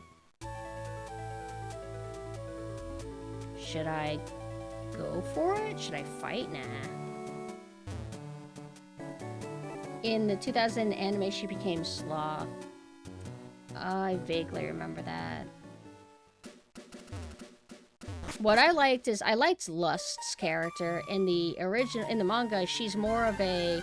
She's just a villain, that's it. There's nothing really deep with her. I kind of like how they did her whole journey.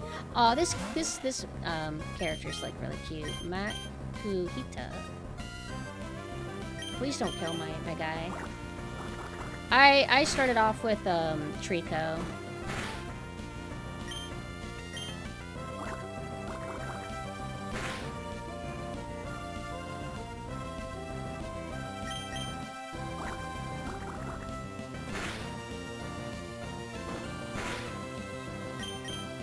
Didn't Hero do something really extra, like he broke his own arm and then unbroke it or something so he could get out of handcuffs or something like that? It was so silly.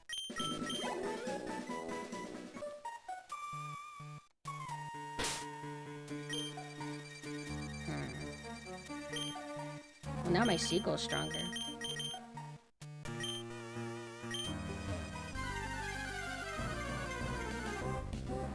Yeah, I'm having a bit of fun. I do feel a little bit guilty that it might get boring, though, because, like, once you start having to grind, it doesn't feel like you're really doing much.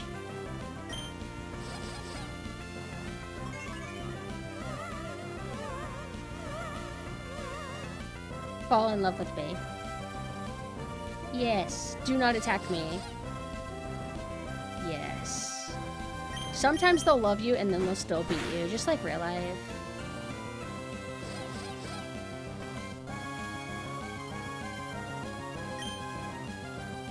Growl, I think, ups your attack, right? Or does that lower defense? Let's find out. Either way, it works for me. Okay, works for me. Do not attack me. Damn, he's down bad from me, or she down bad from me.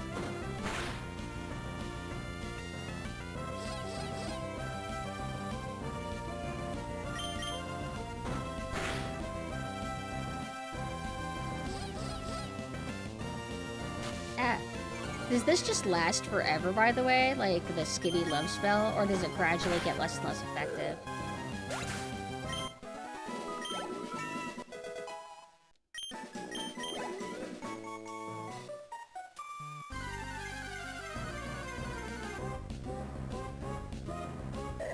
Okay. Uh-oh. It doesn't matter. He might still like me. Hi, love. Yeah, I'm having fun. We're just talking about our entry animes. It's been kind of fun. I feel like I'm forgetting something, though. Oh, Godchild. I got into Godchild when I was really, really young. Godchild is Black Butler before Black Butler. My first anime love, in terms of non-erotic and just innocent crush, probably Joey from Yu-Gi-Oh! But in terms of erotic, it was technically Kaiba for a second. And I was like, whoa, what is that about? And then it was Yami Merrick for a little bit. And then I kind of fixated on normal Merrick for a really long time. I was like really into him.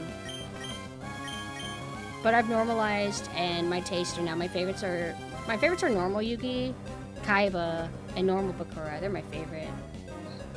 I liked the lame Merrick, which is the worst thing. The erotic side, I liked evil Merrick for a bit, but in terms of who I was like in love with, it was like, oh, I was in love with normal Merrick, which he sucks. He sucks so much. No, I'm Ron. Well, technically this is right, but in terms of my biggest fixation growing up, because I was balancing both Shaman King and Yu-Gi-Oh! At the same time, but I got into Yu-Gi-Oh! First. But who I was actually mostly in love with was Tao Ren from Shaman King. I was like insane for him. Is this why you like the dude from Has-Been? Cause he's like an evil loser? Nah. I don't think I'm into characters like Merrick anymore. That was just like a weird phase when I was like extra mentally ill.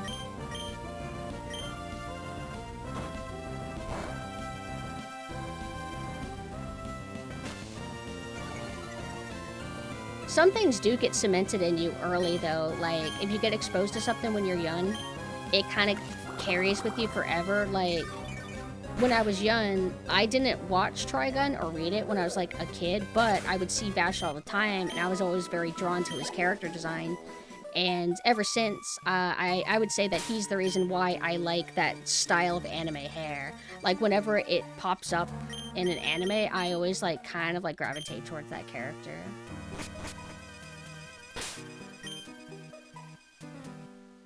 Android 18 is very good. Marin, is that the crazy character that's like 5,000 things in the new game or something? She's like, no. Marin, who the hell is this? Who the hell is this? She looks like Bulma. Is she not Bulma? Is this not Bulma? Who is this? What's going on?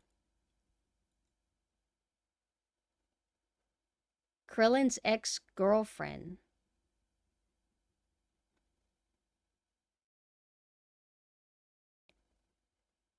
Who the fuck? But why does she look like... Okay. I'm out of touch. But hold on. I'm thinking of, she's in one of the newer Dragon Ball Z games. Not by newer, I mean in the last 15 years. She wears glasses, and she has, like, reddish brown hair. And she's, like, an android, and she's also whatever Boo is or whatever. And also this, and also that. Yeah, her. She's kind of hot.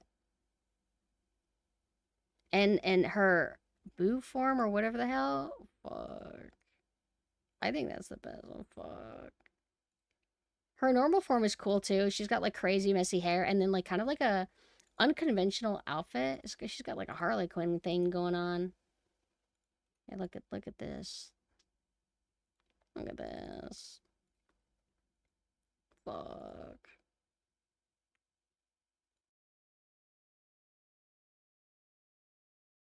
Pretty cool. But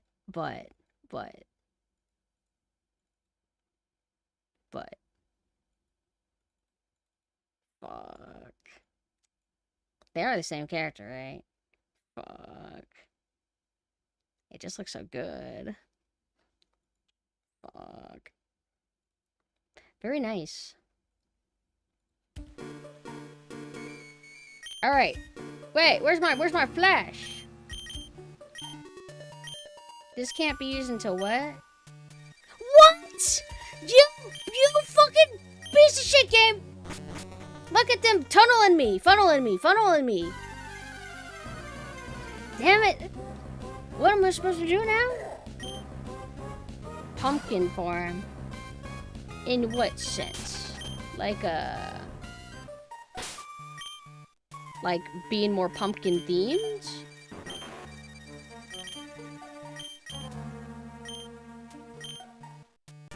Sadly, probably never. Names of friends. Thank you for the follow.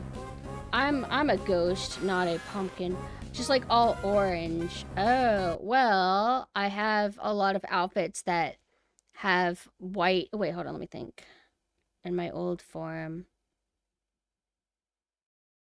I have one outfit that I will eventually debut one day when it's finished in the distant future that's entirely orange. And then I have my nurse outfit that's, well, it's mostly white with some orange accentuation, if that's the term. But that's the closest we're going to get to, like, all orange.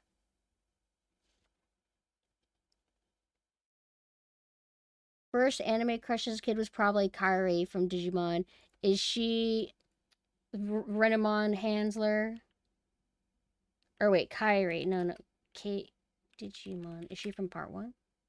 Oh, this girl. Oh, I always liked her voice. Whenever her voice actor, her dub voice actor pops up and stuff, I always recognize her voice. She's so cute. Like, super, super, super adorable. I was thinking of Digimon part 3. What is that girl's name? Rika? Yeah. She's so 2000s looking. And I remember she had like a really like sassy, bitchy personality. And she was perfect. No idea if like she's actually like that in the original version, but I just judge by the dub look. But look at how 2000s core that is. What a great design too. Like minimal color palette, and she has orange hair or brownish hair, and then they actually have a lot of her accessories be brown too. So it just comes together really nice. And then I like how they have a little bit of cold. So it's like mostly a warm color palette with a little bit of cold to kind of make it kind of like interesting. So good.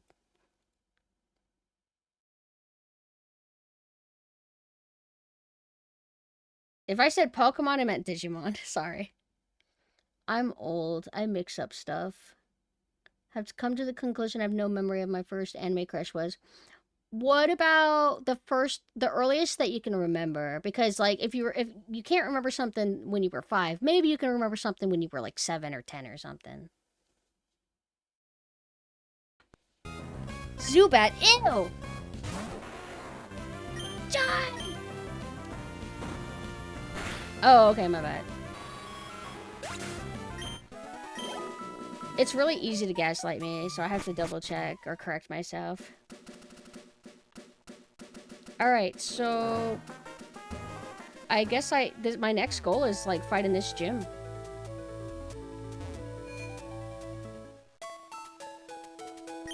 Card Captain Sakura. It's like I would catch episodes of it there and there, but I never made time to watch it, but it always looks so good. You know, Gasai made me a full weed degen. I should not be surprised that you like, you know, Gasai. Would you fix her? She would be so much better if she was just with you. You could have fixed her.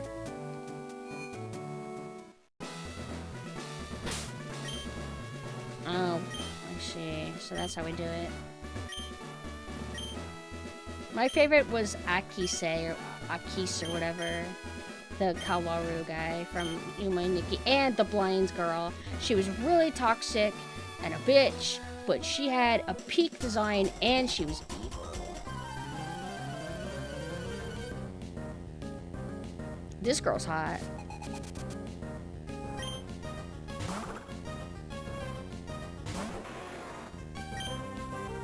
So they're fighter types. Let's see what you think of, darkness. I feel like it won't work. Oh, I guess it works fine.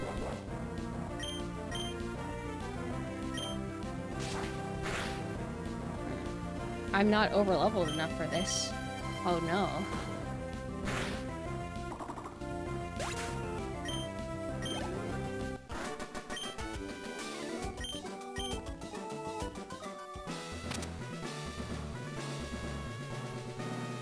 Wait.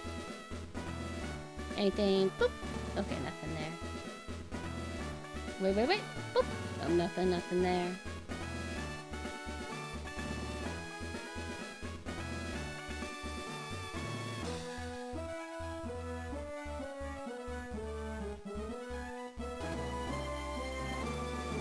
And then, well, not a crush, but a different type of fixation, is, I very strongly fixated, if we're sticking to just anime, fixated on Misty from Pokemon, really hardcore. And then Marion Fauna and Matilda Matisse from Shaman King. And if you look at all of them, you can kind of, like, see modern day adult Pumpkin in there. Like, they were the start of it all. What should I do? Oh, you're strong.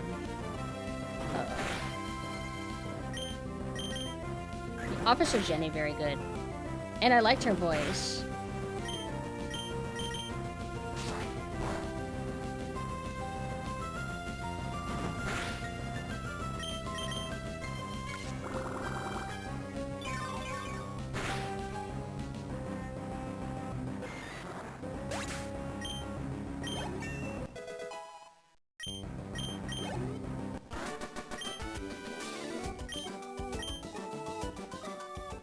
Alright, time to flee.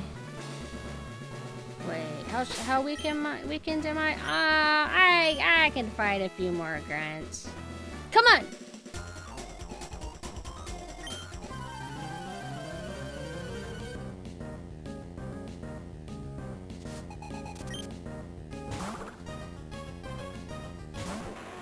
So I'm trying to remember. Quick attacks seem to just be really good.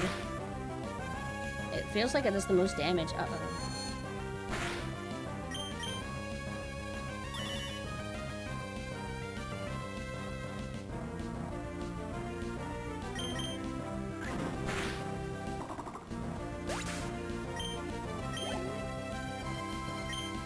What did they say? What did they say? I wasn't listening. Oh, it's the same guy.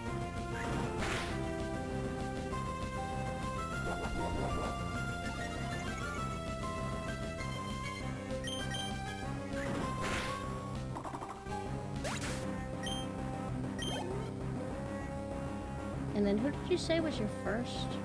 Cardcaptor Sakura, right? That's actually a cute one. From what I've seen, I really like how the camera holding girl is. She's really cute and she has like a Hime cut. And I think she's Toxic Yuri or something.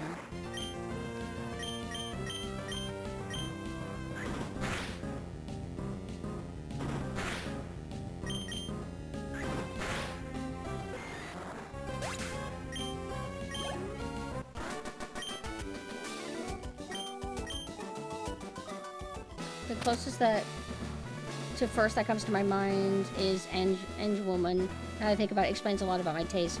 She's the one where she's the evolution of a cat, right? With big gloves. And she has a helmet that covers her face. Doesn't she have like Devilman style, like angel wings on the head or something? Or maybe I'm misremembering. But I've always seen her around and she looks super good. And then there's like an evil looking one.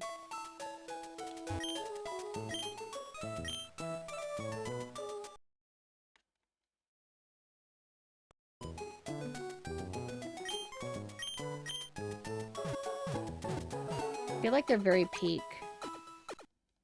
So she does have 2 wings on her head? Because I always love whenever designs do that. Because Devilman was very influential. And... well, Woman.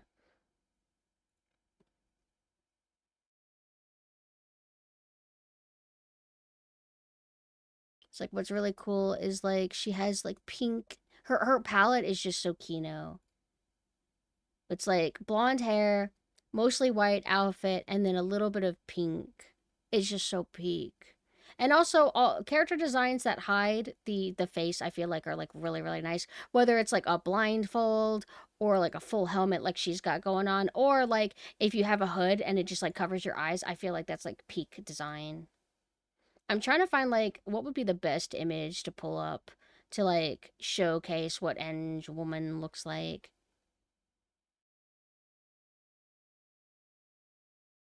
No, original Teen Titans isn't anime, and neither is Avatar. Anime's got to be like made by Japanese people, typically, and like there's like attempts to mimic anime. Like Avatar is explicitly wanting to be anime, and then Teen Titans is just taking inspiration from anime, just influence, but it's not really anime.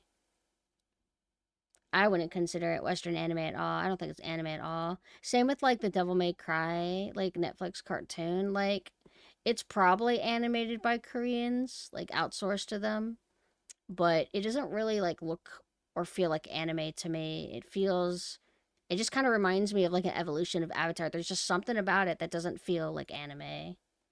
Oh yeah, Boondocks. Boondocks, I think, was outsourced to be animated by Koreans, and Invader Zim. Invader Zim. But I wouldn't really consider Invader Zim anime or Boondocks anime exactly.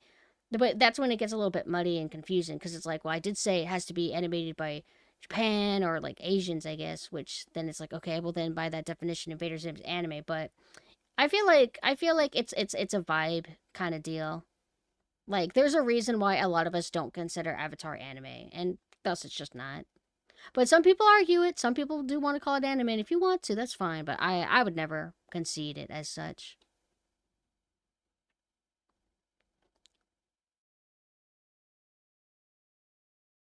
I guess I'll just use this image.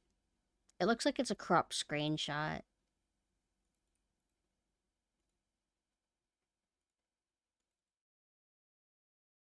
But look how beautiful.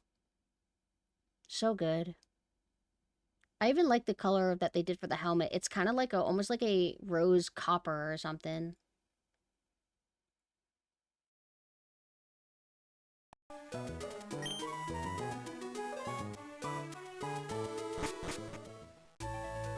Okay, let's go back to the gym. We probably have like maybe one or two more grunts or something. Now, I haven't had a wipe yet, so I'm a little bit nervous that I'm going to deal with that now. But let's just try. Twitch handles are Huron Blade and Death Shepherd. I do recognize the Huron Blade one, but I'm not going to be able to remember that you're both of them, unfortunately. I'll try my best, though. Is this guy hot? I'm Brawley, Dewforge's gym leader. I've been churned in the rough waves of these parts, and I've grown tough in the pitch black cave. So you wanted to challenge me? Let's see what you're made of. What do you look like? I don't remember at all. Oh, he's kind of cute.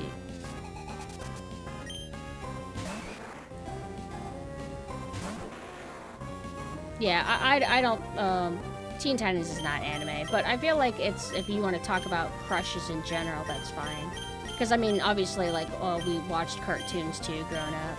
I was always more of a Jinx person than Raven. Raven was cool, but I just never, like, got, like, crazy into her. Oh, I hope I don't die.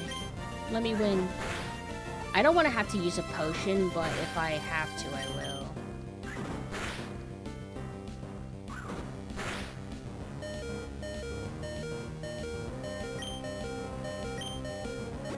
You bitch.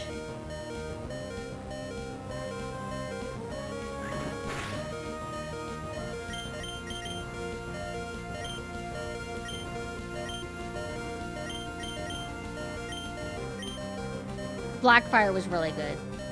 I didn't have like a strong like thing for her when I was young, but as I got older, I'm like, oh my god. It's all about Jinx and Blackfire.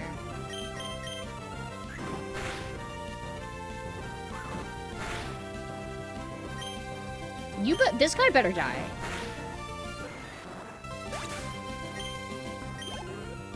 Jinx is just so nice because she has that jester kind of edge, which is like really Kino. Raven was really good though, like the gray skin with like the really dark blue, shadowy eye, like when she had her hood up, it was really cool, and then like the purple hair, it was just a really good color combination. I mean, I guess Teen Titans didn't invent the color combination for her, but I'm just saying I like her.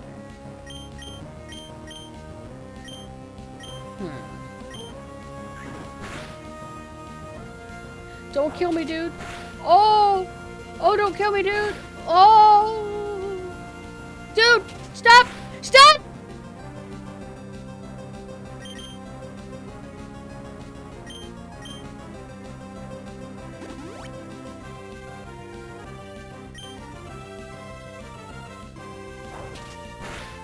I never crushed on, in real life, people or actors really growing up. Dude, can you stop? Stop! Bitch. Bitch! But I think the two first incidences, and it was when I was like a older adult, or no, it was when I was like young adult, when I started like having crushes on actors. It was Michael Biehn in Terminator and Rutger Hauer in Blade Runner. That's when I'm like, wait, oh.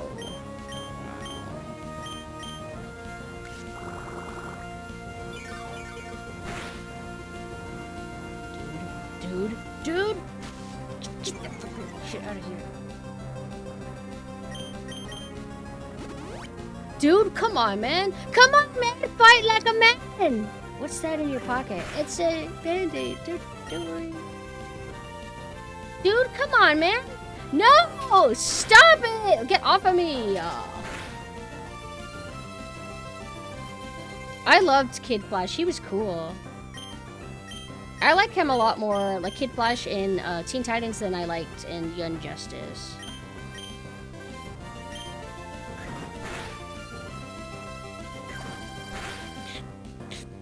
What did you...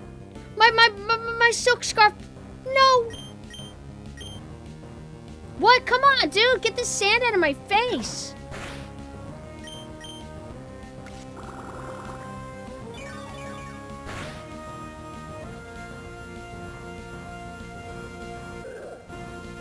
That's what I thought. That's what I thought! I'm the victorious one.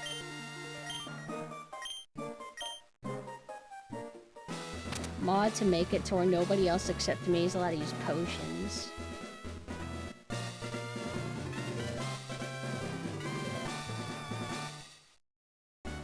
I am the one who hates Terra. Yes, love. I've always hated Terra. I've always disliked her. I think I'm supposed to be sympathetic and understand that she's had a rough life and that it's not difficult for somebody to come along and take advantage of her trauma and turn her against her friends. But it makes me so mad. Why? Fuck you. What? Nothing common with that girl. I don't know. Nothing in common with that girl. You're crazy.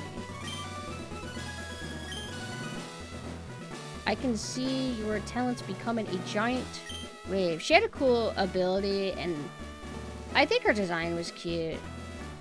I always remember her having a weird nose compared to everyone, though.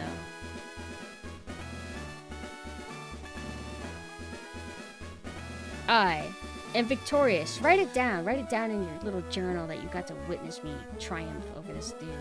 I forgot his name. It's Brawley or something, right? Oh, I actually remembered it? Wow.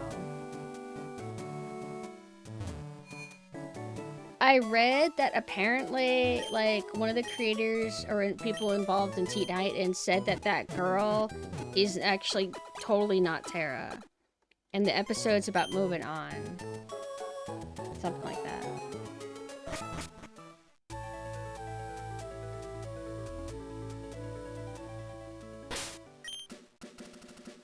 My scarf is back. This means I can go into the cave, right? What's in this cave?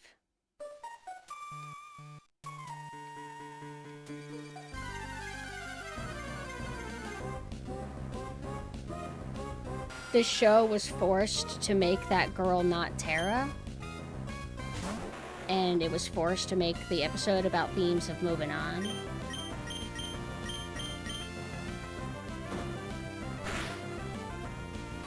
Oh, I already knew that, though.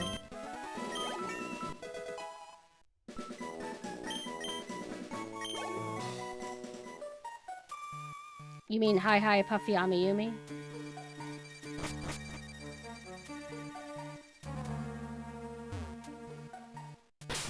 Now I'm able to create light.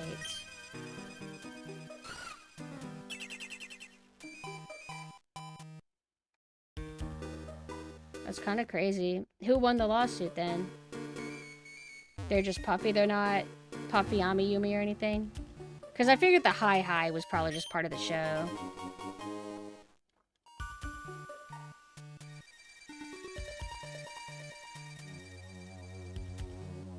Oh, right. When we get a certain type of bike, we're able to go up the mud ramp.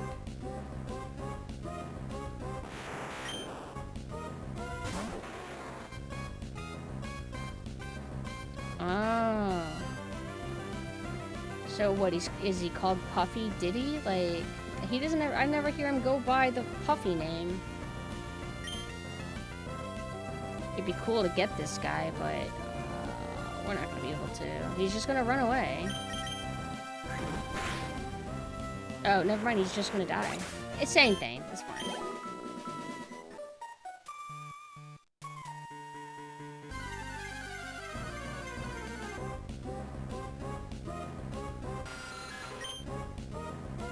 We do not acknowledge Zubats. Get out of here. There's rumors of a new season. I haven't heard anything about that. Oh, I've maybe heard the Puff name. I never see Puffy ever. I've never seen him called that. But I also admit I've never really paid attention to him whenever he was like singing or whatever the hell he did.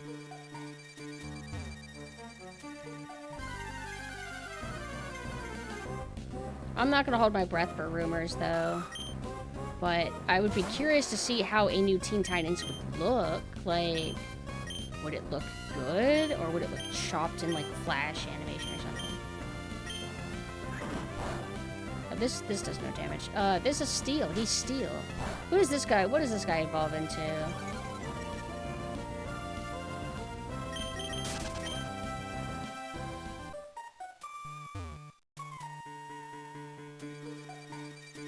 Rock Steel. Okay.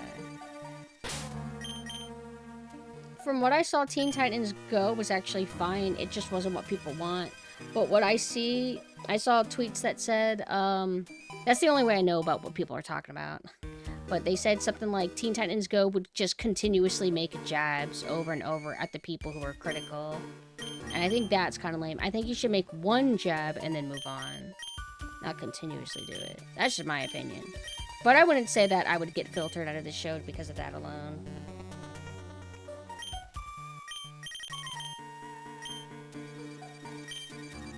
Is it mean-spirited aside the occasional jabs? The other problem is that it's the only thing they would air. 20 hours of Teen Titans Go on the channel. I feel like I remember catching a marathon of it once, but I wasn't paying attention. It was just playing in the background.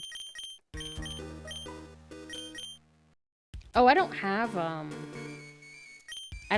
Rock Smash. Because I'm like, I think one of my other Pokemon can learn it.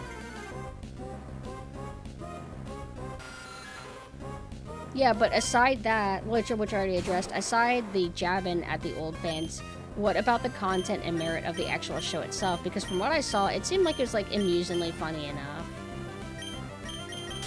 But I wouldn't say that I'm ever going to make time to watch it. Of all the things that I've missed out on, or never made time to, and just put in the backlog, I would say Teen Titans Go is relatively low.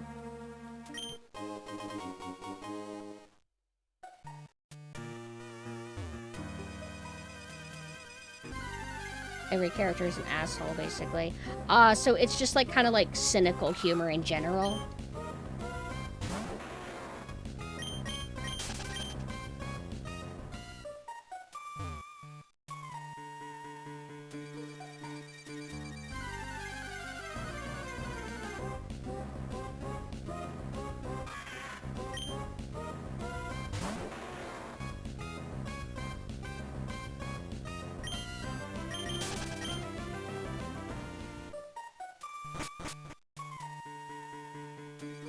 What do you mean the voice actors take jabs? Do they do it on their personal Twitters or something?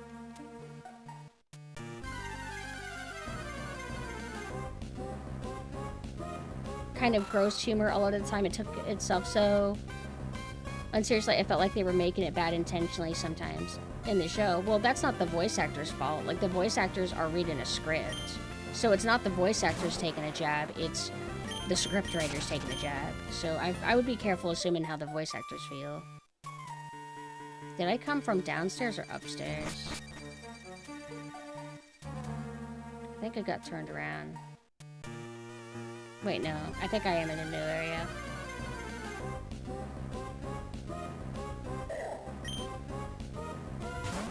But I did always think the concept of Teen Titans Go was a bit odd because we all liked normal Teen Titans because of the tonal balance that they were able to do.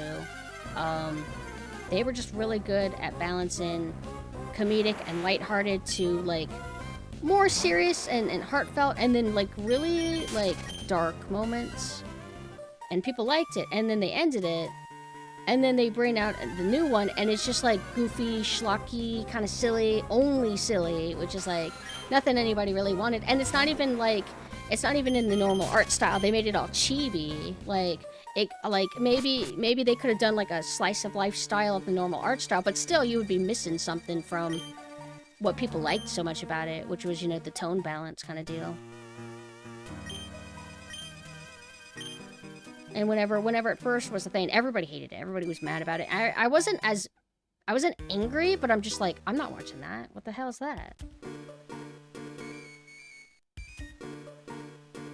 No, I wasn't responding to you, Dazza, I wasn't responding to you, Crafty. I responded to Dazza, because Dazza said the voice actors of Teen Titans jab at fans a lot, and I was just saying that I don't think it was the voice actors, I think it was the script writers. A letter from me?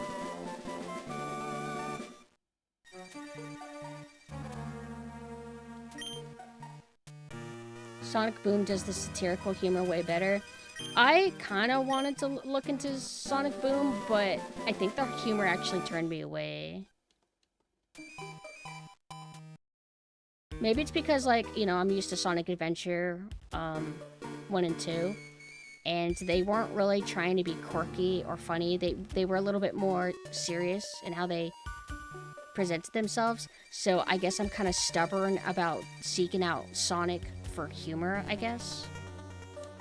But I hear really good things about it.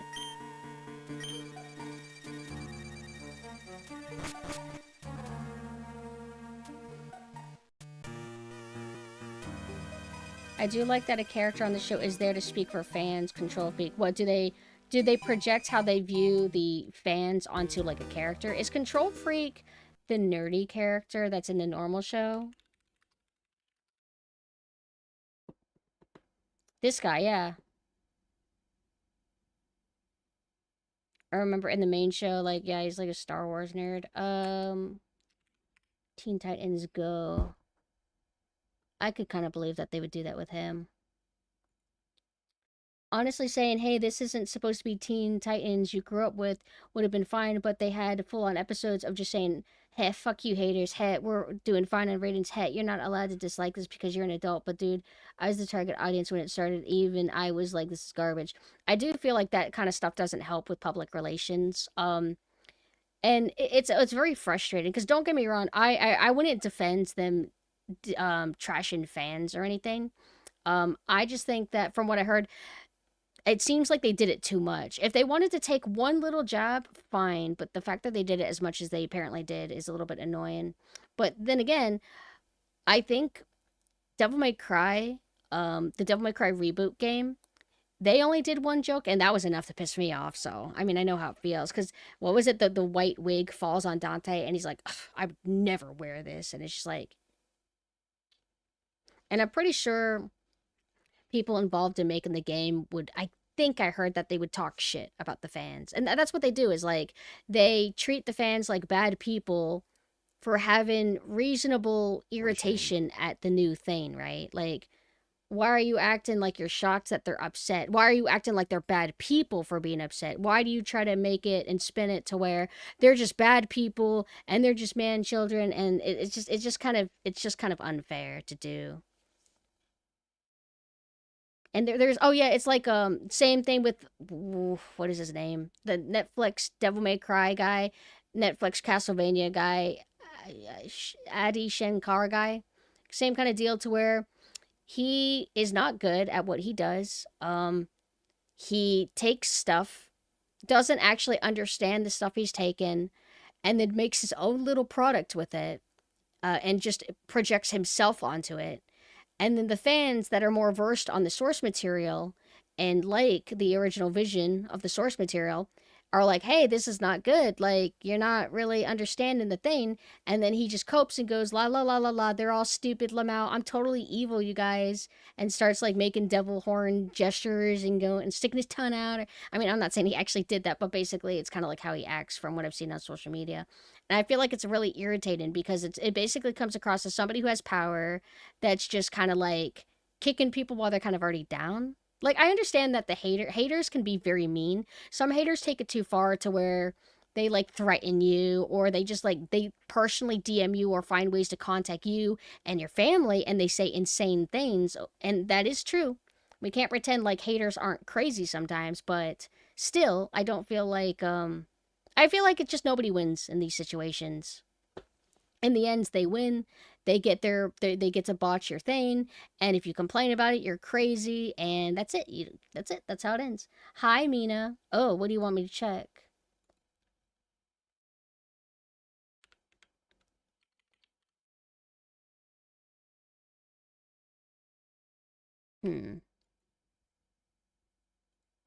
Okay. I might have to go to work soon, which is okay. Maybe. Maybe. Let me see.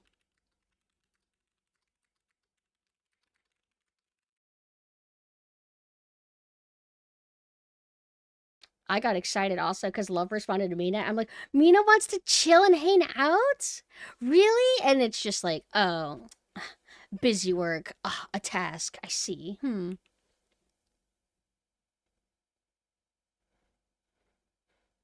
It's just so dumb. Like, if he wants to talk, if he wants to make a story like that, why doesn't he just make an original IP? Why does he take Devil May Cry and do it? Devil May Cry doesn't have anything to do with anything that he wanted to talk about. Devil May Cry was its own thing. It has its own interest in conflicts and story and theming, and he just doesn't fucking care about it because I think he's not capable of caring about it. Because it's not like, it's not relevant to what's happening in the real world or whatever. It's just so frustrating. It's so annoying.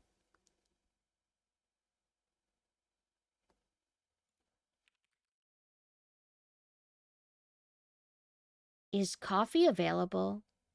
Coffee? Coffee! Oh, I wish I had escape. Oh, wait a minute. Do I have an awesome, cool escape rope? Probably not. I don't remember picking one up.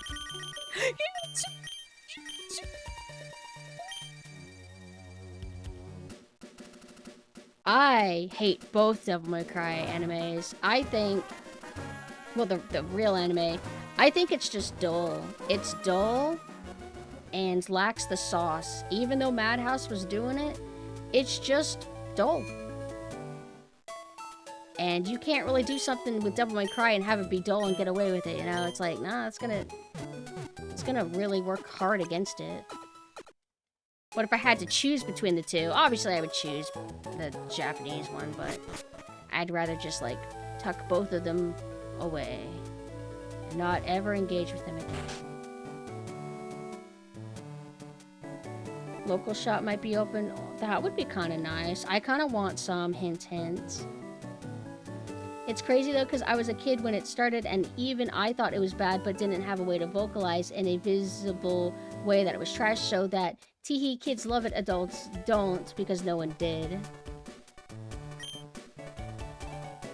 I just don't even know how that's a win. Like, ha ha ha, you guys that actually made this IP successful in the first place, or at least obviously Teen Titans was a comic before, but you know what I mean. But it's like, thank you guys for making our show a massive success. Fuck you, though. for not liking the new thing, even though it makes obvious sense why you don't like it and why you resist it, especially when the show just kind of ended and you wanted more.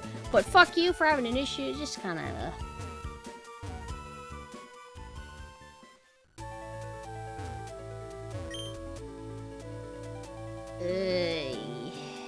Young Justice was so good at first.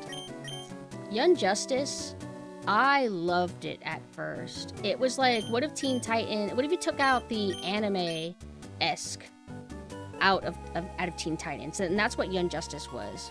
Young Justice started off with a really balanced cast. I wasn't like in love with everybody as much as I liked the cast in Teen Titans, but I thought the cast in Young Justice was good. And it was solid. That first season was really solid. Second season, they kind of put a lot of the main group on the back burner to focus on a new plotline and new characters. But it was actually good. It was a more focused plot. It was a little bit less like villain of the week. Granted, in season 1, every villain kind of came together and they were all involved in a big thing, but still. But I like season 2. I got to a point to where I actually liked season 2 more because I liked Black Beetle and Impulse a lot. I thought they were cool. I thought the alien invasion thing was neat. But there did feel like the sense of the cast was growing too much. They didn't know how to balance everybody very well. And, you know, the characters that you were attached to, it just feels that they're fading away, kind of. Just a little bit. Not too bad yet. But as the show kept going on, that problem would get worse and worse. They kept going, look who we brought into the show now. Ooh, this character's here now. You recognize them. Ooh, and this character from this comic line. Ooh, they're here too. And it's like, who do I focus on? I feel like alienated here. It's just too much for me. I feel like it's a mistake. Like, shoehorning in as many characters as you can. Like, Teen Titans would bring in other characters, I think, at points. But it felt like they would be cameos. Like, they would show up, do a thing, and then you wouldn't see them again for a while. It always felt like clear that Teen Titans was about Robin, Starfire, Raven, Cyborg, who else? Girl, Starfire, Raven? Who did I forget? Beast Boy, them. It was clearly always about them. Who the fuck is Young Justice about? I don't even know. It used to be about these guys, but it's just all over the place. The budget got worse. Animation started looking more choppy. Writing didn't feel as good anymore or tight. It felt rough. And they were like crushing onto the whole like, oh, we're not airing on normal TV, so we can do curse words and we can have lots of gore, but it would be kind of like, oh, you're just gonna kill this one character who can revive over and over and over and over and over and over and over and over and over and over and over and over again. Based, cool.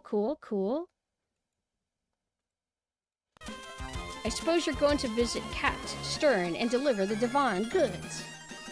This is the beach that I was thinking about, you guys. I loves it. We loves the beach. Look at this. I can LARP. I can pretend I'm on the beach.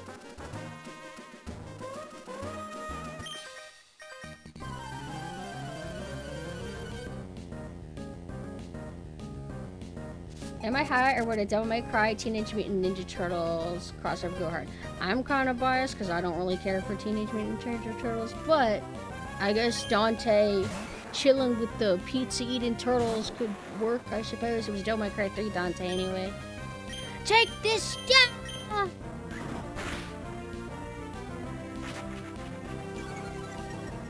But like 2013 Cartoon Network had basically dropped the ball hard for no reason. The new shows were Teen Titans Go, Uncle Grandpa, I don't remember, Uncle Grandpa, Steven Universe, with ongoing shows of Adventure Time, regular show, Gumball, Johnny Test, and Dragon Defenders of Berk, which Dragon Defenders of Berk was super underrated. I haven't heard of that, actually. Biggest issue with it was Teen Titans Go happened same year Young Justice and Green Lantern, the animated series, was ending, so it feels like they were just salty about their show's feeling, so they made Teen Titans Go in spite. I've always heard really good things about the Green Lantern show. I caught episodes of it. It was pretty solid. I wasn't a big fan of it being CGI, but I'm a little bit kind of bitchy about that. Oh, thank you.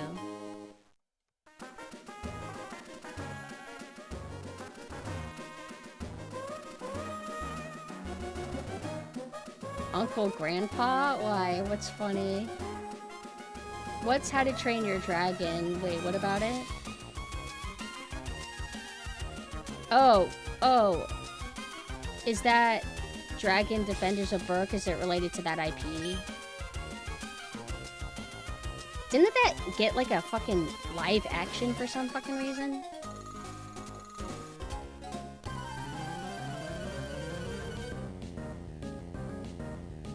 I just wanted to see Static Shock so badly. I love Static Shock. All these years, we've never gotten a good Blu-ray or even full complete DVD collection of Static Shock or X-Men Evolution. But we got it for Batman the Animated Series. Got it for the Justice League shows. Superman show, I believe. Batman Beyond. But never for Static Shock or X-Men Evolution. And I always bring those two up. One day, we're all gonna have a celebration when they announce a fucking box set for those, man. I don't care if I'm 50 years old. Drop that shit. But isn't it sad that some of us will probably be 50 years old whenever they do?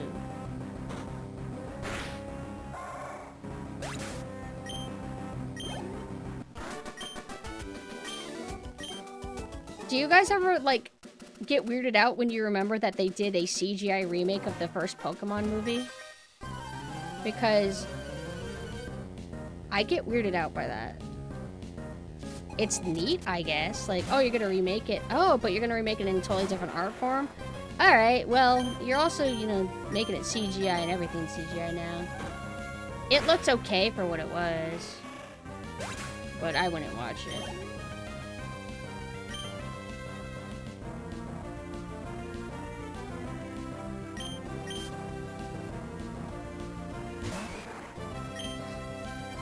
Take this. Ugh.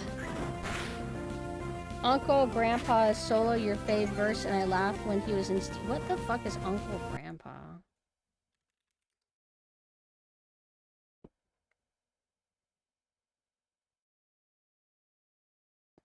Is this done by the Chowder people or something? It kind of gives me Chowder vibes.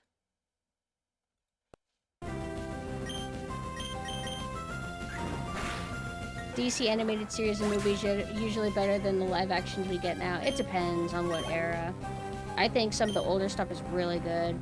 I liked, there's like a Doomsday animated one. I like, Batman Year One, The Dark Knight Returns, Part 1 and 2.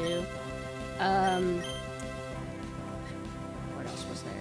I didn't like, nobody likes the, Killing Joke one. Oh, hi Numu, thank you for the raid. Nobody likes the Killing Joke one. It's kind of painfully mid. I don't see any messages. Oh.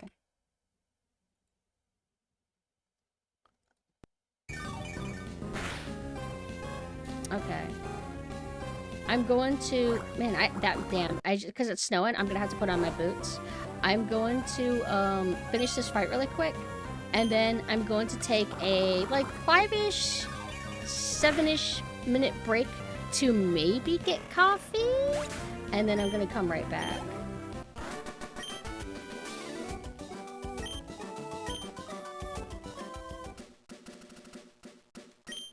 What was the recent, like... There was a more recent-ish DC animated film that I actually kind of liked. Oh! It was, The Long Halloween. The Long Halloween, and I watched that right before I watched the Robert Pattinson Batman movie. Not realizing that they were adapting the same storyline. So when I watched the Robert Pattinson movie, I'm like, I don't like this as much. Okay, let's go here really quick. That's a phantom, you can ignore that. But thank you again, Nemo, for the raid. But if you have to head out because it's late, I forgive you. So yeah, I'm gonna go on BRB. I'll be back in like 7 minutes. I don't know if we'll continue with Pokemon or if I might like switch games when I come back because I have a lot of stuff that I can play. Preferably, I would like to test out something that I haven't played before. Yesterday, we played a little bit of Big Hops. I think today I would like to maybe play... It's so hard to pick.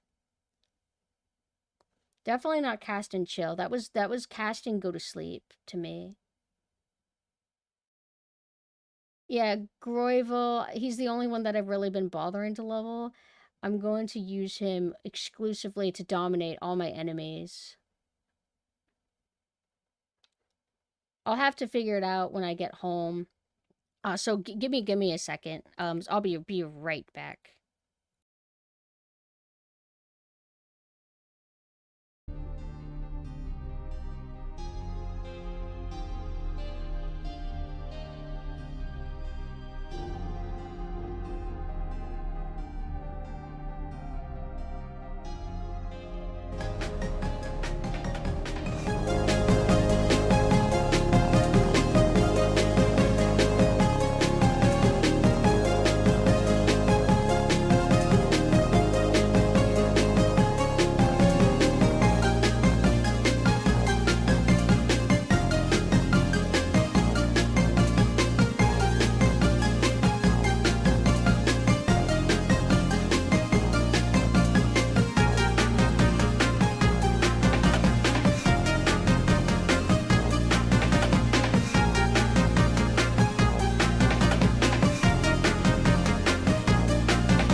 My angels, my darlings. I'm sorry I took so long. Hold on, I gotta change out of the winter stuff. But I'm here now.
I don't know if I'm crazy, but I swear I didn't bring cheese, silly. No cheese. One day I'm gonna get to the bottom of what that means. But man, the sausage, egg, and cheese croissant from Burger King tastes like almost exactly like the one from Dunkin' Donuts. I got French toast sticks. You know what's fucked up? Did you know Sydney Minis got brought back for a short period of time? And I never got them for the short window that they were around. The first time I finally went to ask for them, this was a few months ago. They're like, oh, sorry, they're gone. They're discontinued. What the hell? But, yeah, there's lots of snow everywhere. It's pretty nice. But, it was pointed out, like, oh, yeah, but when the snow starts melting, it collects on the side of the road, and it will be mixed with mud. And then also the roads are completely salted, so they have kind of like a nasty kind of like look to them. And yeah, but still, it's a winter wonderland, and I haven't gotten to experience snow in so long. Like finally, a good snow. Finally, I have to wear boots. We saw a cardinal. Very beautiful. Usually, I get told, oh, look, a cardinal or a blue jay. And I'm like, where? I always miss it. But those are probably the prettiest birds. Cardinals and blue jays that we get to see. I think I like... What would I like more? Cardinals? Yeah. No, blue jays. I can't pick. Because red and blue are super they're like rival colors. I can't choose which one's better. Hi, B.O. I missed so I was looking at the internet while in the drive-thru because it took forever. I guess they're streamlining some new Dragon Quest game. I only know a little bit about the IP. I've never really gotten into it. But I guess it's getting a remake. And there's an article that's talking about how they're streamlining and just gutting it. And I feel so bad how that seems to happen to every single IP, right? I'll read out what I saw in case it might be of interest to anybody.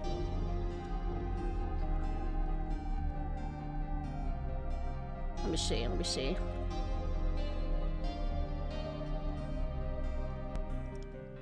So, Dragon Quest, what is Dragon Quest? What does VII mean? Also, it's so weird to see, like, it almost looks like a live-action Pixar movie. Like, is this from the game? 7. So wait, it's called Dragon Quest VII Reimagined. So wait, how many Dragon Quest games are there? Oh, did I die? Oh, I did die for a second. Hope you don't mind. Okay. So enough to where it makes sense for 7 to get a remake? Oh, then again, maybe they only remake some of the games. Not all of them. But I feel like this doesn't look appealing, but maybe Dragon Quest has always looked this way. Like, I think it's not the models themselves, it's the lighting style. Hold on, I have syrup on me. Oops.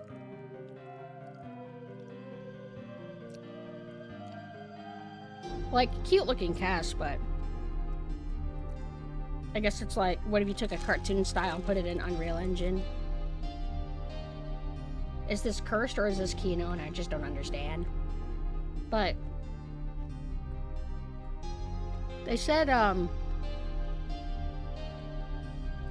find it.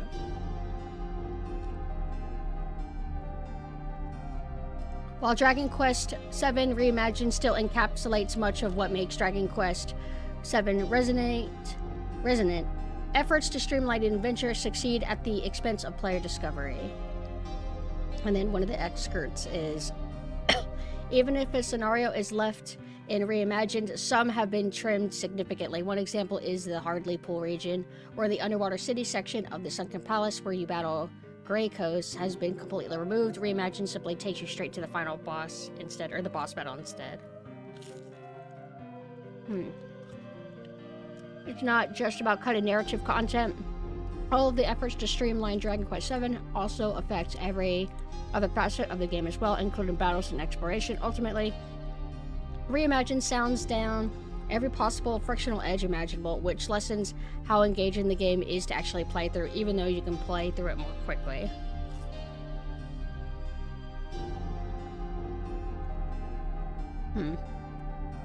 Does this happen to RPGs a lot?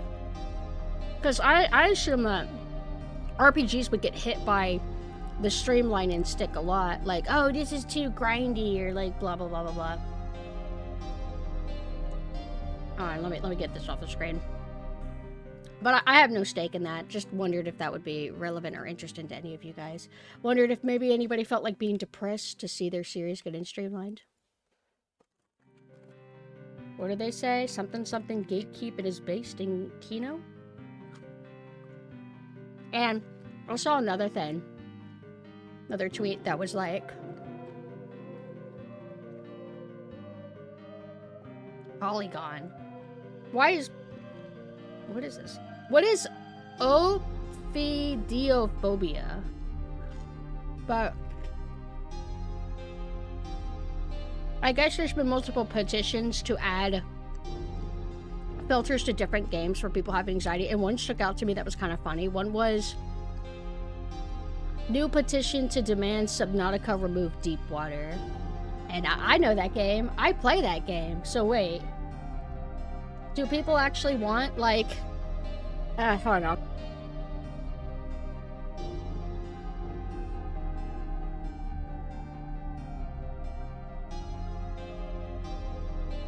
I'm back. But, on one hand, I get it. Like, Subnautica in the deep waters is really scary, but how do you exactly remove the deep water and still have the entire game be the game? Like, at that point, shouldn't you just play a different game? Like, I don't, how do you, wouldn't you cut out half the content? Like, what would you do? Just remove all the resources in the deep area and then just move them into the shallow area? I feel like that's what I can't get behind. It's like, I understand certain accessibility options, but I feel that there's a point where you just have to accept that you are filtered by a game, accept that this game is not for you, and to find something else. And I understand that sucks because, like, if somebody plays the early game of Subnautica where it's relaxing and they really love it, but then they get filtered because they can't do the second half of the game, I mean, that sucks and everything, but you can't, like, edit that. You can't, like, you can't do anything about that. I guess you could mod it, right? What could they do? Make them all giant teddy bears. Alright, I finished my, French toast sticks. French toast sticks taste pretty trashy, I'll admit, but I've always liked them ever since I was a young girl. Alright, let me throw them away now. I'll be right back. And also, I tested out the, iced coffee from Burger King. It's okay. You ever taste something with vanilla syrup and you feel like it's like, oh, it's that flavor vanilla syrup. I've had this exact syrup before. It's like that.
Whoa! Whoa! Whoa!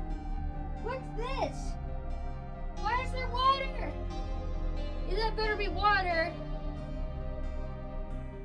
What is that? What is that? Hopefully that's water. Hi. That better just be water, dude. Alright. What are you doing?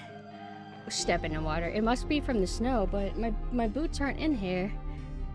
But it seemed to be clear, so I must be okay. Subnautica loses its appeal if it stops making you uncomfortable, in my opinion. Yeah, exactly. I feel like there's a lot of fun to be had with that. But... smell it? Smells fine. If it was piss, I would know. Real talk, I would know.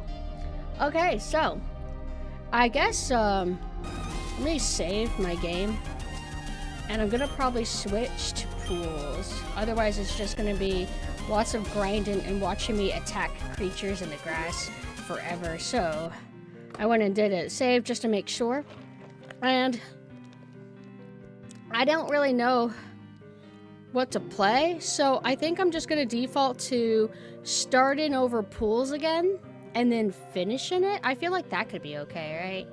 I love pools. I love it. And the game that we played yesterday or whatever it was, Greenhouse, it had a really small pools section, which was kind of cool.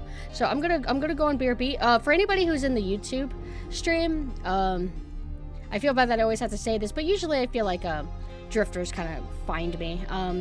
I'm gonna end the YouTube stream and I'm gonna start it back up under a new category because I like to have the thumbnails separate everything. I don't like to have a thumbnail that says one game and there's actually 8 games in it. I just don't like to do that.